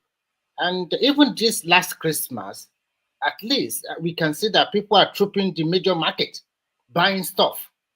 Although we know we are not yet out, but it's a little progress has been made. So the way I'm just having a look at the videos from 3 years ago. I'm going to really investigate it, and one day when I will be hosting, I will juxtapose it with your positions today, and to see whether we are actually objective people. That'll be fine. The problem we have for a long time is this: not all of this president, they wanted to remove that oil subsidy, petroleum substitute, but they are afraid of the backlash. They are afraid. And if you call somebody a leader, if you're a leader, you should take a bold step and let history judge you in future. But if you cannot take that bold step and cannot take that risk, so why are you there? We know government is a continuum. Remy, sorry for interrupting you. The oil subsidy is gone. The petrol has filed its course in the market, but Nigeria is still buying it. I bought it. Even now, the petrol is going down. The last tank I filled on my car before leaving Nigeria, I bought it 935. 935. And it's still going to go down more. And it's still going down. When this president was in office, remember it was 200 and something naira. See, but that is subsidy now. But what are you talking? You know why they are paying that ridiculous money for petrol. You know, when you remove the subsidy, let's say they remove the subsidy, the price should be around 500 or 400. However, I'm not saying that these are not going to improve. Let the forces on demand and supply. But can you imagine? If Dangote refinery wasn't there, Port Harcourt refinery wasn't there, and Warri refinery wasn't there, what would be happening to the Nigerian economy now? Can you imagine? But now they are there. So what can we do? Exactly. So stop giving credit to the president when it's another thing that is creating that effect. To Nigeria, for a long time in Nigeria, every Christmas and New Year is a terrible time for Nigeria to buy petrol. There will be scarcity. Even when they are selling at something you are calling it, every stations are selling at different price. Most of these people, they will take this petrol, they don't sell it to us. I live in Ibadan. and I can go to Denver different station. We don't have petrol. Where are the petrol? They're already taking it to the border to go and send Benin Republic and the rest. But now, so Dangote is even doing promotion. He's even doing promotion with his petrol. Yeah, that's what you do now as a private company. Do you support? No, what I'm trying to say. Let me ask you a question now. Do you support the divestment from Nigeria, our extra 13.something% in the ownership of Dangote refinery? We could have had 20%. Now we have 7.something%. I think in business, first and foremost, they will have signed a contractual agreement to that effect. And what NNPC came out and tell us is not the real situation. Later, they were unable to pay up their own part of the agreement. They did not pay that actual money. They only pay about. But do you support them not paying? I cannot totally support. No, I won't support them to invest now. That is a stupid thing, because Dangote now is exporting a lot of petroleum products to neighboring countries. And soon, also, we will be selling to some countries in South America and Central America. So, leave our investment there. We continue to get more. We get a reward out of our investment. They shouldn't do that, because they've already done it. That's the thing. They've already done it No, without consulting Nigerians. No. It's still there. They did not remove nothing. We are 7% from, according to Dangote anyway. I know. Nigeria owns 7% or 20%. It's still something, because that refinery is going to serve, at the end of the day, serve a lot of West African countries. Not only about petrol alone, aviation. No, but that's not the point I'm making. I'm making a point that something that will enrich Nigeria. This president, hold on now, something that will enrich Nigeria. This president went and removed that lever from us. Like, when you know that Dangote refinery is going to be making profits and Nigeria is going to be getting that 20% profit, and you take it away. We are past this two stage. I think you and Benny have discussed about it. We are still going back to it. I don't see any. No, I just wanted to get your opinion on it. That you don't support the removal of 20%. My opinion already tally with what Benny said, because I don't see the rationale why we continue to subsidize petrol, and we are borrowing money to do that, and we don't even have assets or resources. We are borrowing money, and then we are now putting resources that are supposed to be good for the country. We are selling our crude forward contract. This is terrible news for a country. Something you have not even dig out from the ground. You have already stake it against the money you borrow. And what do you use the money for? To pay salary. That's all. It's not that you are using money for productivity or anything. So it that is one of the. If I look at some of the areas in the last 1.5 years, those are the areas I feel like we have been shortchanged in Nigeria, downgrading Nigeria's position in Dangote refinery, floating the currency. If he hadn't done that, I'm telling you right now, this dirty December you are hearing is going to be anarchy December. It seems you do not get it. The question is this: if you continue to manage the currency, do you continue to subsidize it $1.5 billion every month? And who is going to borrow you that money? You are borrowing the money. You are even have to subsidize it again. That's my point. You are using your oil as for contract to borrow money against that kind of subsidy. Come on, who are you subsidizing? Yeah, but the point I'm making is that you will not have to. The reason why we're borrowing was because we're importing petrol. I know. Apart from not importing or no importing petrol, at that particular moment, you should put a stop to it, because if you do not put a stop to it, you have problem of meeting that expenditure again. You won't be able to pay your salary. They just remove subsidies, so you have a bit of wiggle room now. But what he did was go and take that wiggle room away by floating the currency. This is the issue I've been highlighting. You don't fully understand my point. That is probably why I understand your point. Your point was that it should have not removed the subsidy on Naira like that. Maybe just little by little. You are saying I think he should remove the subsidies. I don't care. To be fair, yes, whether he removes it the first day is not mine. The policy in itself, I support it. The one I don't support is floating the currency. He didn't have to. You are saying the same thing. So let me ask you one question. So you are trying to say floating of that currency, Tinubu should continue to borrow money to subsidize the Naira against the dollar. No, he wouldn't have to, because how is he going to do it? Because now Nigeria is producing its own crude. The reason why we're borrowing because we have to import a lot of petrol. So how is he going to manage the first from May 2023 to this year, which is about September, October, that is over 1 year. What is he going to do? Borrow more money, 1.5 billion every month? Where is he going to get the money? Dangote refinery is coming on stream. The money you get from removing subsidies. I just asked you a very good question. For that 1 year plus, what is he going to do? Use the money you get from the fuel subsidy to defend the naira. It's not getting. It's borrowing. They are borrowing money, and according to the budget of 2023, by July they did not make provision for subsidy on petrol anymore. So you are asking him to breaking news. Let me break the news for you. For that period, for that same period you are talking about, they borrowed money anyway because of the floating of the currency. But they are not borrowing money to subsidize the naira like that. But they borrowed money to subsidize the petrol that they claim to have removed. I don't know how they do that. It's but that's what I'm trying to highlight to you. It's not. Is it open to you? If you have, now NNPC came out and said they were owing almost $7 billion. So why are they not the same NNPC that tell you that they are? Why are they not making profit this year? Because Dangote refinery has now started supplying them crude, petrol. The company they are owing 7 trillion or whatever naira last year. Magically, they are now making profit just some few months after. Don't you think they are lying? I don't think you understand me. So do you understand that? See, hold on. Do you understand that when you remove fuel subsidies, the petrol price went to around 500? But because that is a value in dollars, isn't it?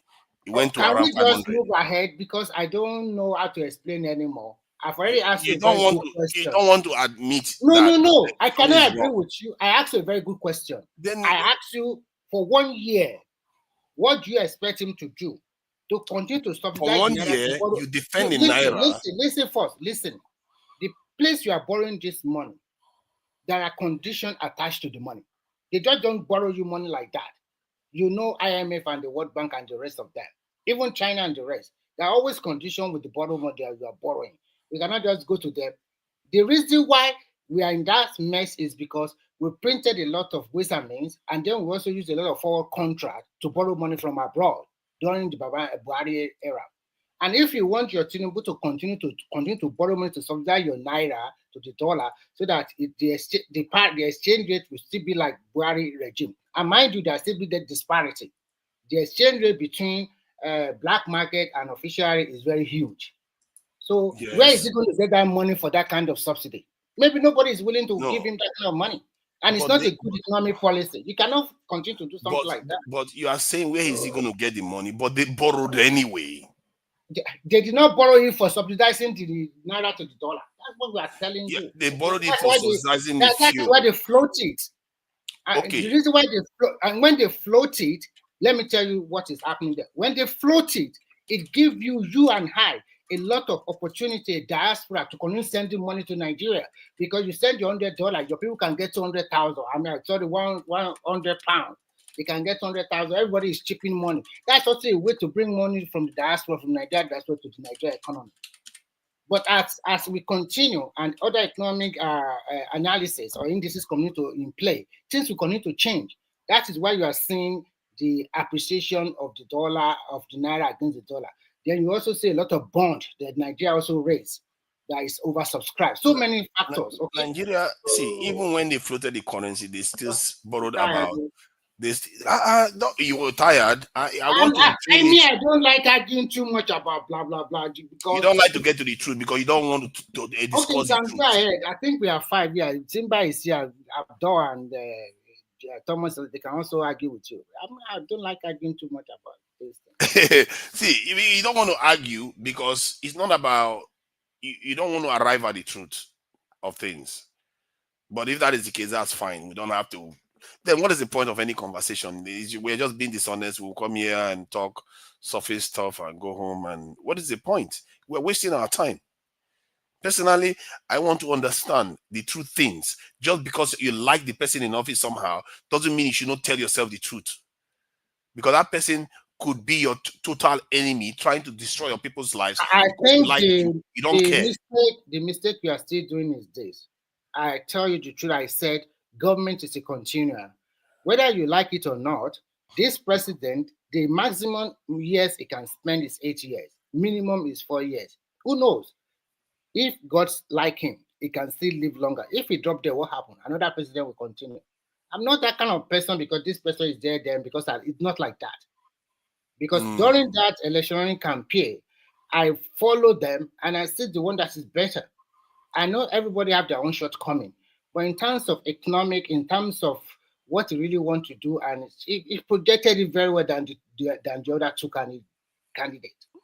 So 2027 election is coming. If we have a better candidate that's better than him, I will support him even more than Tinubu. I don't care. And I see politics. Let me tell you something. I see politics as a game. It's either you win or you lose. If I lose, I move on. If I win, I will be fine. So I do not. I'm not that kind of person. I didn't see him as the best candidate. This is somebody that removes subsidy. I said I see him as a better candidate than the rest. Better than the rest. I didn't see, even at that time, I didn't see him as the best, better candidate. And then the one you say as the best, because he didn't even tell you what he was going to do with the fuel subsidy, and you supported him. It's like, why would you not get bad governance when you have people that are behaving like that? So Tunaida, your opinion is different from mine. Okay, you might not like removal of oil subsidy or whatever. No, he didn't tell you what he was going to do with it, and you voted him anyway. Because I've discovered that so many things you do not know now. So if you follow him, like I follow him during all those interview with the Nigeria Economic Summit group, go and watch it again. They call on the three candidates. They ask them questions. He articulated his vision. He said what he's going to do, and so many things he said he's going to do. Go and check it again. Remy, do you know what they told him in the interview recently? They told him that the Nigerian GDP has almost halved in dollars. He said, I spend in naira, I don't spend the dollar. That is his response to that. Yeah. But that is what you are facing. And if we don't know the significance so do you spend dollars in UK? No, I don't. I spend in British So pound. majority of people, what did they spend in Nigeria? Most people spend naira in Nigeria. So what do you expect from Nigeria? The economy has been bastardized for more than 8 years or something. Do you expect an El-Dorado? What do you expect? The president answer that question on imports. Do you want a quick response under 1 year or 3 months or 4 months? What do you expect? And what you have in your mind that you think is the best might not necessarily be the best. What I'm saying too might not necessarily be the best because of so many factors. First, I'm not a finance minister. I'm not working for the government. I don't have all the document, everything in my hand to quickly make a sound analysis or whatever according to my own opinion. You too, you do not have it. We are only. But I can sit here and give you a policy that will make sure the Nigerian economy. That is in your own mind. The fuel subsidy will be removed. No, it's obvious. It's not in my mind. It's obvious. Okay. That is why it bothers me that sometimes we pretend as if we don't see what should be there for us to see. We are being sabotaged from 1960. Our leaders have been sabotaging us till today, and we still think they are going to change. Because you people have not changed too. I don't blame them. Because we too have not changed. You know what finished that country? Is because we don't normally tell ourselves the truth. If we have are you telling yourself the truth now? Listen, if we have faced the truth from day one, we would have been defending our naira unnecessarily. We would have removed all this subsidy. Because where you live in England, does your UK government subsidize the petrol you are buying? No, they subsidize other things. All the tax you are paying all over there, the tax ratio to the economy, you know the percentage. The UK government subsidizes airlines, train lines, farmers, water supply. They subsidize their companies heavily. Tech industry, heavily subscribed and subsidized. So in Nigeria, they subsidize education, they subsidize health, they subsidize petrol. Virtually, they subsidize food. Everything about Nigeria, they subsidize it. Food is not subsidized in Nigeria. Are you kidding yourself? When you import a lot of food from abroad, you do not subsidize it. Are you kidding? No, we don't. We don't subsidize food. No, where did you get that one from again? It is now. They remove most of them. Before. No, we never subsidize food. Stop making stuff up. What about farm produce? Which one is farm produce? What about fertilizers? fertilizers, I think for a while we have not been importing fertilizer, if I'm not mistaken. No, so you are telling me they did not subsidize fertilizers, right? I think they do subsidize fertilizers for farm. Subsidies. Okay, if they subsidize fertilizer, which is the main product for germinating and growing your food product, what are they doing? Is it not subsidizing food like that? The end result. Yes, they are subsidizing fertilizer. They don't know a lot of stuff, Jare, Baba, Jare. But if you compare it to the subsidies that others are getting, Nigerian subsidy is nothing. It's nothing compared to what Nigeria is trying. Look. But you don't see. You say you feel. I don't know whether you care for your people, but you really need to truly care for your people to truly understand what is going on. Because you say you do, but some of the things you are saying doesn't appear to really link. No, I never say. I never tell you I care for people. I believe in reality. Listen carefully. I'm not here to empathize or sympathize. I'm here to talk about objectivity and reality of life. If all these developed country and advanced country, if they are empathize with their people and sympathize with them, you will not be paying a lot of tax. Actually, you are supposed to. Nothing is free. You are living in a capitalist world. You are supposed to be objective because objectivity is smart, and it means that and being empathetic to your people means you have to be objective. You don't understand you don't understand. What the empathy you are talking about is not doing the right thing. You are just talking about empathizing the people without not doing the right thing.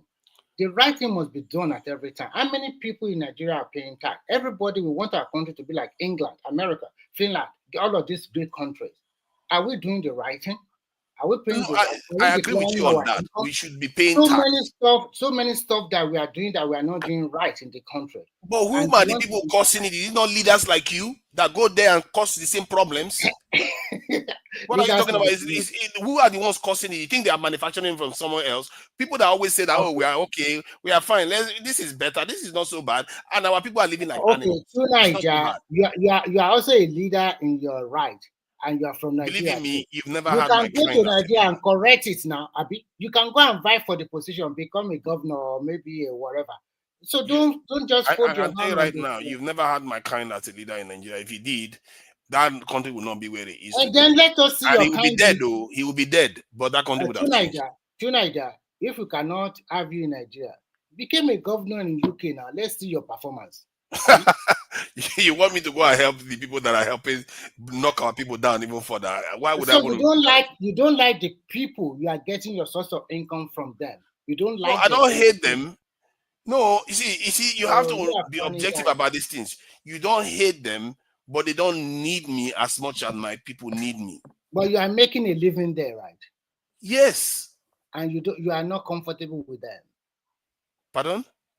You are not comfortable with them.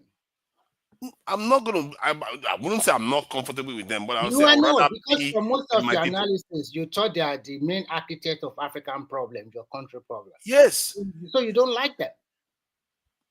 I do not. I think you are. I don't attach those type of labels because what they are doing is. I see somebody that is collecting money and enjoying the whatever and where you are living, and at the same time. You hate, it's like, I wouldn't say hate, you dislike them to the core, and then you are enjoying the money. And then, listen, you are getting the money, and we're also begging you, take the money to Nigeria, you refuse. Use the money in UK, you refuse. So what are you doing? No, you see, you are not helping Nigeria as a leader, and you are disliking to the core. That was funny. I dislike them to the core. Yes, so no, that is not the case. See, the thing is, you have to be objective about these things. I actually kind of envy and admire them. You can't begrudge a good mom for taking care of her children. Okay, so Niger, I think we should let others to talk. If they don't want to talk, if they want to talk, they will them. Simba, are you here? Simba is mending his chickens. You know, they are laying eggs. Simba is he's counting his chickens and all the rest of it. Maybe Thomas is about in China. It's early in the morning. It's already New Year in China. No. They don't do New Year now. What is wrong with you? You think the whole world in Australia, I know their time now. In Australia, look at that. They're also probably in the afternoon in Australia now. I don't know. Maybe afternoon or evening. Abdul, are you still there? Oh, Nigerian exports have declined. Yeah, I mean, you guys did not talk about BRICS. Why are we not making frantic effort to join BRICS? Because how are we going to make frantic effort to join BRICS now? The point about BRICS are so many wahala with BRICS. When your president is running around in France, France blockers and everything.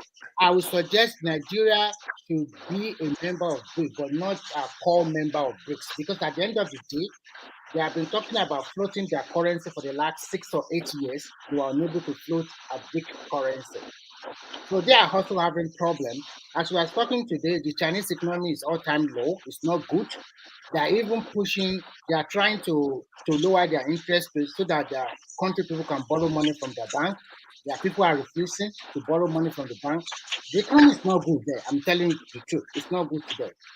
So as Nigeria stands now, Chinese economy not being good is about 3 to 5% growth rate, isn't it? But are you kidding me? Do you know their growth before?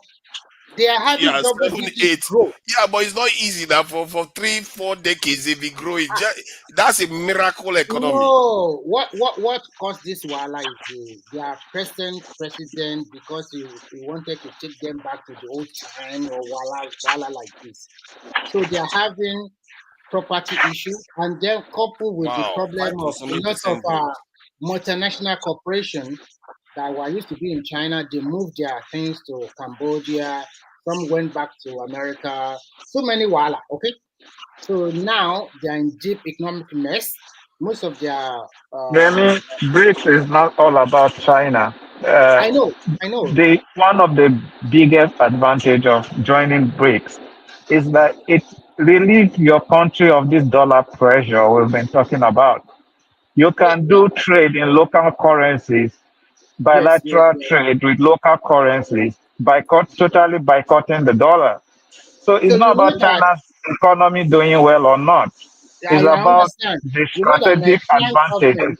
Nigerian government have a contract during Buhari, a currency swap deal with China. They just resuscitate it again, maybe some last week or something like that. So if you are importing something from China, instead of changing your money to the dollar, you can just use your local naira against the renminbi. They are doing that now. But what I'm trying to tell you is that most of these manufacturing plants, they have moved away, because most of the things we import from China are mostly household products, like or maybe fabrics or something like that. That's what we normally do. But most of these factories have moved to Indonesia. Even Chinese companies are moving their company to Cambodia, Vietnam, Indonesia, because they give them a tax break of 5 to 10 years. So a lot of these people that usually import this stuff, some of them are going to Indonesia to buy it now.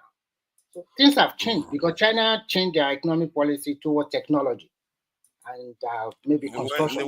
The West is basically freaking out that China is getting too strong for their boots. So and they're also fighting. They want to cut China down to size.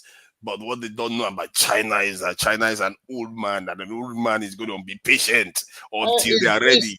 It's difficult for the West to cut them to size because they cannot manufacture in large quantities at a very competitive price like China. So yeah, they are going to try. They are going to try. They don't care. They will still try to cut them to size. They won't succeed because the Chinese are quite smart. That's my belief. They will be patient. Because there was an estimate that came out last year or so that said if the world gets to around 2029, I think 2027, 2029, 2030, China will be the supreme power in the world by that time. I don't agree with that. So it made sense. It made sense for but look at it now. That report came out sometime last year, and tactically it made sense for the West to go now, to look for trouble now. Because by that time it will be too late. Let me tell you, go and put this one in your left hand. Don't eat with it. China, I repeat, they will never fight with any country. They are smart people. They will continue to talk about business. What they will do is that not when America decides to attack them. America will not attack any superpower. Keep waiting for that. Keep saying. Okay? I'm telling you, they won't do that. Both of them won't attack one another. This is Russia that is fighting with Ukraine. Have you seen America attack? That? So they won't do that now. If it was you are superpower in the world, and suddenly you find out that guy you were playing with, now he wants to be the boss. Do you think he will surrender? You won the First World War. So that is why you always do your mistake always come. China is not trying to be the superpower in the world. They are not trying to be number one power in the world. What they are trying to do is just to protect their own populace and expand economically, business-wise. And then why is America bothered then? America will be bothered because that means their power will be reduced economically. And you cannot blame the rest of the world. If America is producing the same stuff China is producing, if American price is competitive, of course people will buy from them. But remember, America also have their own competitive advantage, what they sell to the rest of the world. They are not selling clothes, shoes, or whatever. They are selling military hardware or something like that. And they are getting a chunk of money from it. So they also trade with us. The greatest gift America has for itself is the ability to print endless supply of money. Do you know what that kind of power is? But don't you think it's also affecting them one way or the other? I don't know, but what I know for sure is that it's extremely a powerful thing. That's why they don't want to lose it. They can literally print any amount they like. It's because they control the financial institution, and they control the financial system with the West. I mean, with Europe, especially. America is basically the central bank of the world. Literally, you can't beat them. So now this brought down to what we are talking about before, that you said maybe they don't want Africa to develop. If you look at Rwanda today, that guy look inward and steady by steady out of the genocide, they build a new country, a more beautiful one. It is their people of that country. They did not say, okay, this genocide happened. They did not blame Niger, Chad, or Burkina Faso, or Nigeria. It has happened. Let's build our country. I think that should be the hallmark of most Nigeria. Let's build our country. To build your own country. I agree with that one now. It's our responsibility to build our own country. Excuses. When you build your country to some stage, more and more countries would like to trade with you, to do business with you. It's as simple as ABC. But okay, let me ask you now, because I want to get a scope of the level of your ambition for your people. Now you are president of Nigeria. What would be the key areas that you prioritize to make sure our growth is definitely sustainable and is solid? What would be your, let's say, 3 major areas you're going to truly work on? Actually, I will work on technology, infrastructure development, and all of this entails so many stuff. I will work on technology. One thing I see Nigerians that we are not doing, we are not catching a lot of our young people, brilliant mind, putting them in special schools. We are not catching some of our best graduates from the university and putting them in special schools and equip them with materials and resources to come out with blueprint for the country in terms of developing our space technology. So technology and infrastructure. Is there a third one? Infrastructure. The reason why I put more emphasis on infrastructure is that the infrastructure is the driver for your economic development. Because once you have a good road, airport into the interland, and then your seaport is also working, and then everything's fine, then of course I will also prioritize education and health. But the first two about me will be number one, technology in terms of everything, and then it's all about infrastructure development. Then I'm ready to put my country on the sound footing. That one is a very good policy on ground. Yeah. Let's drill through on one of them. So the technology. I don't have time too much. I will be going soon because don't worry. After when you are ready to go, you can go. It's not by force. When you are done, I can talk for a bit, then close this in the chat down. So when you are going for technology, what kind of technologies are you looking out for? Like, is it just like Kilishi machine? That's one of our greatest achievements. Kilishi. Another person. So at the end of the day, I will look at from various angles. I discovered that Nigeria is good about all this fintech. I'm going to put a lot of resources on that because if we can develop our own app and invest so many things. And I also put a lot of my money on building space technology, especially energy technology and space technology. I just have to look at what we really lack, and then we work on it. Then we have a lot of people, a lot of young people. Unfortunately, I'm going to be a little brutal. I have to force a lot of people from junior secondary school. If your result is not good enough, I'm pushing you directly to vocational school. And then, yes, yeah, because there's no need everybody go to university. It's a waste of time. Okay, so I'm pushing them to that to learn the necessary skill. Then I will now support a lot of medium scale industry and even larger SMEs to acquire these people once they graduate. So that is what most countries are doing. There's only one strategic thing you mentioned there: space technology. Yeah.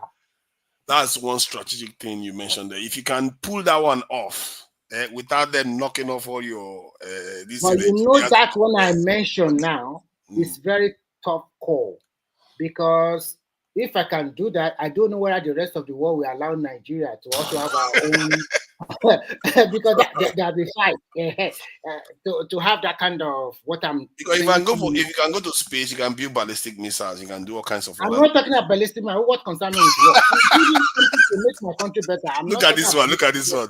You don't be so naive. I'm not naive. Why do you think they want to stop you from doing that? I'm telling you what I'm talking about. Energy. Give me energy. I want to improve my country. I'm not going to any stupid war. I'm not interested in fighting with anybody. It's a Niger. Rulership is preparing for war. Don't you get that? No. I'm sorry. Niger. Yes, go ahead. Yeah. How you doing? Welcome. Long time. Yeah. So, Remy, are you familiar with Noam Chomsky? No, sorry. Okay. Okay. That will explain your stance on a lot of these things. I think you're right. We need to develop our youth. We need to improve how we develop stuff within our country. We need to handle things. There's a book that I'm going to recommend for you, written by Noam Chomsky. He's an MIT linguist, one of the foremost minds in geopolitics, at least in the last 30 years. It's called Hegemony or Survival: America's Quest for World Dominance. He's an American, a Jewish American.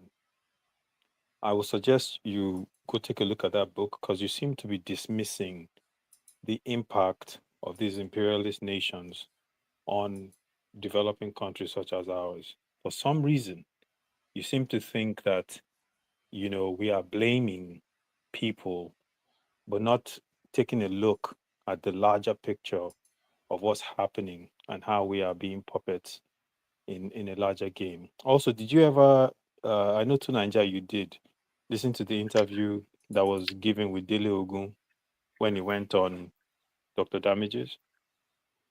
Yeah. To Nigeria is that, not to me. I don't always go to that place. Yeah, but it's a powerful interview. But wait. There are a couple of books he has written about this same thing. I just want to wait.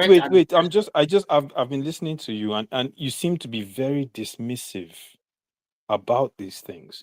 And this goes back to the reasons why our Sahelian brothers have decided to totally get the French out of their country. All this ties back to it. And sometimes, if people don't know, and I'm not saying this, I mean, nobody knows everything. So I'm suggesting these books because, Dele Ogun's book, at least the one I just started looking at, is The Ostrich Nation, Golden Jubilee. And I didn't know about his stuff before until I saw his interview, which I thought was very powerful. And there's are you familiar with the happenings of what occurred during the proxy wars as a result of the Cold Wars on the soil? Wait, on the soil of Africa and South America. And I'm saying this. To blow Remy's mind, though. No, what I'm trying to do tonight is because I have this. One sentence. I have these conversations with Nigerians, right? And they seem to wait. Remy, you've been talking. I've been listening to you for a couple of hours, and they seem to want to say, "Oh, at some point we need to stop blaming the white man," right? But the blame is not that we're blaming the white man. The blame is historical facts of how these imperialist nations have influenced our politics, our economy, our people. It is dumbfounding. During the proxy wars, there were over 27 African leaders that were assassinated as a result of foreign intelligence agencies. Did you know that? This is this is part of our history. So when you see Sahelian countries saying they've had enough of the French, they're not saying it because some military guys just wanted to take over their country. Do you know how many times they've tried to assassinate Ibrahim Traore? I mean, we tend to dismiss these things, but not understanding that by doing so, we are putting ourselves at risk. And as much as there are some things I disagree with Nigeria on, but the one thing I agree with him on is that you have to protect your nation, even when as you are creating economic policies and growing, you still have to be able to protect yourself. Look at Syria; they've carved up Syria like a cake. Turkey on one end, America on another end, and Israel has taken another part of the country. That country is done; it's finished for the next 50 years. The Syrians are done. 20 years ago, if you told Syrians this was going to happen, they would call you crazy. So we can't dismiss these things. These are serious things. So when the Nigerian president or military junta comes out and says, Nigeria is colluding with France to destabilize their country, we don't know whether or not it's true. I'm not going to sit here and say it's true. But given the history of what has happened in our continent, you cannot outright dismiss that kind of accusation. At the very least, it should be seriously investigated because we know our president goes to France for medical treatment. And because of that, you can't tell me the French intelligence don't have his whole medical records on their desk. They know more about Bola Tinubu's health history than we do. This is fact, given the history of what has happened on our planet. Now, you might say, oh, this is BS. Okay, go and tell Assange it's BS because he leaked their information. Or go and tell Edward Snowden is BS. He's sitting in Russia. He can't go back to his country because he leaked their information. We live in a global world where everything is open. And there's economic espionage, there's political espionage. These people are looking for resources to prop up their economies, and they will stop at nothing to do that. So I just wanted to come in and mention that because I've listened to the dismissive piece about, the white man this, the white man that. It has nothing to do with that. Can you allow me to say something now? First and foremost, I understand you very well. My own thought is this, and it's very simple. I don't like blaming people, but you can be suspicious of them. And when you are suspicious of someone or somebody, then you are more careful in dealing with him. But blaming them for all your woes, I don't see that. Because no matter what happened, it is your hand. If you use the hand very well, you can progress at your own pace. It depends on you. Not everything is the Western world or the white world. So, but when you deal with that with a little bit of eye suspicion, that I'm fine with that. But every time blaming them, the thing that happened 40, 50, or 60, or 100 years ago, it has happened. What they did to our great-grandfather was not good. The way they partitioned Africa was not good. But not only Africa, they also partitioned Asia. So why Asia is developing? They did the same thing to Singapore, Hong Kong, Taiwan, and the rest, Philippines, Thailand, all of them. So why are they developing? What are wrong with us?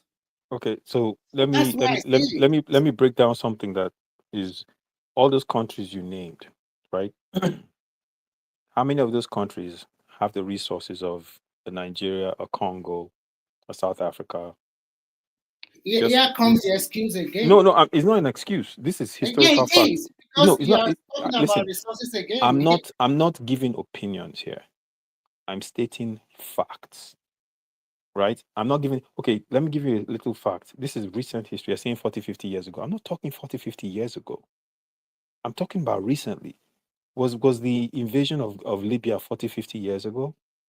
They sat and invaded, and NATO invaded a sovereign African nation, put a no-fly zone over his country, and the leader was assassinated on the streets. Was that 40, 50 years ago? No. When Jonathan was running for the 2015 elections, the Secretary of State, United States, came into Nigeria and went to the north and met with northern leaders. So And wait, and went to northern leaders and didn't see our president. Jonathan wrote about it in wait. Remy, you've been talking. Let me talk.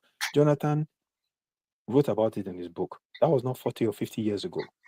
The northern leaders went to DC and met high officials in United States to take him out of office. That was not 40, 50 years ago. So when we talk about these things, you want to dismiss it as something that's in the dustbin of history. That's not what it is. Let me talk for 20 seconds. You understand what I'm saying? I understand. Wait, just 20 seconds. Listen, there are groups. Wait. There are groups that fund intelligence agencies. Listen, and that's why one of the reasons. Let me say this to you. Oh my God, I'm laughing. Remy, you are seeing your opposite here. One of the reasons. I just want to quickly chip in something. Remy, this is what you do. You don't want someone else to talk. What I'm trying to do is and I suggested some books for you. I think something, and I want to chip in something, and then you continue. You don't want to give me 20 seconds. Go ahead. Okay, fine. What happened to Libya? I don't really like it. And I think the Americans or the West did a terrible job. But I will also blame majority of the populace of that country because they are not together also. And secondly, they are not together, although that man performed a lot of wonders in that country, which is good. But when you stay in a place too long, the people will also rise against you. That is for that. For Jonathan, remember, Jonathan continued the other 2 years of Yaradua. And in 2011, we voted for him again. In 2015, one of the major reasons the northern people rise against him, whether they use insecurity or whatever, is because if he continues under democratic elected, it will spend 10 years. That's one of the major reasons. And no matter what happens, they don't want to allow him to continue. Please factor that into your consideration. Okay. Well, what I would say is I don't want to speculate on the reasons why the Northerners didn't want him to stay, because we don't know that for a fact. We know that they wanted him out by all means, regardless of the fact that I have said on this platform, and I'm someone from his ethnicity, and I've said on this platform that I think he failed because he catered to them so much. And at the end of the day, they were sponsoring of terrorism. And this is not me saying it. The president himself said it at the time that Boko Haram has people in his government. This is the president of Nigeria saying it. America put an embargo on us where we could not buy weapons to defend ourselves from terrorist groups. This is not me saying it, right? They had to send cash to South Africa to procure ammunition so they can fight Boko Haram. They said because of the Leahy law, they prevented us from doing that. This is fact. I'm not saying it. Now, does that sound like a nation that wanted to see us put down insurgents? This is fact, right? People were saying comments. Buhari himself said an attack on Boko Haram is an attack on the North. I'm not the one saying this. These are factual incidents. We seem to have amnesia or short-term memory loss. But these are things that... No. Yes, he said that. Go and look at the history. Listen, people forget. Maybe you can give us the source, okay? Because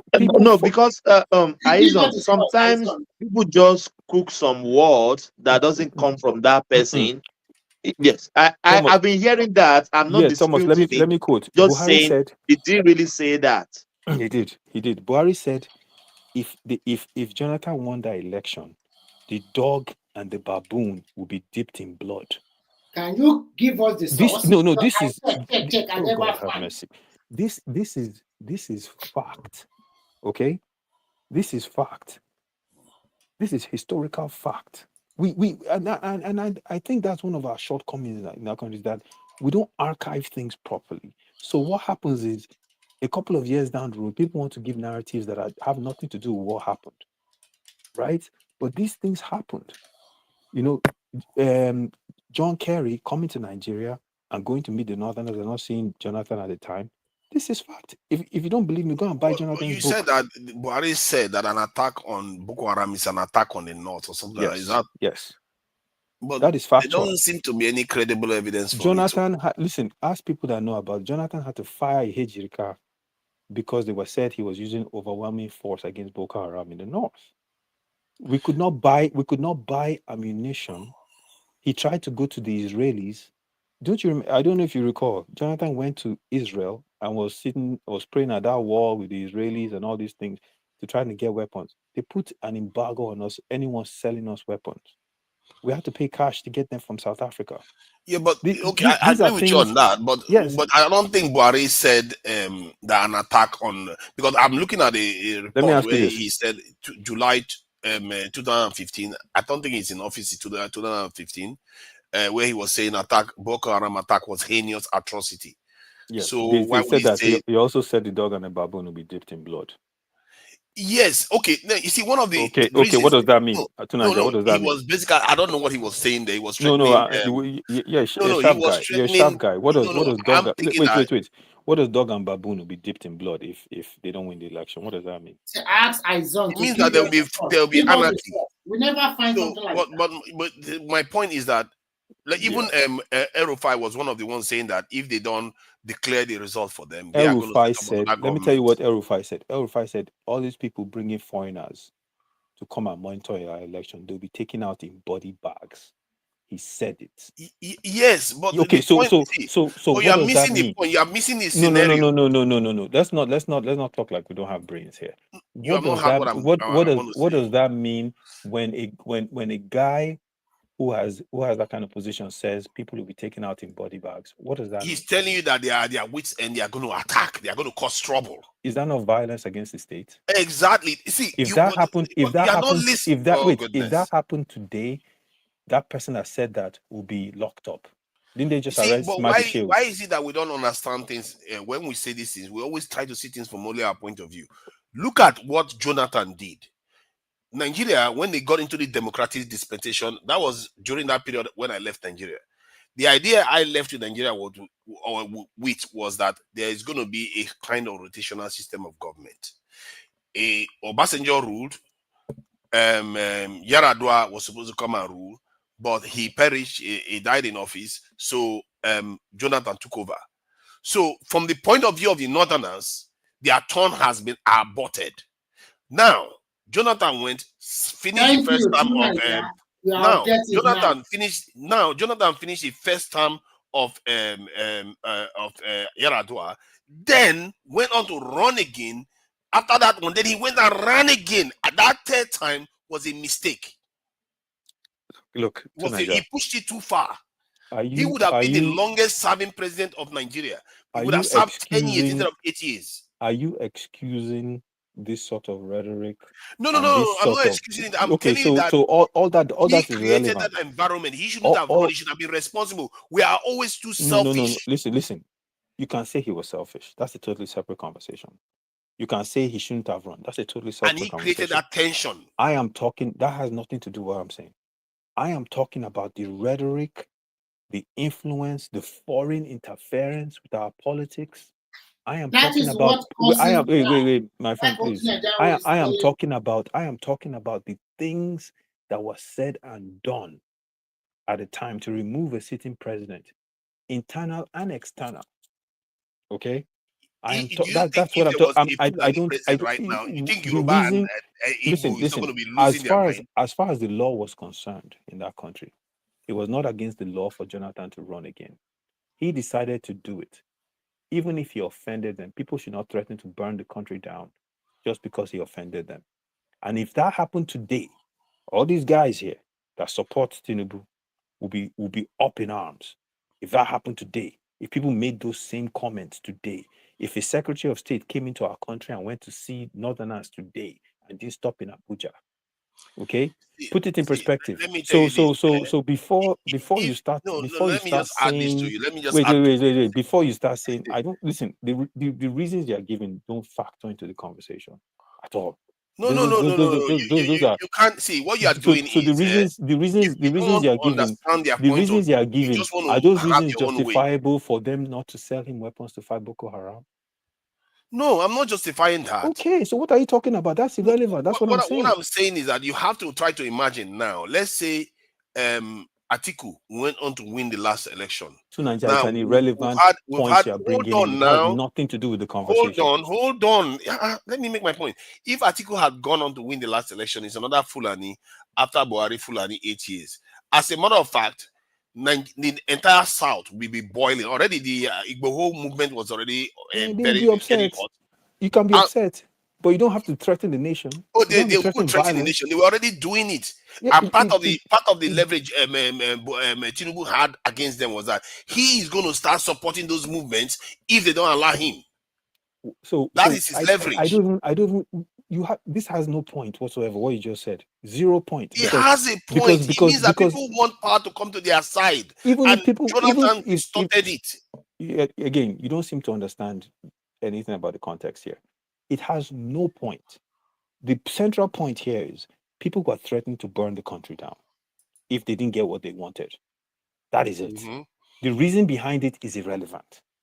You should not have any grounds to do that whatsoever. And on top of that, back to the main point that led to it, though. It does. So you can prevent it from happening next time. Listen, people can come up with all kinds of circumstances, and they can threaten.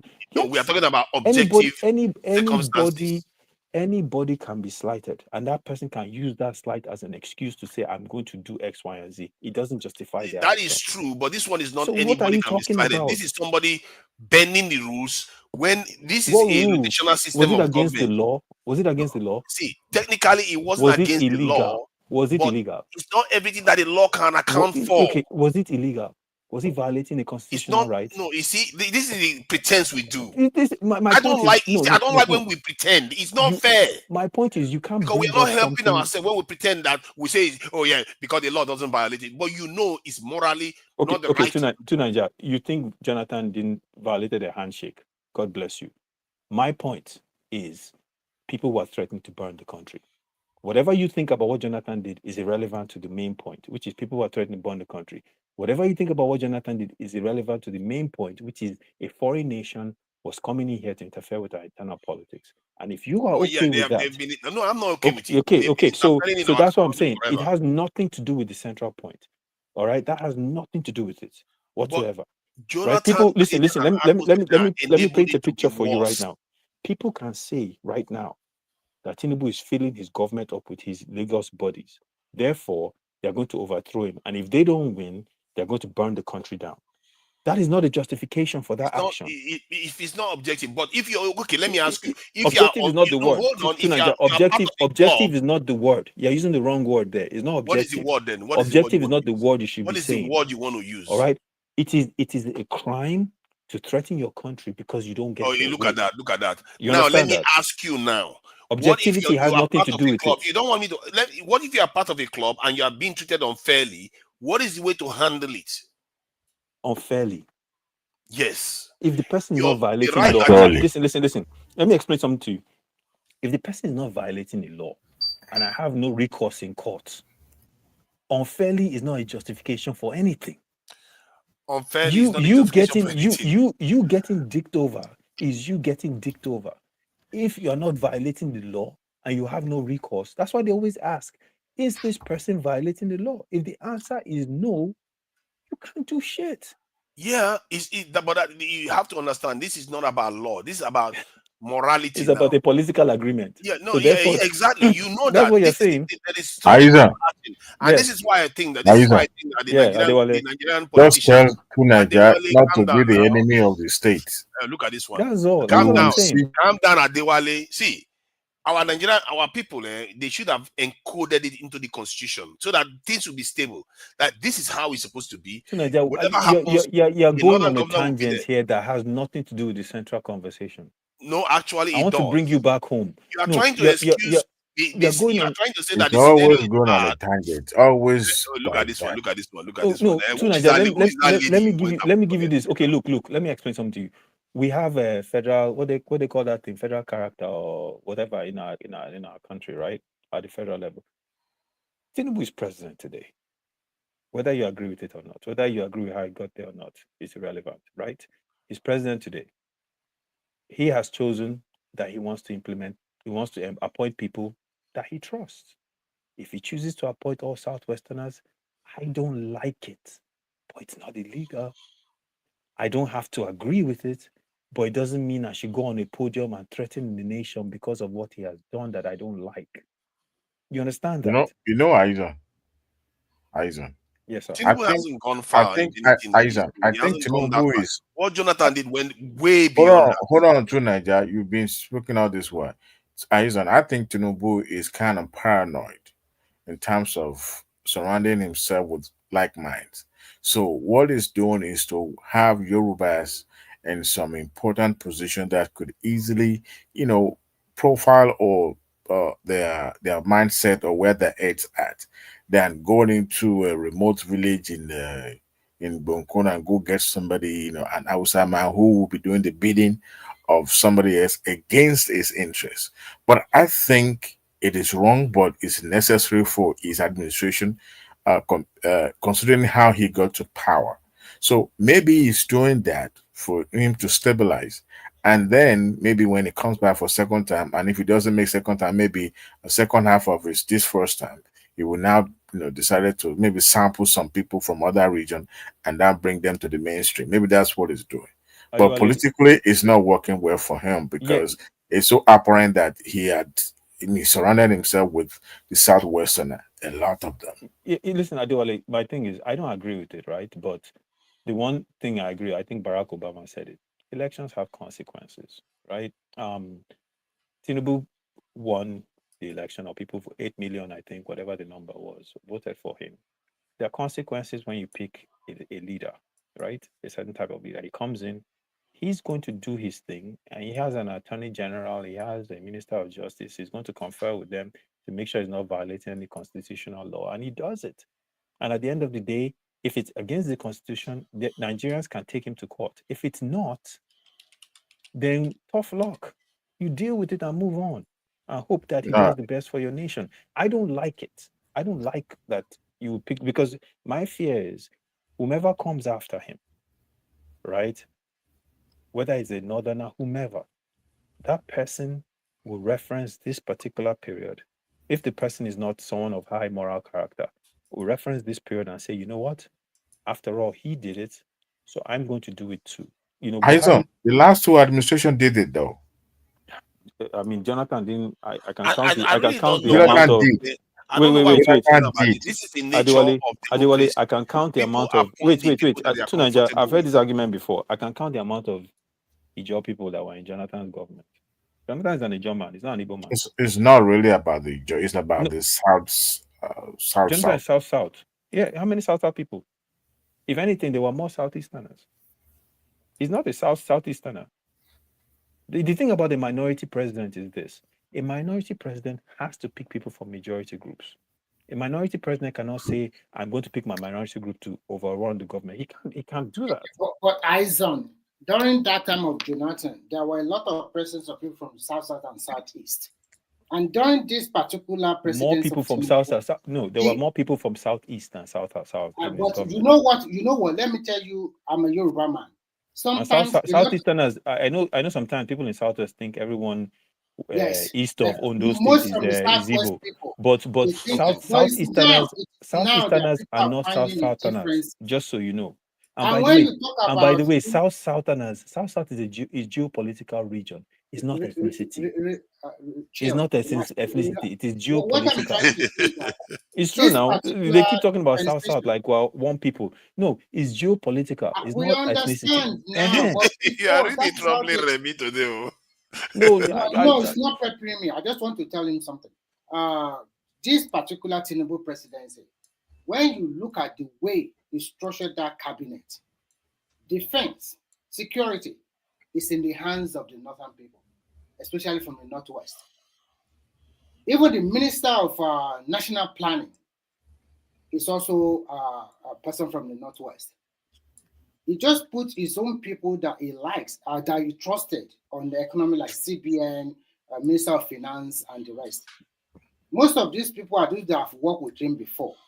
And sometimes as a leader, you also want to put your trusted hand. He knows that Nigeria have an economic problem. And these are people that can look straight into his eyes. They have worked together before. If Fashola did not say he want to step down, maybe we would have given a very juicy position. And about El-Rufai, I think it's a gang up from the east, northeast.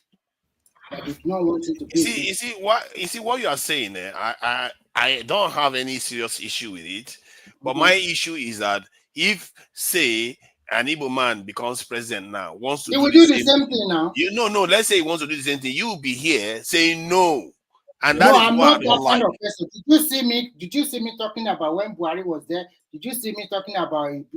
I don't believe in that. What I believe in is in results. Unfortunately for him, he did not perform very well economically. In terms of infrastructure, he did a wonderful job. But yeah, and you know what? And you know what? Even for me, I mean, at this point, I mean, there's nothing I can do about it. He's not violating the law. If Tinubu wants to take the entirety of all his Isaleko friends and put them in government, if they take our economy from if they take our economy from A to the highest mountain, I'll say, in fact, keep them there. Don't take them out. You know, to be honest with you, I can really not care. You know, Jonathan is my ethnicity. He was in office for how many years? The Port Harcourt Yenagoa Road was still a dump. Nothing happened there. So as far as I'm concerned, that whole thing doesn't really make a difference. The thing about it that makes an issue is because I know our environment is highly ethnic, right? So it sets a trend down the wrong path. And Tinubu will leave office tomorrow. Someone else will come in, and that person will decide to do whatever it is they want to do. In fact, his people will encourage him to do it, and who knows what the reaction will be at that point. Exactly. And that's what I'm concerned about, because look, the North are let me not say the North, because I listened to Ogbeni, so let me put it in geopolitical zones. The Northwest and the Northeast are rallying heavily against him. And through our history, maybe the North Central is not, but through our history, the Northwest has always been able to influence a lot of sections in the North Central, right? Yeah. Especially places that have emirs because of the caliphate. So what happens if they're able to influence those places and he loses a lot of those states, right? And we already know he doesn't have a good standing in the Southeast. In the South, there, I can tell you this as someone from there, there are a lot of places in the South that are unhappy with him.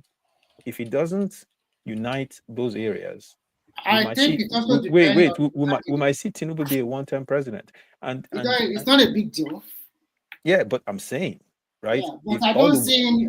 To be frank with you, it will be very difficult because it depends who is the opposition. What will ensure that is if he does anything about economy. I don't think economy will damage him enough, but that Niger Republic one, if he does something about that one, that's the one the Northerners will never forgive. They will forgive economic thing and all this appointment. They will forgive it. I believe they will forgive it if the economy does well.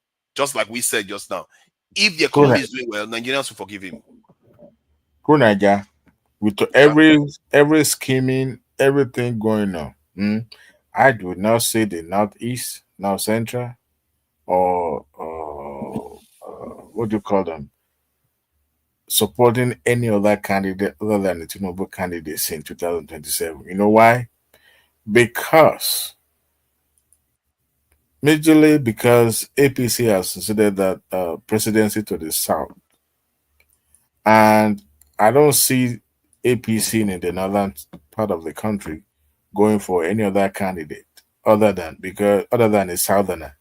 And who else is going to come from the South to compete with the incumbent? I mean, we understand Obi is probably going to come out. They even fought for Tinubu. So, and if you look at our national security as well, you know, because Nigeria is always at the precipice of disintegrating. One is one leg in, one leg out. It has always been like that. However, out of necessity or out of saying, you know what, you remember when what's his name, the current vice president was interviewed on the Shehu Kimbaloye show before the election, actually before the primary. He said, and I quote, "There's nobody else. We have no option. It's the only Tinubu that they can bank on and they can trust." Now, all this appointment has nothing to do with what goes to the North. What belongs to them goes to them. He has not denied. As a matter of fact, a lot of people are not actually seeking for public office, but the fact that as long as that pipeline that supports that supply them the goodies of the government is now stopped. They have no qualms about it. But most of the political players are the one agitating for public office or the other. So I haven't seen that huge, or should I say, a politician who is equal or up to the task that can wrestle that, that presidency from Tinubu coming from the south. Now, if they not now decided they're going to checkmate Tinubu by propping up another candidate apart from Buhari, what's her name? Atiku, that is going to create a lot of wahala. Reason being is this. Adewale, let me just make an announcement. Let me make an announcement. Let me make an announcement. Let me make an announcement to Nigeria. To Nigeria, I just sent a video on channels from 10 years ago, 10 years ago, of doing Okupe quoting Buhari, making that comment about attack on Boko Haram. Okay. If one man can send the video to you, then you can play it on this platform as well. Adewale, sorry, I just want to put this assumption that you guys have forgotten. You guys, you always forgot that there's so many big players in APC that are eyeing 2031. These players, they are going to be who is going to determine, because they are coming from the north. Do you think they are stupid?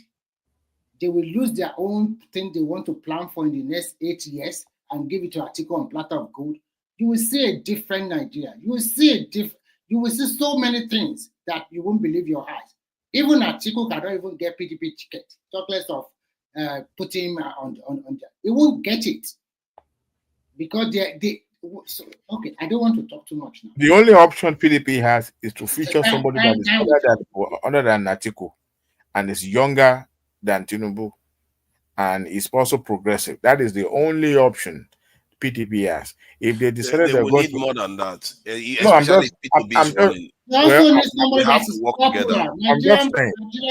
just saying. I mean, considering what is going on in the South, where Wike and Fubara are going head to head, except they want to. Well, I haven't seen that person up to this moment that can match pound for pound, dollar for dollar, power for power to compete with the Tinubu as far as the political terrain is concerned. I was influence, popularity. People think what's obtainable today is going to dictate what will happen in 2027. I bet you scenario will change. People will start singing a different tone. Look, I wanted to bring something up earlier, Aizon. Since the emergence of what's his called, Jonathan, apart from because it seems Yaradua and Obasanjo kind of have the same chief of army staff. Since Jonathan took over, he changed. He couldn't find any senior military official, especially army, to become the chief of army staff. So he went to the southeast. Most of his principal officials, or most of his kitchen cabinet, are majority of southeastern, because he actually got vote from them as well.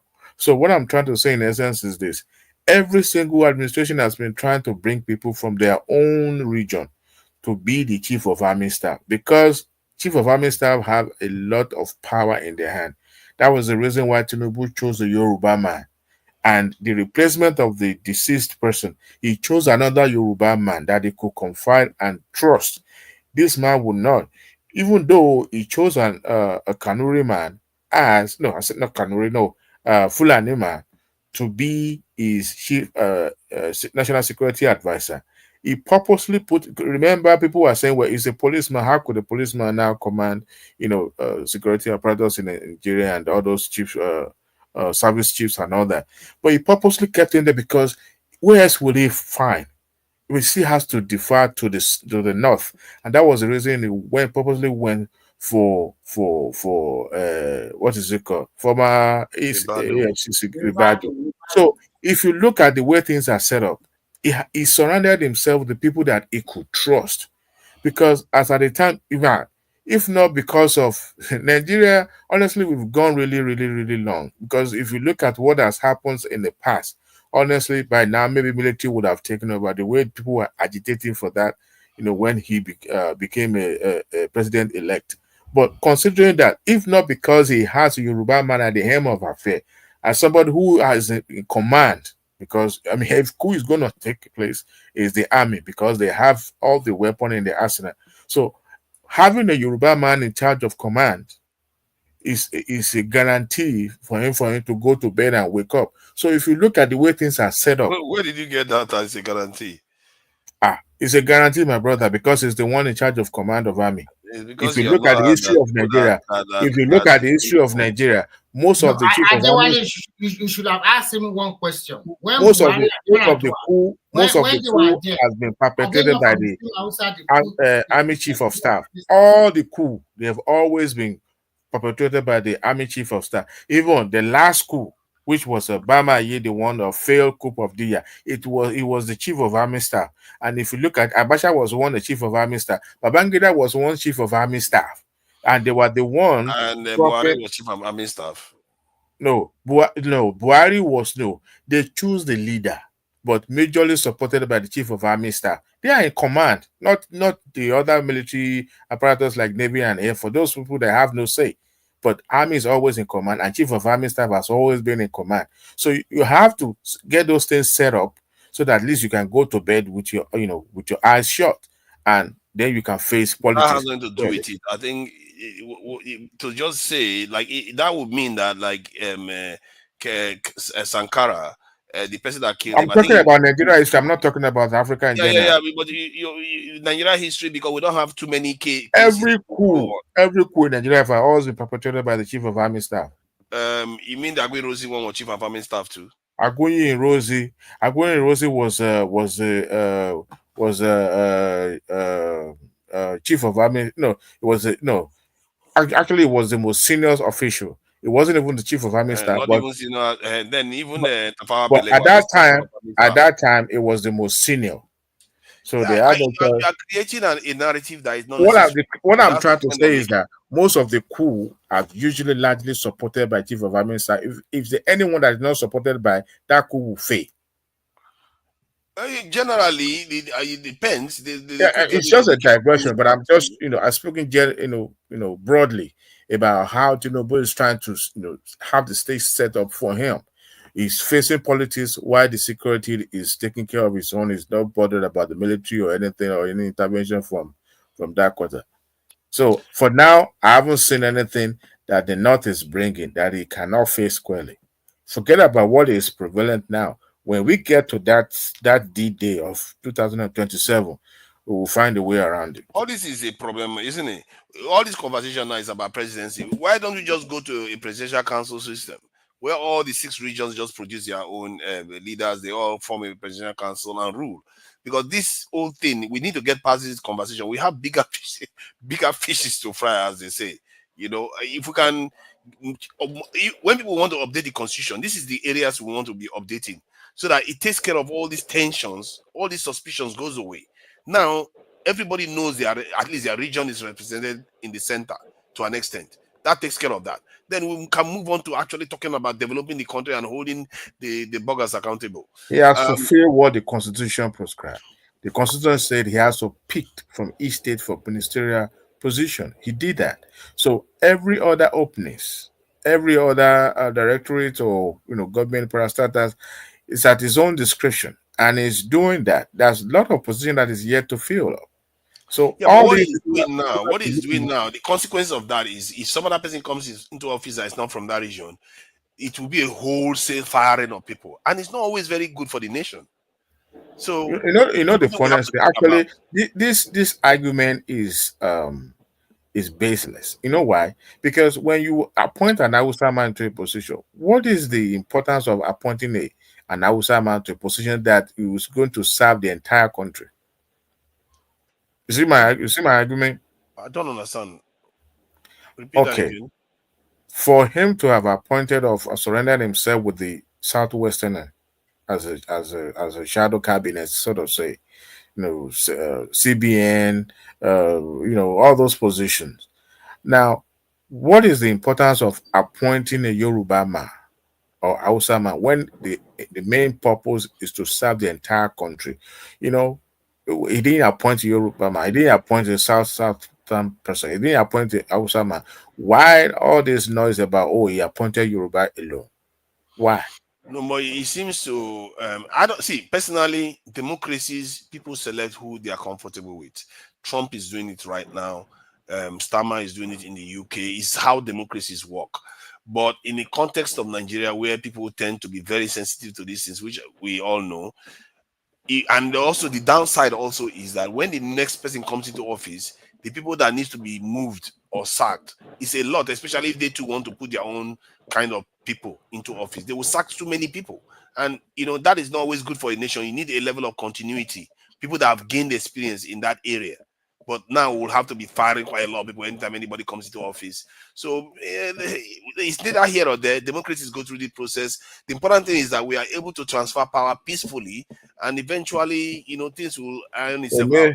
Emefiele has proven that leaving people in a position for too long will not just breed complacency, but will also breed greediness and capital. Don't start with that Emefiele one, because I'm just Emefiele is saying. the boogeyman of the country right now. I'm just saying. I don't like a country where everybody just assumes somebody guilt without the other side having a say. At least Nnamdi Kanu has videos online. Where are Emefiele's videos? We haven't seen anything. All we hear is people saying he's got this one, he's got that one, he's got that one. Nnamdi Kanu rhetorics could create anarchy, but Emefiele's action, Emefiele's policy is enough to make that country. But we don't have evidence for it. They are just all telling the people that are telling us about Emefiele. We know many of them have stolen from us, but they are not telling. They are not bringing evidence. We are not hearing from Emefiele. So you're trying to paint Nnamdi Kanu as a saint or as a what? No. I'm saying that Nnamdi Kanu, at least he was online saying things that people consider as law breaking. But the Emefiele, we don't have any evidence. The only people we are hearing from are the authorities. And this is a man that is only one person in the government. He has people working with him in CBN. He has a president. He has finance minister. He has all these people working with him, and it's only him. He is the head, and the head to take responsibility, and that's one thing we don't do. No, listen. Maybe you don't know. CBN is a political position. It's a position that you can call maybe independent. Yes, the head is appointed by the executive, but most of the policies are deferred to the executives and sometimes National Assembly. But they act independently because they're supposed to. Now, as a leader of that agency, he's taking out the responsibility because everything stopped at his desk. Even though he get approval at his own recommendation to the executives. So you hear what El-Rufai said there. El-Rufai, when he said he deceived the presidency with the support of others. So of course, anybody can be misled. So when you have someone who is actually underground perpetrating, things that would not favor the country, you can't expect that person to go scot-free. And you don't expect everything to be like let him have his dating. Let him have his dating. Hold on. You show how wicked we are. We don't have real evidence against Emefiele. And if we have, we are not the prosecutor. Hold on. Let him face his music. Hold on. We don't have real evidence that we know of. All we are hearing is from people that are in government. And we know 100% that Emefiele worked with a lot of other people in Nigeria. Maybe the reason why we're not hearing from them is because they are from a different tribe. The funny thing, this is why we are so dishonest people. If this was your own kinsman now, they put him there and they are just releasing information about him. He doesn't have any say. Nobody has any say. All the people around him, they insulate them. Okay. This doesn't seem right. That's my issue with it. Chunaija, I want to remember you something. During Obasanjo era, he accused Tafa Balogun, which is the Inspector General of Police at that time, of fraud or whatever. They prosecuted him now. Do you see any Yoruba people raising a highbrow against it's our people? Don't do that. No, Yoruba are not known for that. We don't care. But did you not hear from? Did you not hear from the guy that was accused? The guy that was prosecuted. Did you not hear from him? What did I hear? How many of us have heard from Emefiele's side of point of view on all these things? Because he's been investigated and they have taken him to court of law. So they are taking him to court of law. The same thing they did in Nnamdi Kanu. They won't try him. They just keep releasing him. At least Nnamdi Kanu will have clear evidence. Stop mentioning Nnamdi Kanu. Nnamdi Kanu is irrelevant as far as I'm concerned. They are not the same thing at all. It's relevant because okay, look at Igboho now. Igboho was released. And what we do in this country that is the erroneous was he not released? Both of them are not the same. Okay, Sunday Igboho, hold on. Sunday Igboho never for once canvassed for paying people. Never for once asked for the government of the day to close down. Never for once asked people to go out there and create anarchy. Never for once agitate for citizens harming themselves. Never for once soliciting for. Are you sure? I'm not sure. He has never show me any video evidence where Sunday Igboho has gone out and asked people to donate to buy weapon. No, never. All he was asking for was about a nationhood, Yoruba nation. Okay, and then it started with the invasion of the Yoruba farmland, where he went and asked those people to leave their territory and give them ultimatum. There was nobody. Why would he do that? And then when he started moving about, it was more or less creating or causing a treasonable crime by asking for independence of a nation within nation. So the country could not arrest him. I want to believe that it was being tipped off, and he went through the Cotonou, and the country was trying to extradite him back to Nigeria. So, but here is a person who actually on a daily basis asking his followers to go out there and wreak havoc against the nation, the country, by exterminating in the name of asking for a referendum or asking for a nationhood. So Shehu was released. Everybody else was released. You can't compare Shehu's agitation with Nnamdi Kanu. They are two different. Shehu's own is political. Why Nnamdi Kanu is not political? It's political, but it's also not political. They are not even trying him and sentencing him so that he will have his say in court, and they will sentence him accordingly. The same thing with Emefiele. They will say they are investigating him, and this stuff. My fear is that at the end, what is going to happen? They are going to strike a deal, and they will release him. This is the thing that they do. Just relax. Let the court take place. Let them take it. Okay. The prayer we should be praying every day. Pattern in Nigeria. Like I was watching news the other day, and they were talking about people that are corrupt in Nigeria, and even they were listed. I noticed that they were all from one section of the country. It's like, but why is it always like that in Nigeria? Corruption is everywhere. Forget about all those. But they tend to go after specific type of people. They don't go after everybody equally. Which people did you say they are more corrupt? I mean, what are you trying to say? No, they tend to be from the southeastern region. That's the kind of people that they tend to be like, oh, they are corrupt. I think there was one major southeastern politician that they sent military people to bust into his house last year or last 3 years and to arrest him. I don't know what his fate now. It's like, okay, look at the one in Lagos State, that chief of Igbo chief, something that said something, and boom, they've arrested him. Until now, he's still not out. At least, Nigeria happens to him. Let them go and canvass for his release the way they did for General Tinubu. This type of thing is what leads to this animosity. Tunaja, don't let us moralize all this. We have to be fair. Committed atrocity. As a matter of fact, I expect that Igbo chief to have been, referred to a psychiatric evaluation. Because some of those things he said during that election period, those things were actually they are just something you don't expect people to be saying. No. Okay? I can understand why he said that though. They were being attacked. Igbo people were being attacked in Lagos. You saw it with your own eyes. They were bleeding on the streets, and some of them died. The funniest thing is, when you have this narrative being pushed to the attack, every thing that is that made it to the mainstream. All those things would never be discussed. It would never form any public or national discussion. But the one happens in Lagos that is very isolated is the one being amplified everywhere you go. Look, because somebody did wrong does not give you the audacity to repeat the same thing. Okay, retaliation is anybody a grave, else cannot do wrong, but when your people do retaliation wrong, has grave you should be forgiven. MC Oluomo should be forgiven. Igboho should be forgiven. God knows who else should be forgiven. But any other area, when they do a little bit of wrong, they remain in jail and languish forever. This is wrong. We can't be doing this to each other. Did MC Oluomo DSS said they found weapons in Igboho's house now? That's a federal crime in Nigeria. Yeah, but Igboho was told to put on. He ran away. They found. Yeah, he ran away. So that's a good reason to arrest him. But here's the deal. Here's the deal. Okay, here's the deal. You can be charged with possession of weapon if you're not licensed to. Okay, which is a very good ground. Automatic weapons. They say they found automatic weapons in his house.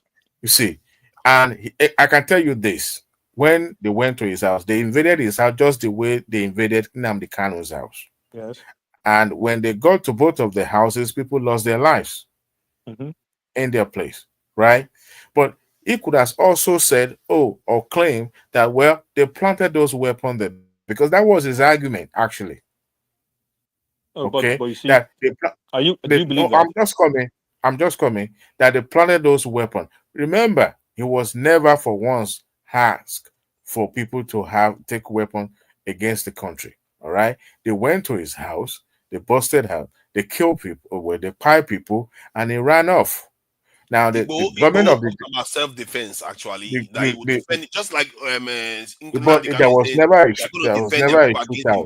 There was never a shootout in his house. I'm not supporting him because I don't even support him. I'm not part of this. I'm asking you, if they found automatic weapons in his house, that is a federal crime in Nigeria, isn't it? Of course it is. Okay. But his argument was that they planted it, that he was never for one's own any weapon. Are you willing to give him the benefit of the doubt? It's not my place. If they found the evidence credible, But he was never tried, though, right? See, that is the see. You and I were not lawyers, and one thing is that we always believe that every charges must made it to trial. No, look, I'm telling you this. In America, there's always a pre-trial where the probable cause is going to be established, and sometimes they go for what you call the jury, grand jury, where all the evidence is presented, and there's a reason to go ahead. They will now issue an indictment, and the person will properly charge the court. But in a way, most of what I've seen as a proceeding in Nigeria is that you first of all arrest somebody before you now properly. Sometimes they put some mundane charges forward first, then they now started bringing all those serious ones thereafter. I'm not saying what the government did was wrong or right, but the point is that they didn't charge him at the beginning. Okay, he was arrested in Benin Republic, but they let him go and he fled. Yeah, but they could as well charge him in his absence, right? You could as well. After all, it wasn't a Yoruba man in charge of the affair at that time, even though his attorney general tried to extradite him, and he was arrested in Cotonou for frivolous offense. They dropped the case. I wonder why they dropped the case. There's some things we don't know about that situation. See, that is not drawing conclusions, but obviously, that is where politics comes in. That's my point, though. That is where politics comes in. Yeah, that's what Tunaja is saying. That Nnamdi Kanu's case, okay, Nnamdi Kanu's case, and what's this called, Igboho case, was strictly straight to the point, where you found with this or this is what we are charging you for, but it takes a different turn. It turned politics. Now, I don't know, because if you look at Sunday Igboho, I mean, Professor Akintoye is there. He too was canvassing for Yoruba Nation as well. He was never charged for that, right? So if you look at it, there's a politics played in all this for Igboho not to have been extradited, not to have been charged. And in this case, I don't want to say, well, maybe his godfather or people behind him played their politics right. But in this case, this is Nnamdi Kanu, and most who are supposed to play the politics version of it, actually not, they're not playing it. And he himself has boxed himself to a corner that nobody probably is going to try to play politics with it. Yeah. What do you think Nnamdi Kanu's number one crime is? For taking up arms against the country, for canvassing for anarchy. But I mean, he was canvassing for anarchy. Like, what did he say in particular that was? Asking his followers to go after certain people, every government officials, especially those in uniform, to take them out extra. What do they call them? Extrajudicial killing. No. Is it exterminating, or there's a word for it? I forgot it now. And then during the answers was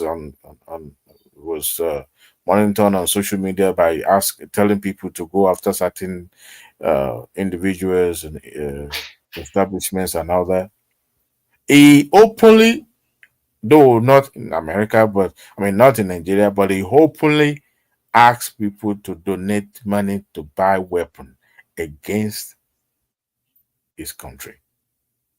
He did. I think that was the first incident that you can refer to as the first where people started taking a step back. People who sees him as somebody who meant business. I think it was in Canada. I think it was in North America. I'm not so sure, but not in Europe.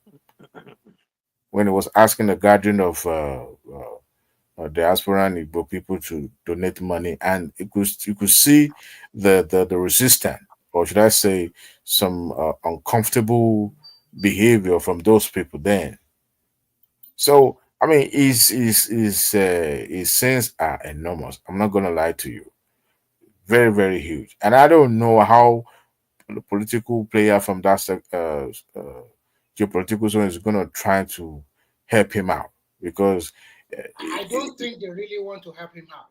Forget it. Well, I think the way he was abducted from a foreign, and he was rendered and brought to Nigeria, I think that's going to make them eventually release him with nothing to happen. That would be on a technical ground. Yeah. But you guys should not forget. You should not also forget that he jumped bail, though. Yeah, but his life was in danger. They attacked his house. Same thing. That's the same thing with Igbo. If extraordinary rendition is against the law internationally, and if they can make that case, they're going to release him. A judge already said they should release him.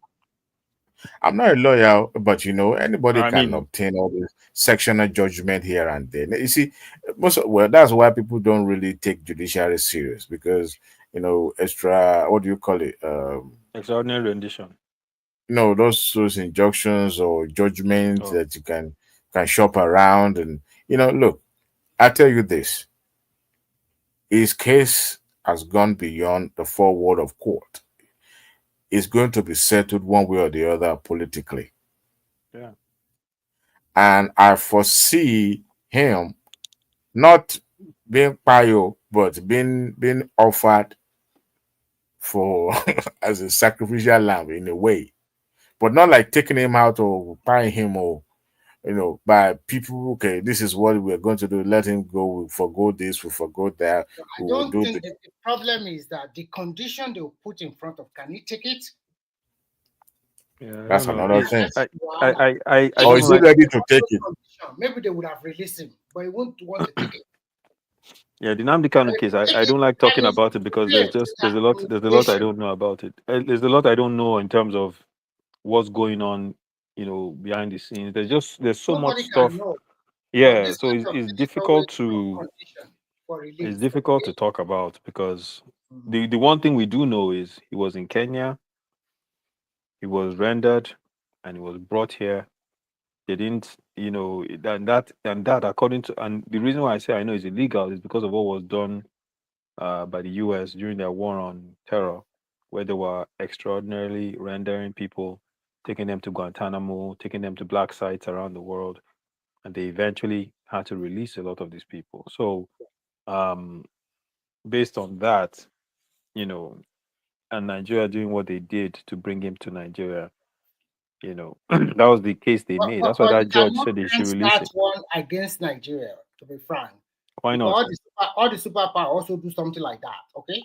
Yeah, but that's the point I just made. But it wasn't boxed like Umaru Diko. He was properly handed over by the Kenya authority in Kenya and was brought to Nigeria. I don't know. I think they made the case that he was rendered improperly, illegally, and that's why the judge said they should release him. So extradition procedure was not properly followed. Yeah, extradition. That's the case that they were making. It wasn't followed. They just went to Kenya, abducted him, brought him to Nigeria. And it's not going to fly. But this is a political fight now. Somebody said on his comment section, Oscar Blackbone, that the Boko Haram were pardoned, were what is the word he used? That were forgiven and allowed to integrate. Yes, because they committed a very grievous offense. But you see, that goes back to what I just said earlier, that those who are more or less, they are sponsored, and also they are also present in the political arena, help to negotiate their freedom. And who would want to negotiate the freedom of Boko Haram, Adewale? That has to be a the highly weapon that they are person. using. No, think about it for a second. Let's just analyze that for a second, right? These guys, they never got all those 200 girls back. These guys, I mean, during the time of Jonathan, there's one time there were bombings in Abuja. That's what these guys did, right? The massacres. So who in their right mind will go to a government and say, what was the name of that operation called? Operation God, I've forgotten what it's called. Where they were putting them in white outfits, and according to Abati, they were giving them jollof rice and pepper soup. Yeah. Why would anyone? Who was it? Who are the governors around that time? Shetima was governor of Borno now. Okay. Who are the senators around that time? Indume, or what's his name, was there. So those were the those beneficiaries. Those are the Borno guys now. The question we should have asked ourselves is that, what is the benefit of those politicians at that moment in helping these guys to regain their freedom? What were the benefit? See, these are the guys that actually live there. The weapon that they use for the operation did not come down from the sky. Somebody procured those weapons and handed it over to them. Of course, yeah. And permanently kept them in the bush and feed them every day. So the money is coming from somewhere, because they believe that when agitation is being thrown out there, they have to back it with chaos. And I don't know why. Tunaja, can you please ask one man to get you that video so you can play it? Because this is Donyo Okupe saying clearly how Buhari made the comment that any attack on Boko Haram is an attack on the North. So if a candidate at that time could make that kind of comment, right, and he still become president, to the point where Boko Haram wanted to negotiate with the government, they chose him to be their negotiator, right? It just puts things in perspective. Who? Boko Haram chose Buhari to be their negotiator when they were trying to talk to the government. No, they never chose Buhari. It was what are you talking about? They nominated him. They picked him. Yes, and that's why I'm asking Tunaja to get one man to play the video of on channel. Yes, I remember that Tyson. I remember. Yeah. After all, he appointed Isa Pantami as the minister. So what are we able to? Adewale, these Northerners, I don't even know how they behave. You understand? Because say this same person that was actually representing Boko Haram now became president and was still fighting, buying weapons, spending billions of dollars to fight this same Boko Haram. What does that one mean? How do you reconcile that? Simba, you're in and out. I didn't get your question. Can you hear me now? Yes, going in and out. Oh, okay. I don't know if Tunaja is there. Maybe I should go. Maybe I should just leave and come back. We've completely silenced Tunaja. But Aidan, since the inception of this republic, this is the fourth republic, right? Since the beginning of this democracy, 1999 precise, when Olusegun Obasanjo took over as the civilian president or democratically elected president of Nigeria. Tell me that geopolitical zone that has not created a guerrilla, what do you call them,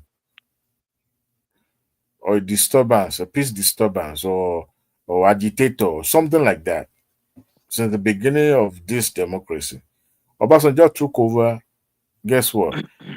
South and Southwest took up arms. Remember OPC?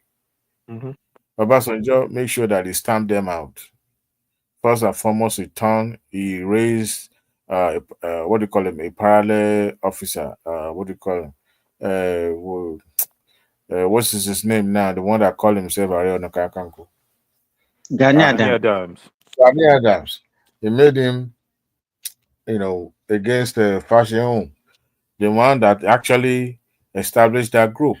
And if you remember, in the South too, the agitators, that was where arms proliferation was becoming the norms of the day, where weapons, till today, those weapons never leave the creek. It's always there, changing from one hand to another.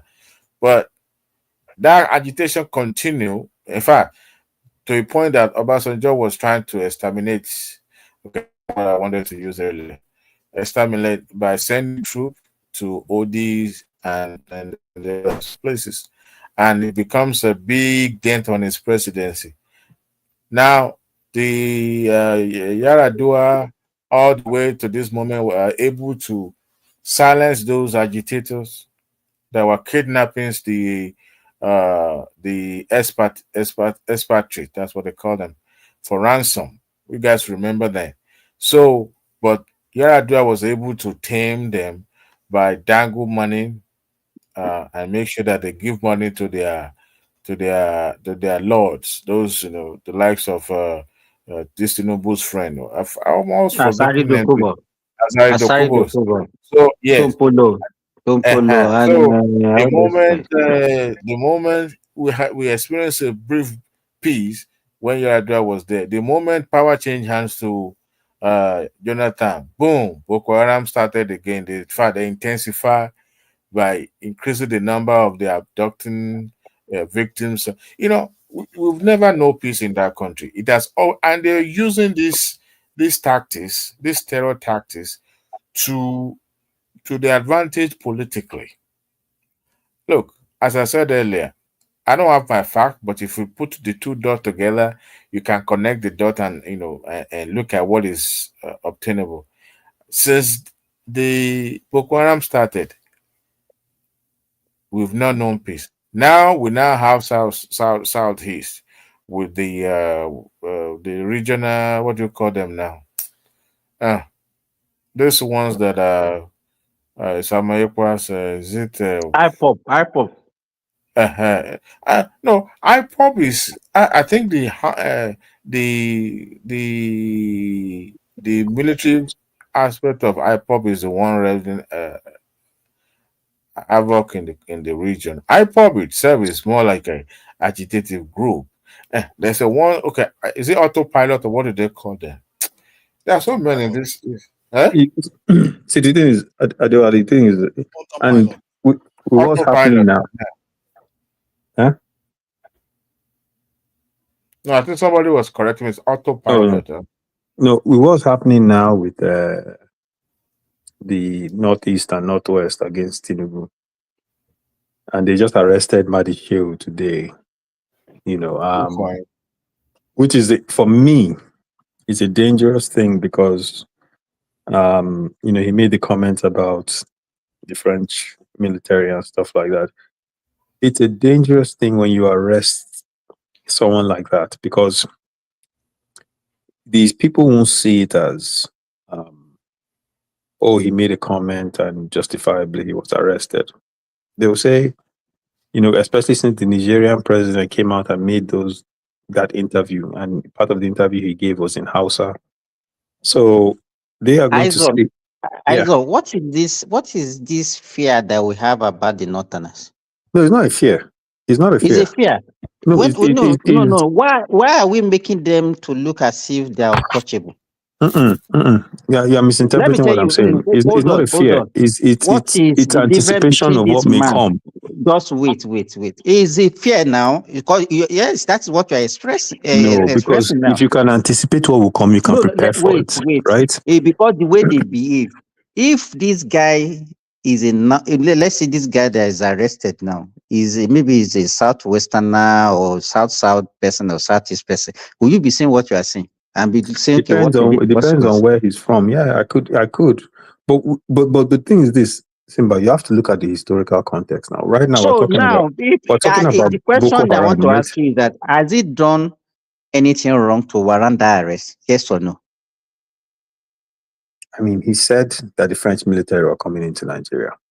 And right? he put out a fake video there to justify what he was saying, which is wrong. Trying to incite the citizen against the government. It's a tough one. Obviously, we have the laws that say it is against the law for him to do that, because you have the cybercrime law. So now, but what I'm saying is just wait now. No. So, but by virtue that is a northerner, and you know the way his people behave, then he should be leave. He should leave him. He should not be arrested. He should not be touched. I didn't say that. I didn't say that. Now, why you? Maybe you said the repercussion. You are looking at. I'm talking about what may come. I'm not talking about what will come. Would they carry arms? The worst that can come is that when this next election, they should not vote for him. That's all. So here's the thing, right? You can say, oh, the state can do X, Y, and Z, and no one will do anything, right? You can say that, and you can believe that. But our history has shown us something else. So at the end of the day, if you pick up this guy because he made a comment, right? Or you go somewhere else, you pick up, another guy because he made a comment here. You start picking up people, you're arresting them because they're saying things about the government that aren't true. Okay. That becomes a slippery slope. Don't make it like a blanket. I'm saying that because when you listen, Simba, if he's criticizing government or economic issues. Yeah, when you arrest Mahdi Shehu because he made a comment that was untrue about the government, when you set that standard, you're going to arrest anyone else that makes a comment about the government that happens to maybe not be fully accurate. You have to. And when you start doing that as a government, it's going to take you down a path you don't want to go on. So that's what I'm saying. When you go down this path, he made the comment. Okay, the government came out, addressed it. How many people made comments when Jonathan was there against the government that were untrue? How many people made comments when Buhari was there, the government that were untrue? You don't arrest every single person. That's the point I'm trying to make. When you arrest them, you think you've silenced it. You haven't, because he has supporters. That guy has a lot of supporters, and his supporters will not look at it as, oh, he did something wrong. That's the point I'm making. It will actually increase the agitation. It's not going to help the government. If you ignore him, I think if you look at what Adewale was saying earlier on, the way I think we cannot continue running that country the way we are running it. It's like all the ethnic nationality in that country doesn't have the interests of that country at everybody they see themselves as their ethnic they see their ethnic something first before they see themselves as Nigerian. You understand? Because I don't see why is he doing what he's doing now? If it's Buhari that is doing, I'm very sure he will not say what he's saying, and he will not even be reacting. It's possible he won't be saying it. He's wrong for what he did, right? The Nigerian government that made that claim, right? That was a very powerful claim for the head of state of a country to give. Do you know why he's doing that? No, but I'm saying that the reason doesn't even matter. The reason why he's doing it doesn't matter, because the issue is he's the head of state of the country. When they were doing whatever they were doing in their country, does Nigeria interfere with? Why is he saying? What is his fear about Nigeria having relationship with any country? Look, does he have that right? Right now in Nigeria, we know the northwestern section of Nigeria and northeastern section of Nigeria are not happy with the president. We know that. We know also that those regions and parts of Niger might as well be one country. They're very close. We know. Buhari even said it, that they just drew a line, that line doesn't mean anything. So end of the day, so if he's saying that, wait. So if he's saying that, you have to understand. Wait now, Simba, wait. You have to understand. You have to understand who his audience is. His audience are those people. You understand what I'm saying? And he's not talking to people in Lagos or people in Port Harcourt. He's not doing whatever relationship that these people have with the Nigerians is not different from the kind of relationship the Southwesterners have with the Benin Republic. It's not different from. It's not different. Are we building? Are we building a rail line from Ibadan to Porto-Novo? Because let me tell you. No. That's what I'm telling you. Is different. It's very different. It's the mentality that is different. Does Southwest have the same religion as people in Porto-Novo? Religion? What do you mean by religion? I'm saying it is different. It's not different. We have Yorubas. We border. Of course, you have Yorubas, but it's not all Yorubas in Benin. They speak another language. It's not all Yorubas. There's another language they speak. That language that they speak. It's not all Hausa that in Niger also. Yeah, but majority of them, Hausa Fulanis, make up a chunk of people in Niger, and they share the same religion. The bond there is tighter. That's why your former president built a rail line to Maradi.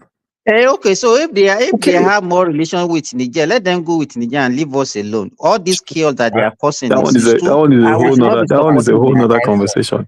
But at the end, the point I'm trying to make to you is this: when he did that, he knew what he was doing and who his audience was. Right? Aizon, let me tell you. Yeah, I think we have with the Southerners, we have to stop all this, because one of the major problems that we have is that we don't even see ourselves as one.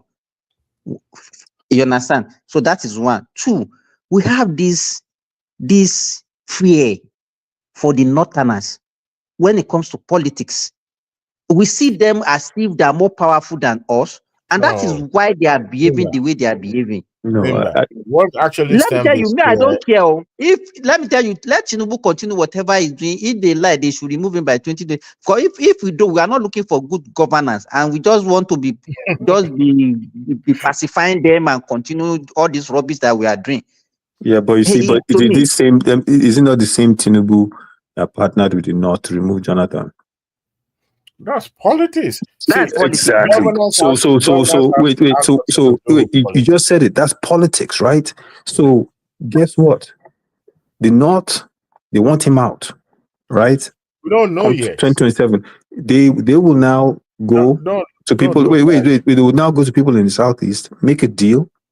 If Obi doesn't run, and they will get him out. And people there will say that's politics too. That's an imagination that is all far-fetched. Obi becoming VP is an imagination. No, Aizon. What if he accepts it? I agree with you. Let them go to the Southeast. Let them. This is not the first time Southeasterners will be pitting them with the Northerners. They have been doing that one even before the independence. And vice versa, Simba. Yorubas have done it with the Northerners as well. They did it in 2015. This is only during the last 80 years that Yoruba did that. But if you look at it, the Southeasterners have been doing it before, even before independence. They did it in the First Republic. People do it. It's not about ethnicity, but it's about interest. Let me finish what I want to bring out. Let me tell you. Then, if we believe that we know their politics, and we Southerners we are falling for it.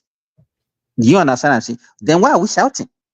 Yeah, nobody's shouting. I'm looking at it saying, see, as far as I'm concerned. You understand what I'm saying? The way you are expressing it. No, wait. The way you are expressing it is like you want to agree with whatever they are doing. Let them be using divide and rule for us in the South. We will be surprised. And then we continue shouting. No, I'm not looking at anything like I agree with anyone. I'm saying the government arresting Mahdi Shehu, it doesn't help the government. That's the point I'm making. Because you listen. A lot of people can say a lot of things that are not true about the government. You don't just run around. They also arrested that Badejo guy, or Bodejo, what's his name? The Mieti Allah guy. They arrested him. They arrested Mahdi Shehu. So it's going to look like you're setting a trend. Anyone that says anything that maybe the government doesn't like is untrue. Let me tell you. You can't arrest everyone. When Tinubu's son takes a lady that insults him from Lagos to Abuja to try her. Let me circle back to this Mahdi show. If you remember, that was a video that he posted on his X. Did you know that Nigerian current government picked that video and echo it back? As a matter of fact, the Guardian newspaper that I read, I believe it was the day before yesterday or so, actually wrote a story about how the Nigerians are now having buyer's remorse about their current head of government. Nigerians or Nigerians? Nigerians, sorry, I'm pronouncing this wrongly. Yeah. That, he's trying to use that as a shield or as a cover for his because they're having issue. He's not getting the support of the Nigerians. The Nigerians are already agitating about some of the promises that he made. That is some of the things that is using now as an excuse, especially when that is it the pipeline bust or whatever they call it, what do you call it, the explosion that happens. You guys remember? Yeah. Is it gas pipe? I can't remember what is this, gas line or what. So the Nigerians are now agitating. Now you have this topic that is, a diplomatic topic that could easily influence the decision of the countries involved. And you have a particular individual that decided to propagate these false narratives out there. And it's actually affecting the relationship. This is a sour relationship in the first place. Now, you can imagine a government picking a story up like that, making references to story that, Nigeria is now harboring France military to destabilize Niger. So if you look at this, it's not every. In fact, I'll tell you this: a lot of them being said on social media or even on television that could have got a lot of people picked up. But you see, it served this guy right. The trend which we should pay attention to, it's not about, because we now have phone in our hand, we can tweet things that are untrue. Look, if you commit what do you call it now? What the family team is being charged for defamation, the people could sue you. But the point is that there's some hot topic you can consider national security issues that people should not just toy with. In fact, before now, this guy in Ghana, Udein, was never in the radar of though people may have, some individual may have scores to settle with him, but it was never really government issued until he published a memo that shows that Nigeria is, organizing a military, strategically positioned military, for whatever military operation in Nigeria during that coup era. So that was when his case was now taken up. Now, I believe he has a warrant of arrest now for him.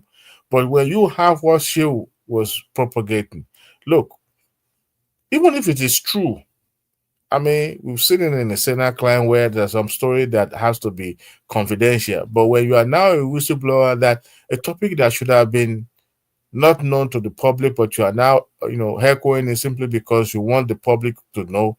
These are the things that could easily destabilize countries.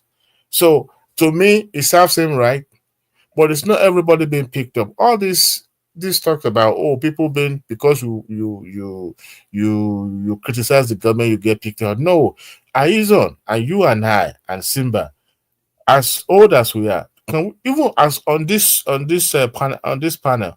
How many times have we criticized government? Have you said things that can easily get any of us being picked up?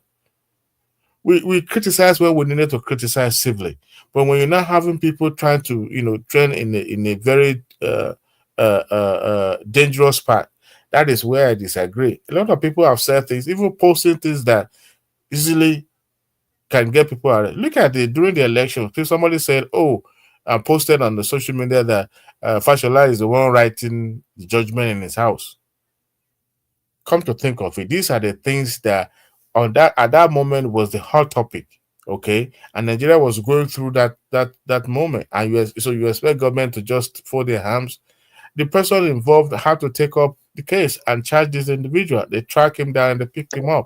Like this one that was arrested now. You see, what Tyson is saying that you should just leave him and then let him continue whatever rubbish he's doing, so that I think the your country can be burned down, Abi. No, I think there are ways in which a government can handle it. I think you don't have to arrest him.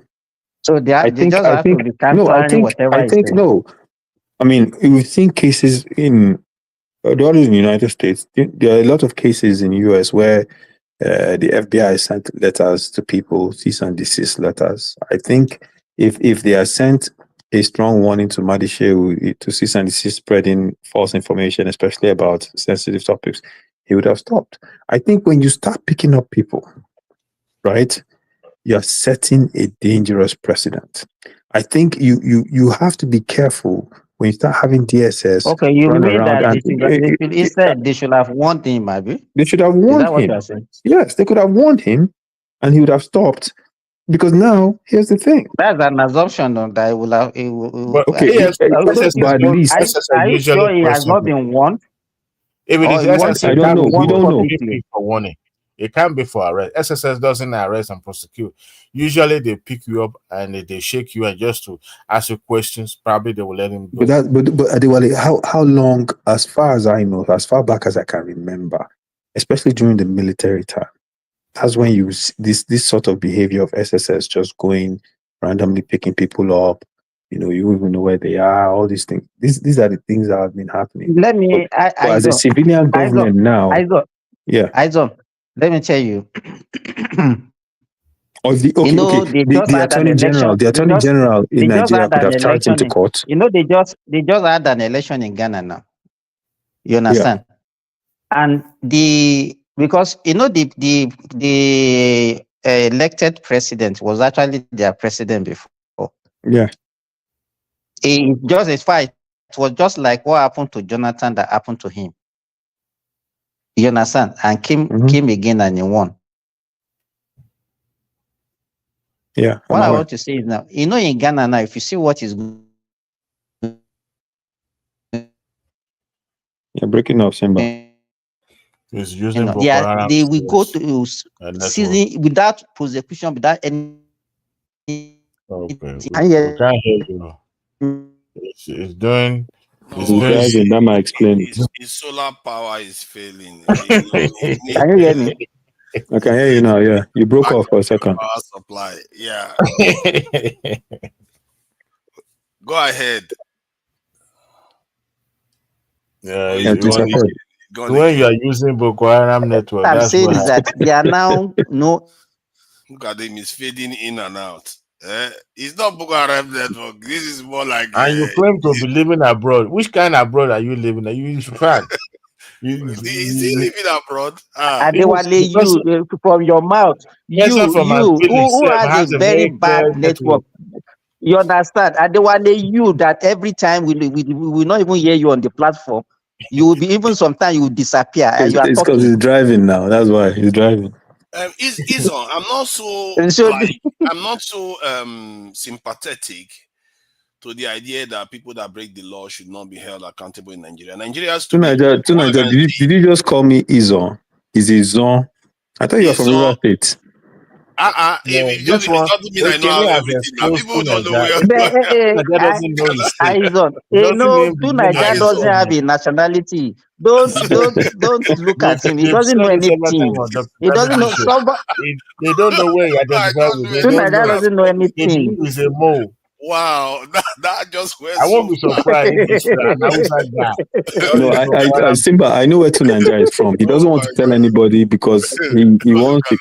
He believes in one Nigeria, so he doesn't want to tell anybody where he's from. I do believe in one Nigeria as well.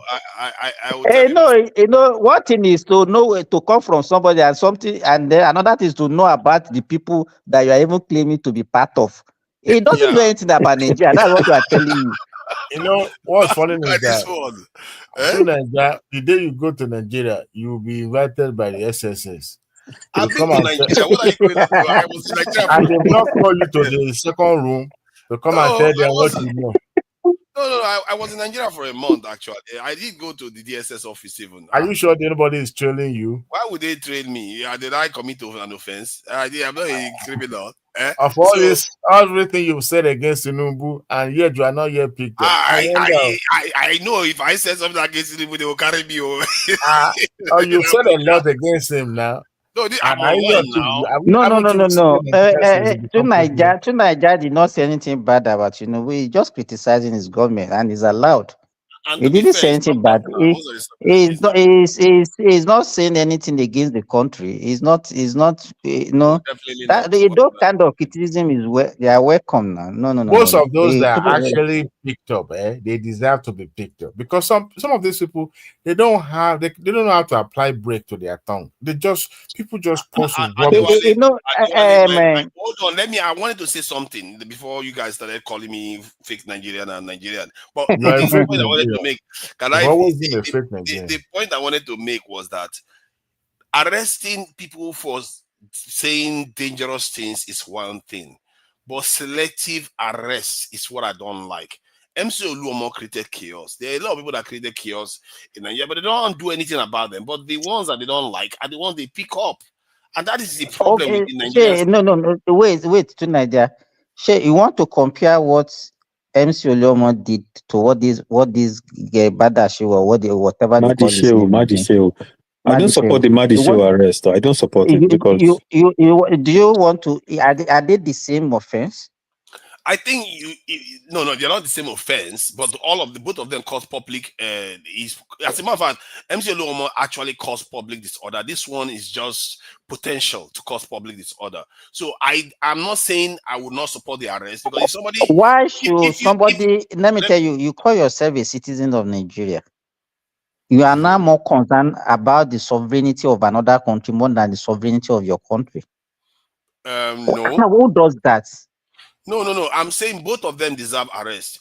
Let us discuss each case on their own merit. You understand what I'm saying? You cannot be comparing them. They are not on the same pedestal. Simba. Why didn't the Inspector General charge him with a cybercrime offense the way they did Farotimi? That would have been better than sending SSS to pick him up. This is the deal. You can be questioned by the security operatives. He was invited, was not arrested. You know the way the Nigerian media used to twist it. He was invited for questioning. This colorful word, we should be mindful. I don't see that. I don't see that as a problem that they should arrest this guy because our country we are too loose with the law. Police would have been the ones who were arrested. If you said that in the UK, was he ever detained? Was he ever detained? It could be. I don't know. The news came out today. Today I received the news that he was arrested. He was invited for questioning and he was released. Mm-hmm. So they released him. Yes. Okay. But I don't. But why? Okay, they invited him for questioning because he made a comment that was false, right? Yes. Okay. If you really want to punish him for something like that, why not just charge him with a crime and let him have his day in court? No. This is area when you are talking, you say it should be warned. This is the warning. He can be warned as well. He can be warned. You can send him a warning. This is a warning to him now. So by the time if he continue same thing, and if he's eventually arrested, I hope he will not be shouting.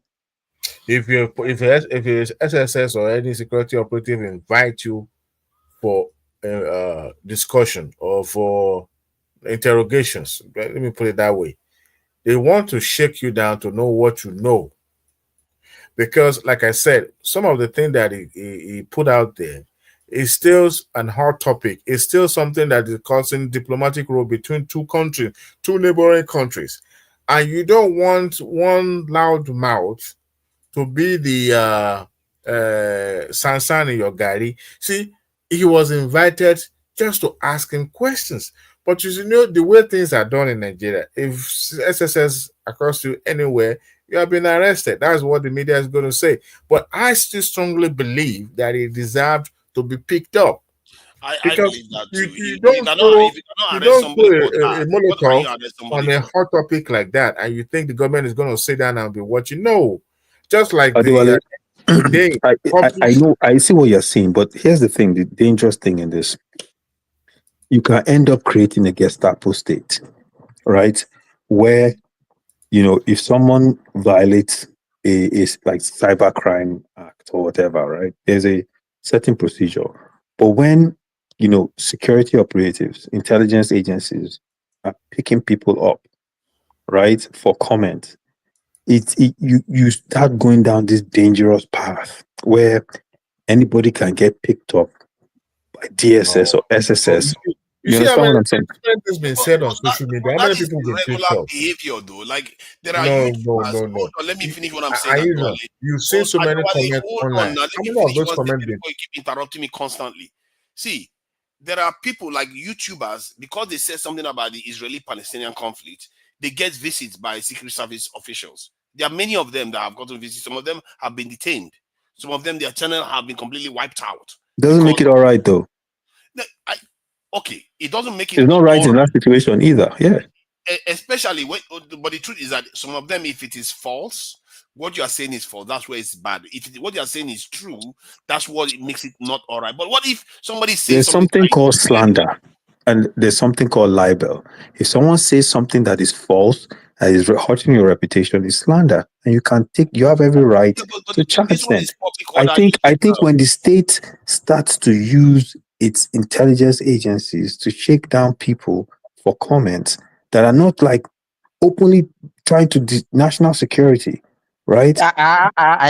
Is this one not a threat to national security? How is this a Simba?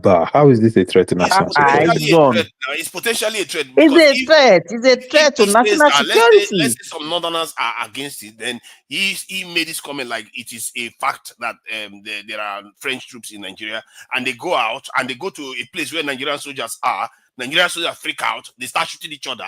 You can see. Have you seen the Uthman Yusuf interview on Arise when he was talking about Tinubu's trip to France and the MOU that was signed? Have you seen that interview? No. And what did he say? He was saying that this MOU Tinubu is signing for our minerals in the north, that we're not going to have it. He hadn't read the MOU, right? But he was already drawing a conclusion. Preempting and drawing conclusion. Yes, that's, exactly. Now, and there's some people that have come out and talked. I haven't seen the MOU myself. I haven't read it. But there are people that have come out and said, oh, no, it just talks about having a partnership and, whatever, and that the company coming from abroad has to build a processing facility in Nigeria. I don't even know whether that's true either. These days, it's hard to know what is even true. But that is different. That's what it says? It's different. It's a different context. But when you compare to what this Mahdi guy is doing, like I said, this is a hot topic. That one is for how you can classify that as a domestic issue. Yes, about the MOU, about the Tinubu's romance with the France. Yes, but this one actually particularly says that military is in Nigeria, and publish something and put a video and stuff that is not true. Like I said, the contents are quite not the same. This one is threatening. It's going to. Okay, let me ask you this question, Adewale. Do you support when Commodore Akinwumi, his name Akinwumi, was arrested by DSS, was called in by DSS after I gave that interview on channels talking about insurgency and how there are people in the government that know what's going on, that can stop it, and then they actually censored channels and fined them for bringing him on. Do you recall that case? Yeah. During Buhari's time? Yeah. Now, when that happened, right, a lot of people were upset at the Buhari government for having DSS pick him up. He's an Air Force guy with a certain level of security clearance. That was saying, wait. That was saying that this insurgency because he has inside information. So he was saying this insurgency going.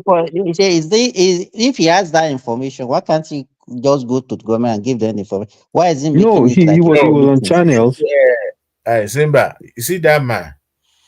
You know, how do I say this? So that I'm not an orator and I'm not good with words, but I will try.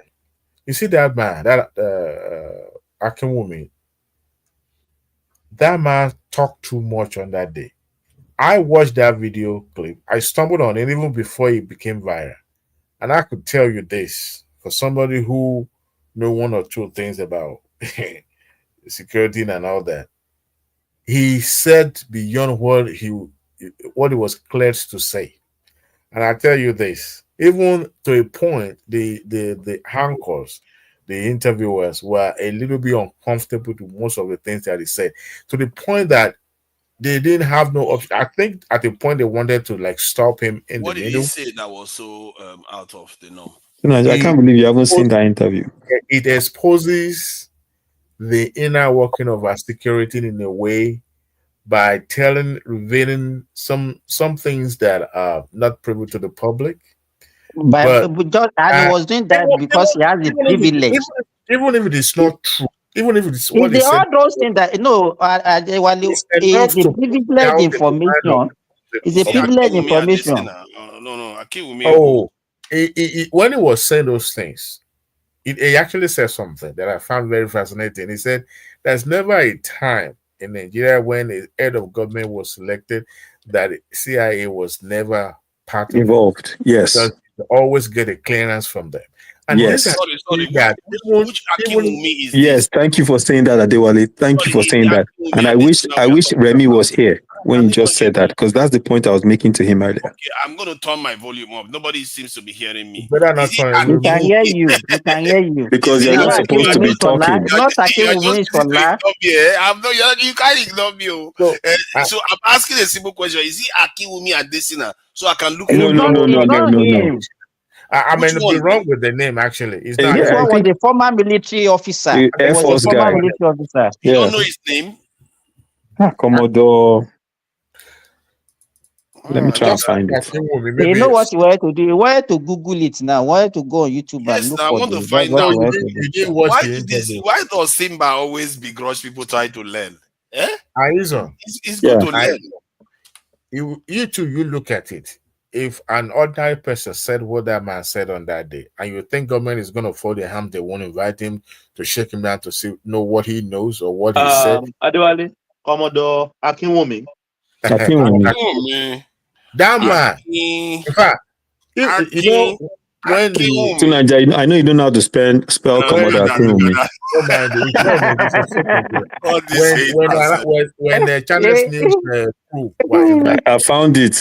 Tunaja, you want me to send it to one man as well? You can send it to private chat. I don't know why. Are you saying that he doesn't know how to Google it? Hold on, guys. He needs the right spelling to Google it now. He needs the right spelling so he can Google it. AKI. You see what I tell you? I said it. Were invited.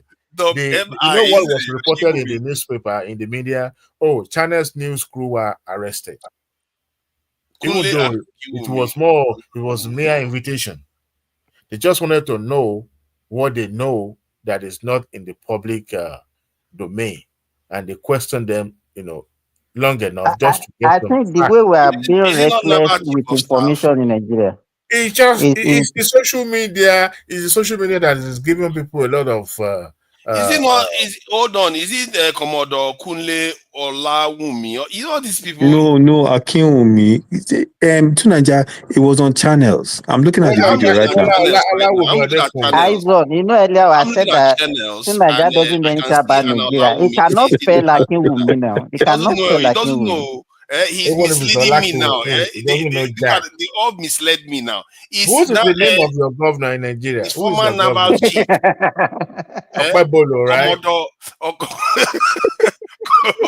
Commodore Kule Olawumi. That's his name. That's his name. Yeah. That's his name. Yeah, I can see the video. I'm playing the video now. Yeah, we'll look into it. So he says every Nigerian president has to get this is the green light from. Yeah, he said they were discussing the next president with CIA in America. By giving that information, what does it stand to gain? What is the import of that information? It's very, very important to let people know that their leaders are not their own. So what can they do about it? To stop it, you can stop it by securing your people. You can stop it by securing your people to stop foreign influence from overwhelming your leadership. That's how you do it. You have to stop it otherwise you're not governing yourself. You're just waiting for the day of when has Africa never governed themselves? You don't know, Jack. You see, half of every member of the embassy staff that was sent from abroad, they were all spy, all of them. Oh, so you know that, and why do we know all this is and it's the information is useless? Because there are some things that are not supposed to be said in the public. What in the public is that you are a slave? No. Are you ashamed? Why are you ashamed of that coming out? You call yourself a security guy. You don't know Jack. Why are you ashamed of that coming out? Somebody that just reading something on internet is calling someone. He likes Wikipedia so much. Wikipedia is always reference. What is Wikipedia? You are the one saying that you know stuff and let the information be useless. What is the point of knowing stuff if you know? There are some things that you are not clear. You are not cleared enough to reveal. Look at that. Cleared enough. I mean, you know the level of security, right? So if you are not cleared to divulge certain information, you better not. In fact, some people in other clans, they put them in prison for life. How did he even know? How did he come about all this information? It's not the privilege that he has as a former military officer. Exactly. So why is he not divulging such info? The guy is a dangerous guy. Oh my God! Because he's loyal to his people. What is wrong with that's not loyalty. That's not loyalty. If I see you near any public officer, I will shout from the roof. People like you should not go near office. It's like you don't understand the purpose of leadership anymore. You just want to carry on the control of foreigners. Yeah, because life is fair. Life is just. Life must go on like it's like rainbows and everybody just having jojo and good time. You know what? No. Life is never like that. There's no country in the world. Not even Switzerland. Over it. You still want us to be like that. Listen, my brother. There's no country in the world, where you will find all this story that is always kept away from the public. Even the most is it Switzerland? I've never fought a war before. Which country? It's Switzerland, right? They always have one ugly truth about not them. Not fought a war for 200 years at least. So the bottom line is that there's no good. But yeah, they are more paranoid than you. No, look, every country have their own way of doing things. African has always been at the mercy of the Western country. Sometimes but the thing is that there are some things that is not. There's something that is not meant for public consumption.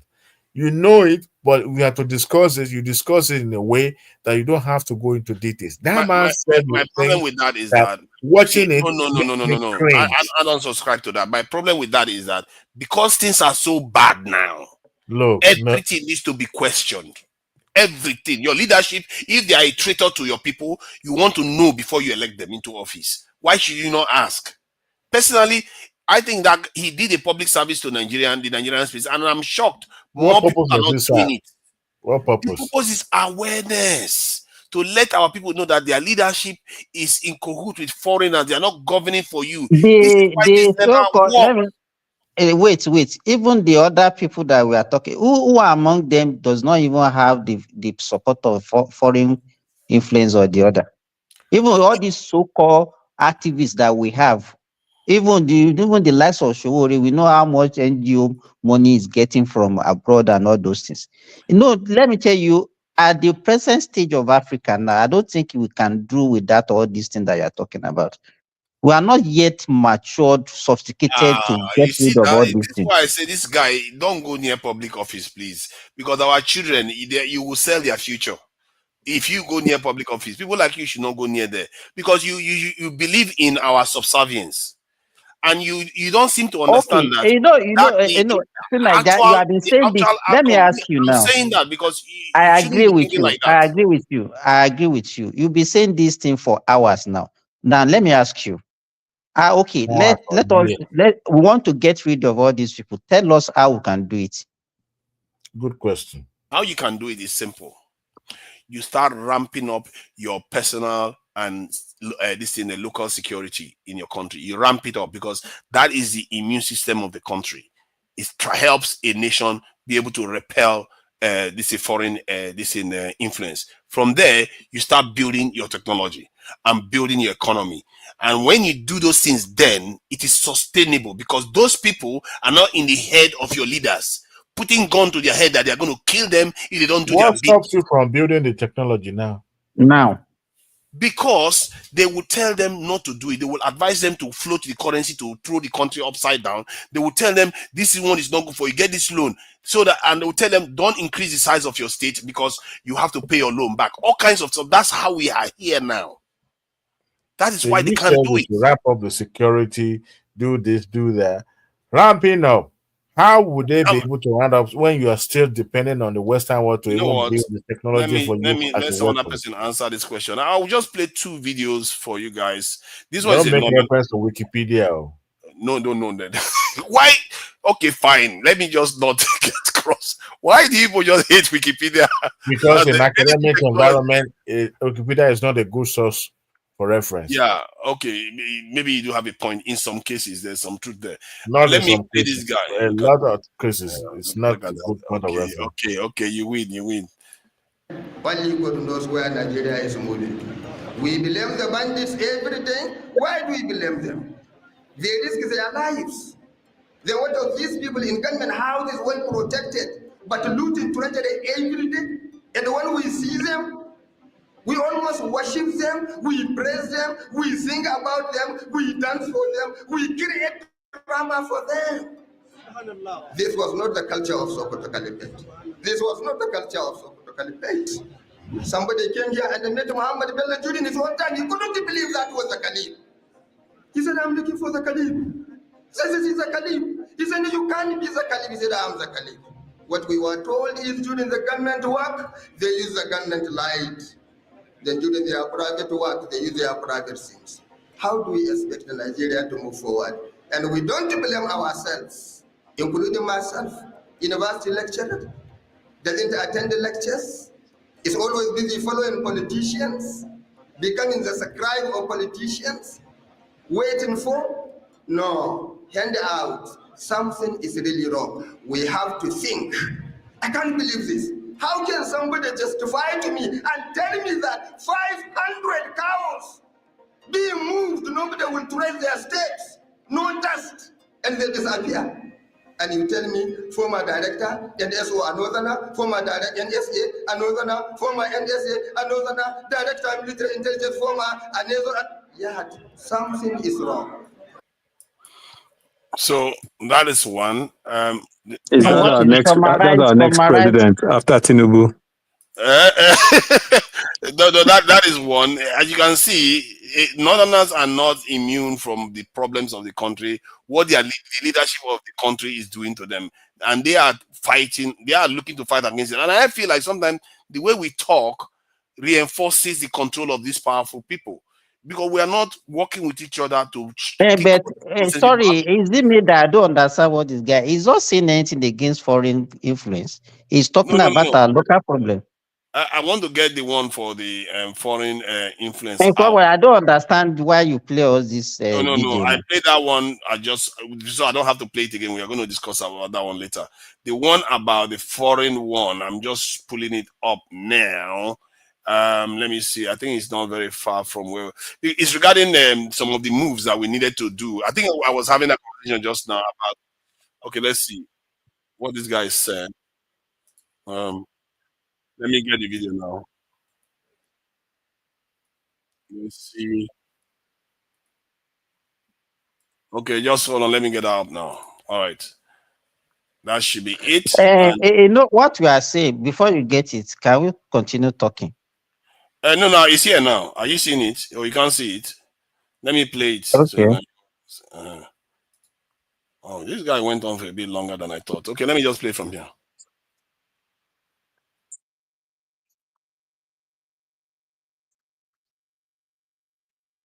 No sound now. It's still no sound. on. No There's sound. sound now. We are You're not hearing hearing me? anything. Okay, let me just. I think okay, maybe I didn't set it up properly. Let me set it up. This thing is a bit weird sometimes. Your propaganda is not working tonight, Jack. Look at this. Yeah, all these enemies of progress. They made me forget some of the buttons. All right, let me play it now.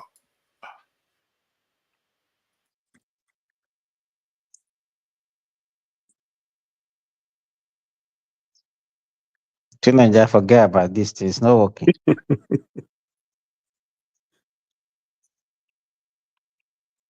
We didn't hear anything. What you need to talk? Just tell us now, tonight. Tell us what message you're trying to convey. Okay, summarize for us. And then you see that, look at them. They can't even be patient for how many minutes just to listen because they want to hear our own voices. No, just hear so it doesn't come only from me. If I were to draw on the history of China and the history of Iran and Korea and Russia, there's one bottom line determining factor with all of them. And that's that before their revolutions, before they commanded respect, the situation in each one of those countries was not great, whether it was being indebted to Western banksters, whether it was a series of illegal coups or regime change operations or assassinations. These countries did not command respect on the global stage to the Western imperialists. That's the same problem that Africa is facing today. There is no respect that is commanded to the imperialists except for the new confederation in Mali, Niger, and Burkina Faso. And we've seen Russia come in and help secure the region against the US-backed threats from Al-Qaeda and other terrorist groups. But ultimately, I think that Africa needs to learn from China, from Korea, from Iran, and from Russia, who first had these beautiful revolutions that commanded the respect. Then they developed their militaries, they developed nuclear bombs, they developed all these sorts of things, and then they built their economies. We're sitting here and we're talking about being in the United Nations, having a rotating seat in the United Nations Security Council. We're talking about the economic plans of Africa in the future, new currencies, African Union. All of that doesn't mean a whole lot if the West is going to come in and trample all over you. What good is a seat at the United Nations if they're not going to listen to you? I think the point of that was that we need a revolution. Yeah, I don't know about revolution. That's what he said. No, he said that. He said that, but personally, I'm not so keen on revolution. The reason why it's not the same. But even the country example that he gave, there was no revolution. Was there any revolution in Japan and Korea? In Korea, there was a kind of. In China, there was. In China, definitely there was. And Russia, there was. He's saying that we need to figure out how to self-determine our own futures without interference. That's what he's saying. And then we can now example govern. That was given, he made mention of Burkina Faso, those people Mali. that went to Russia, and he mentioned Russia. So are they doing it themselves, or they are still using another colonial master? No, I think one of the things they did that no African countries set it's up. Just like you want to abandon one for the other. Simba, I know where your chickens are. If you carry on like this, So my point this type of attitude. So the point, what he was trying to say is that this Niger, Burkina Faso, and Mali, they've done something that Black African countries that did since 1960. They formed a defense pact. Black African countries, why do you think they've not done it? Because all those they okay with Russia against the Al-Qaeda. I mentioned Al-Qaeda now. Al-Qaeda, Sponsored by America. By America. That's what he said. Don't know. Al-Qaeda just took over Syria. Who do you think supported them? And America just removed the bounty on the so-called terrorists. What we even hear about the world, was it not the same Al-Qaeda that was against the US in the first place? It's not because of Al-Qaeda that they went and invaded Iraq and all those things. Welcome to the true world. Welcome to the true world, Simba. Welcome to the true world. That shows you how the world functions. It's not as you think. Sometimes these people, the people that you think that that is their enemy, is not. They are using them against you. As long as it serves their interest, they will use all these people to create chaos in your country. If it serves a Western interest to use IPOB, they will use IPOB. And this is what concerns me about our people. We are so susceptible to these things, and that's why our discourse needs to be better, so that I agree with you. We are so successful to this kind of thing. Yes, I agree with that too. Totally. So, but oh my God, something just happened. Everybody agreed with me. This is scary. What is going to happen? The sky is going to fall. I think we're tired, so we're tired of arguing with you. So we just agree. You just surrendered. So no. I agree with you. I think is a valid point. A house divided can't stand. And exactly, and Simba that is said why it we are before. not even making it. We are not making any progress in Nigeria. We can't make so progress divided. the way we are good. Let me tell you, what we see as being good is not actually what is good. If you like the person that is there, everybody will support. And that is what we have been doing to ourselves. Well, even when you see somebody has done something wrong, once is from your tribe or your ethnicity or from your religion, whatever, we support. To me, sometimes when you look at the situation in Nigeria, is a self-inflicted injury on ourselves. It's not by any outsiders. Believe me. Are they the one teaching us how to behave, the way we behave to ourselves, the way we see things? They are not. Yeah, he does have a point. If we didn't have saboteurs in our midst, then they won't have anyone to betray the country. We have people that are willing. We can't get rid of our saboteurs. You see, the problem we have, Nigeria, before we can make that progress, we have to solve the internal conflict first. That internal conflict, the fact that you have, like you just said, if tomorrow they want to destabilize, they can go to IPOB and promise them the country or their secession. Those ones will do whatever they want. They can go to the north and tell people in Northwest that they will help them remove Tinubu. Those guys will sell the country out. So that is the main issue, right? We have to solve that, and we have to build a one Nigeria mentality. Right now, nobody's working on that. Nobody's working on that. If you think about it, it's not something that will happen automatically. Think about what's happening in Nigeria now. Everybody is toying with the whole secession thing, right? Yeah. Everybody's toying with it. So, and there isn't any program you see right now that's really trying to drive and push a unified country. And as long as that continues, it's just going to, in fact, in the 60s and 70s, we had better programs that were pushing one Nigeria than now. Now is like, it's almost like they've taken it for granted. You are taking it too far. Let me just add this one. Chidinma issue has brought Nigeria together more than any government officials have done. The thing about our officials and our people these days is that it's like we don't have any true nationalists anymore that says, you know what, everybody come together, let's do something, and that everybody trusts. Yes. We don't have nationalists. There is no true nationalist again. Everybody is so sectional. There's nobody that can say, yeah, this is a true nationalist again. Look at Wole Soyinka that is so all about justice under Buhari. Suddenly he's gone quiet now. It's like, what is it? Why do we behave like this? There is nobody you can trust anymore to be like even-handed. Let me even tell you this to Niger. Let me tell you this. Recently, Bola Ige was killed December 23rd, 2001. Yeah. You understand? And I listened to a recent interview granted by his daughter and his son. You understand? If you see what those guys are saying, you know who was in government when the assassination was. How could your Minister of Justice be killed like a chicken and you did nothing about it? You understand what I'm saying? No, it's never done anywhere. You understand? So you know, the people that we used to look at, and let me tell you, we cannot even exonerate our founding father from this problem that we're having. I'm very sorry to say this. The likes of Don't be Z, sorry. Kawolowo. Don't be sorry at all. They definitely were culprits in all this problem we are facing. Yes, But let me say something about they Bola laid Ige. a very bad. Let me tell you, they laid a very bad foundation.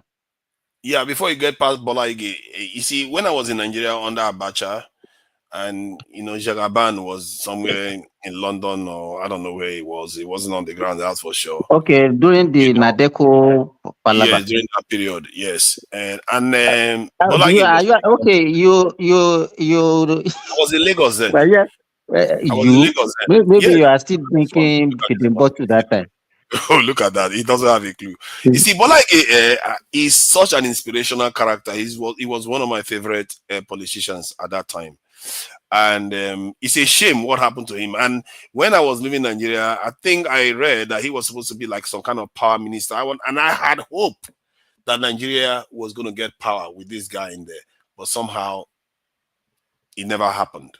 And instead, the quick when that was a national broadcast where he laid down his plan, how he would do this, and immediately, maybe a few months after, he was removed, and then they shifted him to justice. Wow! And you think your nation is not being? You see that you think your nation is not being sabotaged? We knew. Let me tell you, one of the reasons why Bola Ige was killed, because the PDP that time wanted to seize Southwest, and they see him as the only person that can prevent them from getting the Southwest that time, and they got rid of him. And see what happened. 2003, they remove all the governors. I see. It's a shame that he just died like that, because that guy. My own position. Let me tell you, all these people that were parading in Nigeria, and all these people that we see, there's none of them that worth us discussing them. They are all enemies of our country, even including Obasanjo. Obasanjo, in fact, is the number one enemy of Nigeria. They are the type that go overseas. They come back with very mediocre dream for us. If you remember, between 1976 and 1979, you understand, this guy, when he wanted to return us back to democracy, he could have returned us back to our parliamentary system. That time he has the opportunity, but because of his romance with America and with this guy that just died 2 days ago, the Mekata or whatever, he was his friend. Oh. That was why he adopted this so-called presidential whatever. Yeah. Yes. And left the one that we were practicing before. Yeah, the parliamentarians that will probably have suited us better. Yeah, so your question time, you will have to be questioning the leader of the country. Even returned us to the regional government. Oh no, regional one is never good. See, okay, let me ask a question though, because we keep blaming all these our leaders, but let me put you in their position when Oyibo left the country. If it was you, your forefathers, like your great-grandfather, your grandfather, and all of them work for Oyibo man, and then you grow up and they turn you to school in Sandhurst or whatever Oyibo school. You are one of the elites in the country. They hand over power to you and all the rest. And before they handed over power, you were the subject of these colonizers. Then they gave you power. Don't you think it's almost impossible to aspire for your people the kind of vision that somebody that fought and defeated? I'm not after what they do as government, or whether they follow whatever policy the former colonial master was telling them. What I'm talking about the unity. I'm talking about colonizer, any name you want to call them. I'm talking about the unity. That one is not in the hands of the colonizer. You understand? I'm talking about the unity of the country. Let me explain why that is still in their hands, or not necessarily in their hands, but because of the situation. It's not in their hands, but because of the way they got their independence, they didn't fight for it. They just handed over the power to them. They were friends with these people, for crying out loud. They were their bosses. These people were their bosses. So when they handed power over to them, yes, they may have their own aspirations that these are my people, I'll do my own thing. but they can't. They didn't move far away enough from them. That's why. But okay. Now we see that one as our major obstacle to development in Nigeria. But is it the same thing that other black countries are experiencing that's actually not making us to develop? They all experience the same thing, and this is why I'm beginning to think that it's almost impossible. How? No, they gave you the key to the house. They say now run the country, but you have to do this, you have to do this, you have to do this. You don't know anybody else. You've served these people all your life. How do you break free from such a grip? All there are certain things that we are celebrating now, and I'm waiting maybe in the next 4 years, 5 years, 6 years, 7 years, 8 years. We are saying, give it to the youth. We have an example in Senegal. I'm waiting. I want to see what is going to happen in that Senegal. I want to see what is going to happen in Burkina Faso, Mali, and Niger. With all these things that we are just saying on the social media as if everything is well with all these countries that we are talking. I'm just waiting so that maybe in the next 5 years, 6 years, we'll now be able to review and see that whatever. You understand what I'm saying? Yeah, I think okay. Look at that. This is just a day ago.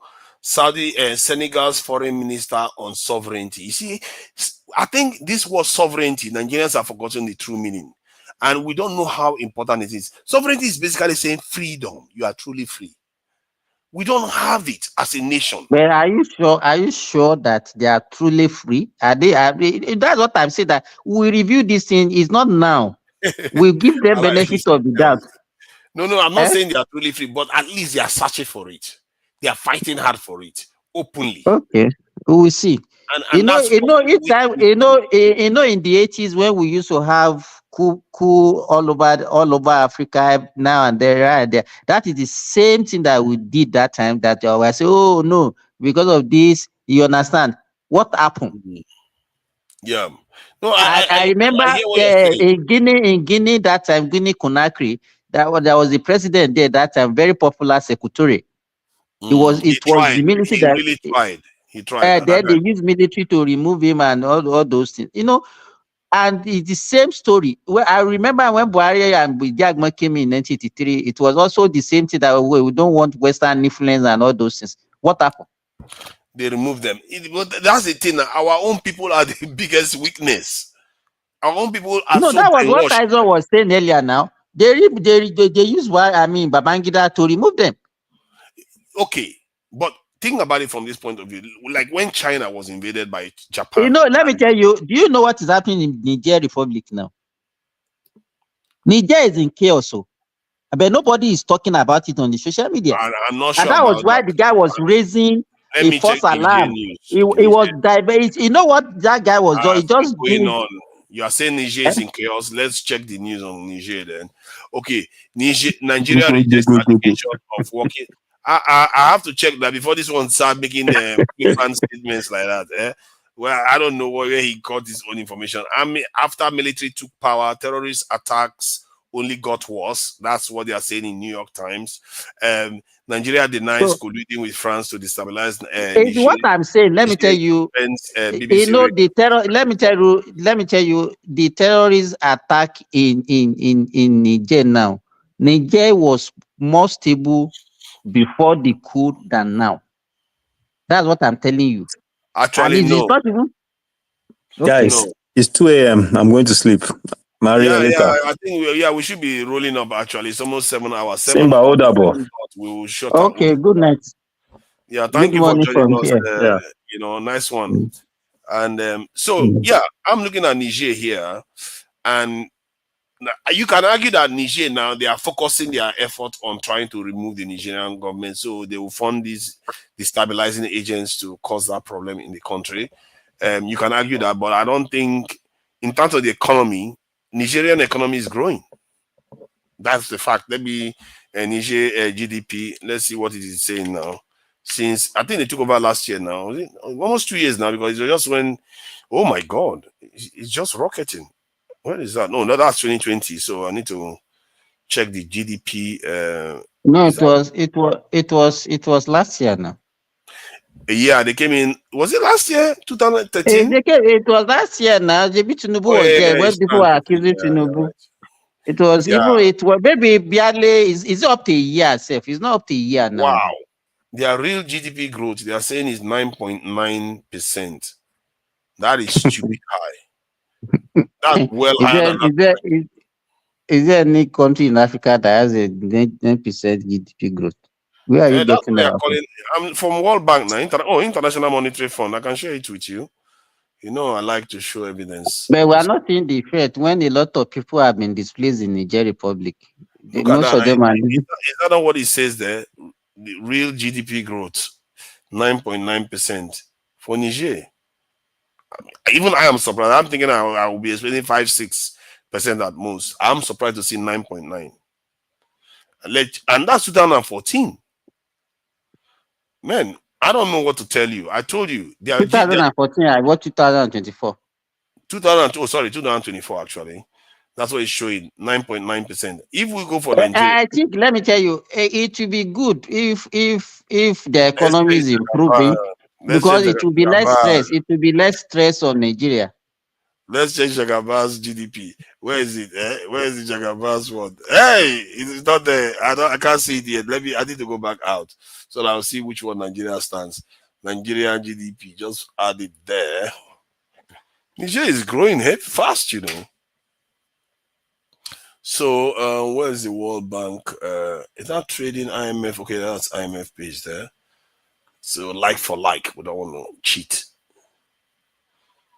And this is Jagaban.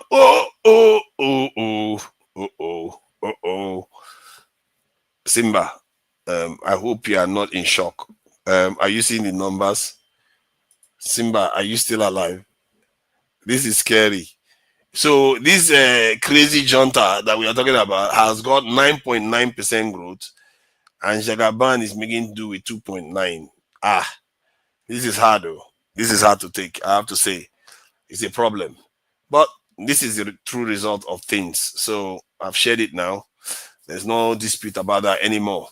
So, ladies and gentlemen, we are going to be calling it a day, but not a week.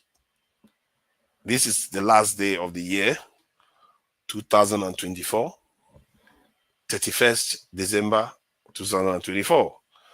Thank you for joining us, gentlemen. Adewale, Simba, co-host general, Mike, I don't know how to pronounce his name. Izon is one of them. Thank you for joining us. Remy, thank you for joining us. And in the chat, I see Heavy there. I see one man. I see Eva G. I see Oscar Blackbone. Eva G again. Who else is there? AB was here too earlier on. Oroyo, I see you there, Oroyo. And Wachiku is there. Kulata was there. Yeah, of course, Kulata is rubbing himself on the floor, crying, always in lamentation for whatever reason there is. All right. Ossie, I see you there. Oziego, thank you for joining us. And for the donation, $20 American dollars is it's not a joke. You know, people have to work hard for this. It's a lot of money. 20 American dollars. Thank you, Ayo, for 20 American dollars. And another 20 American dollars. Thank you, Ayo, for your support. And I'm sure one man is grateful for that donation. Till next time, I will catch you all. Bye.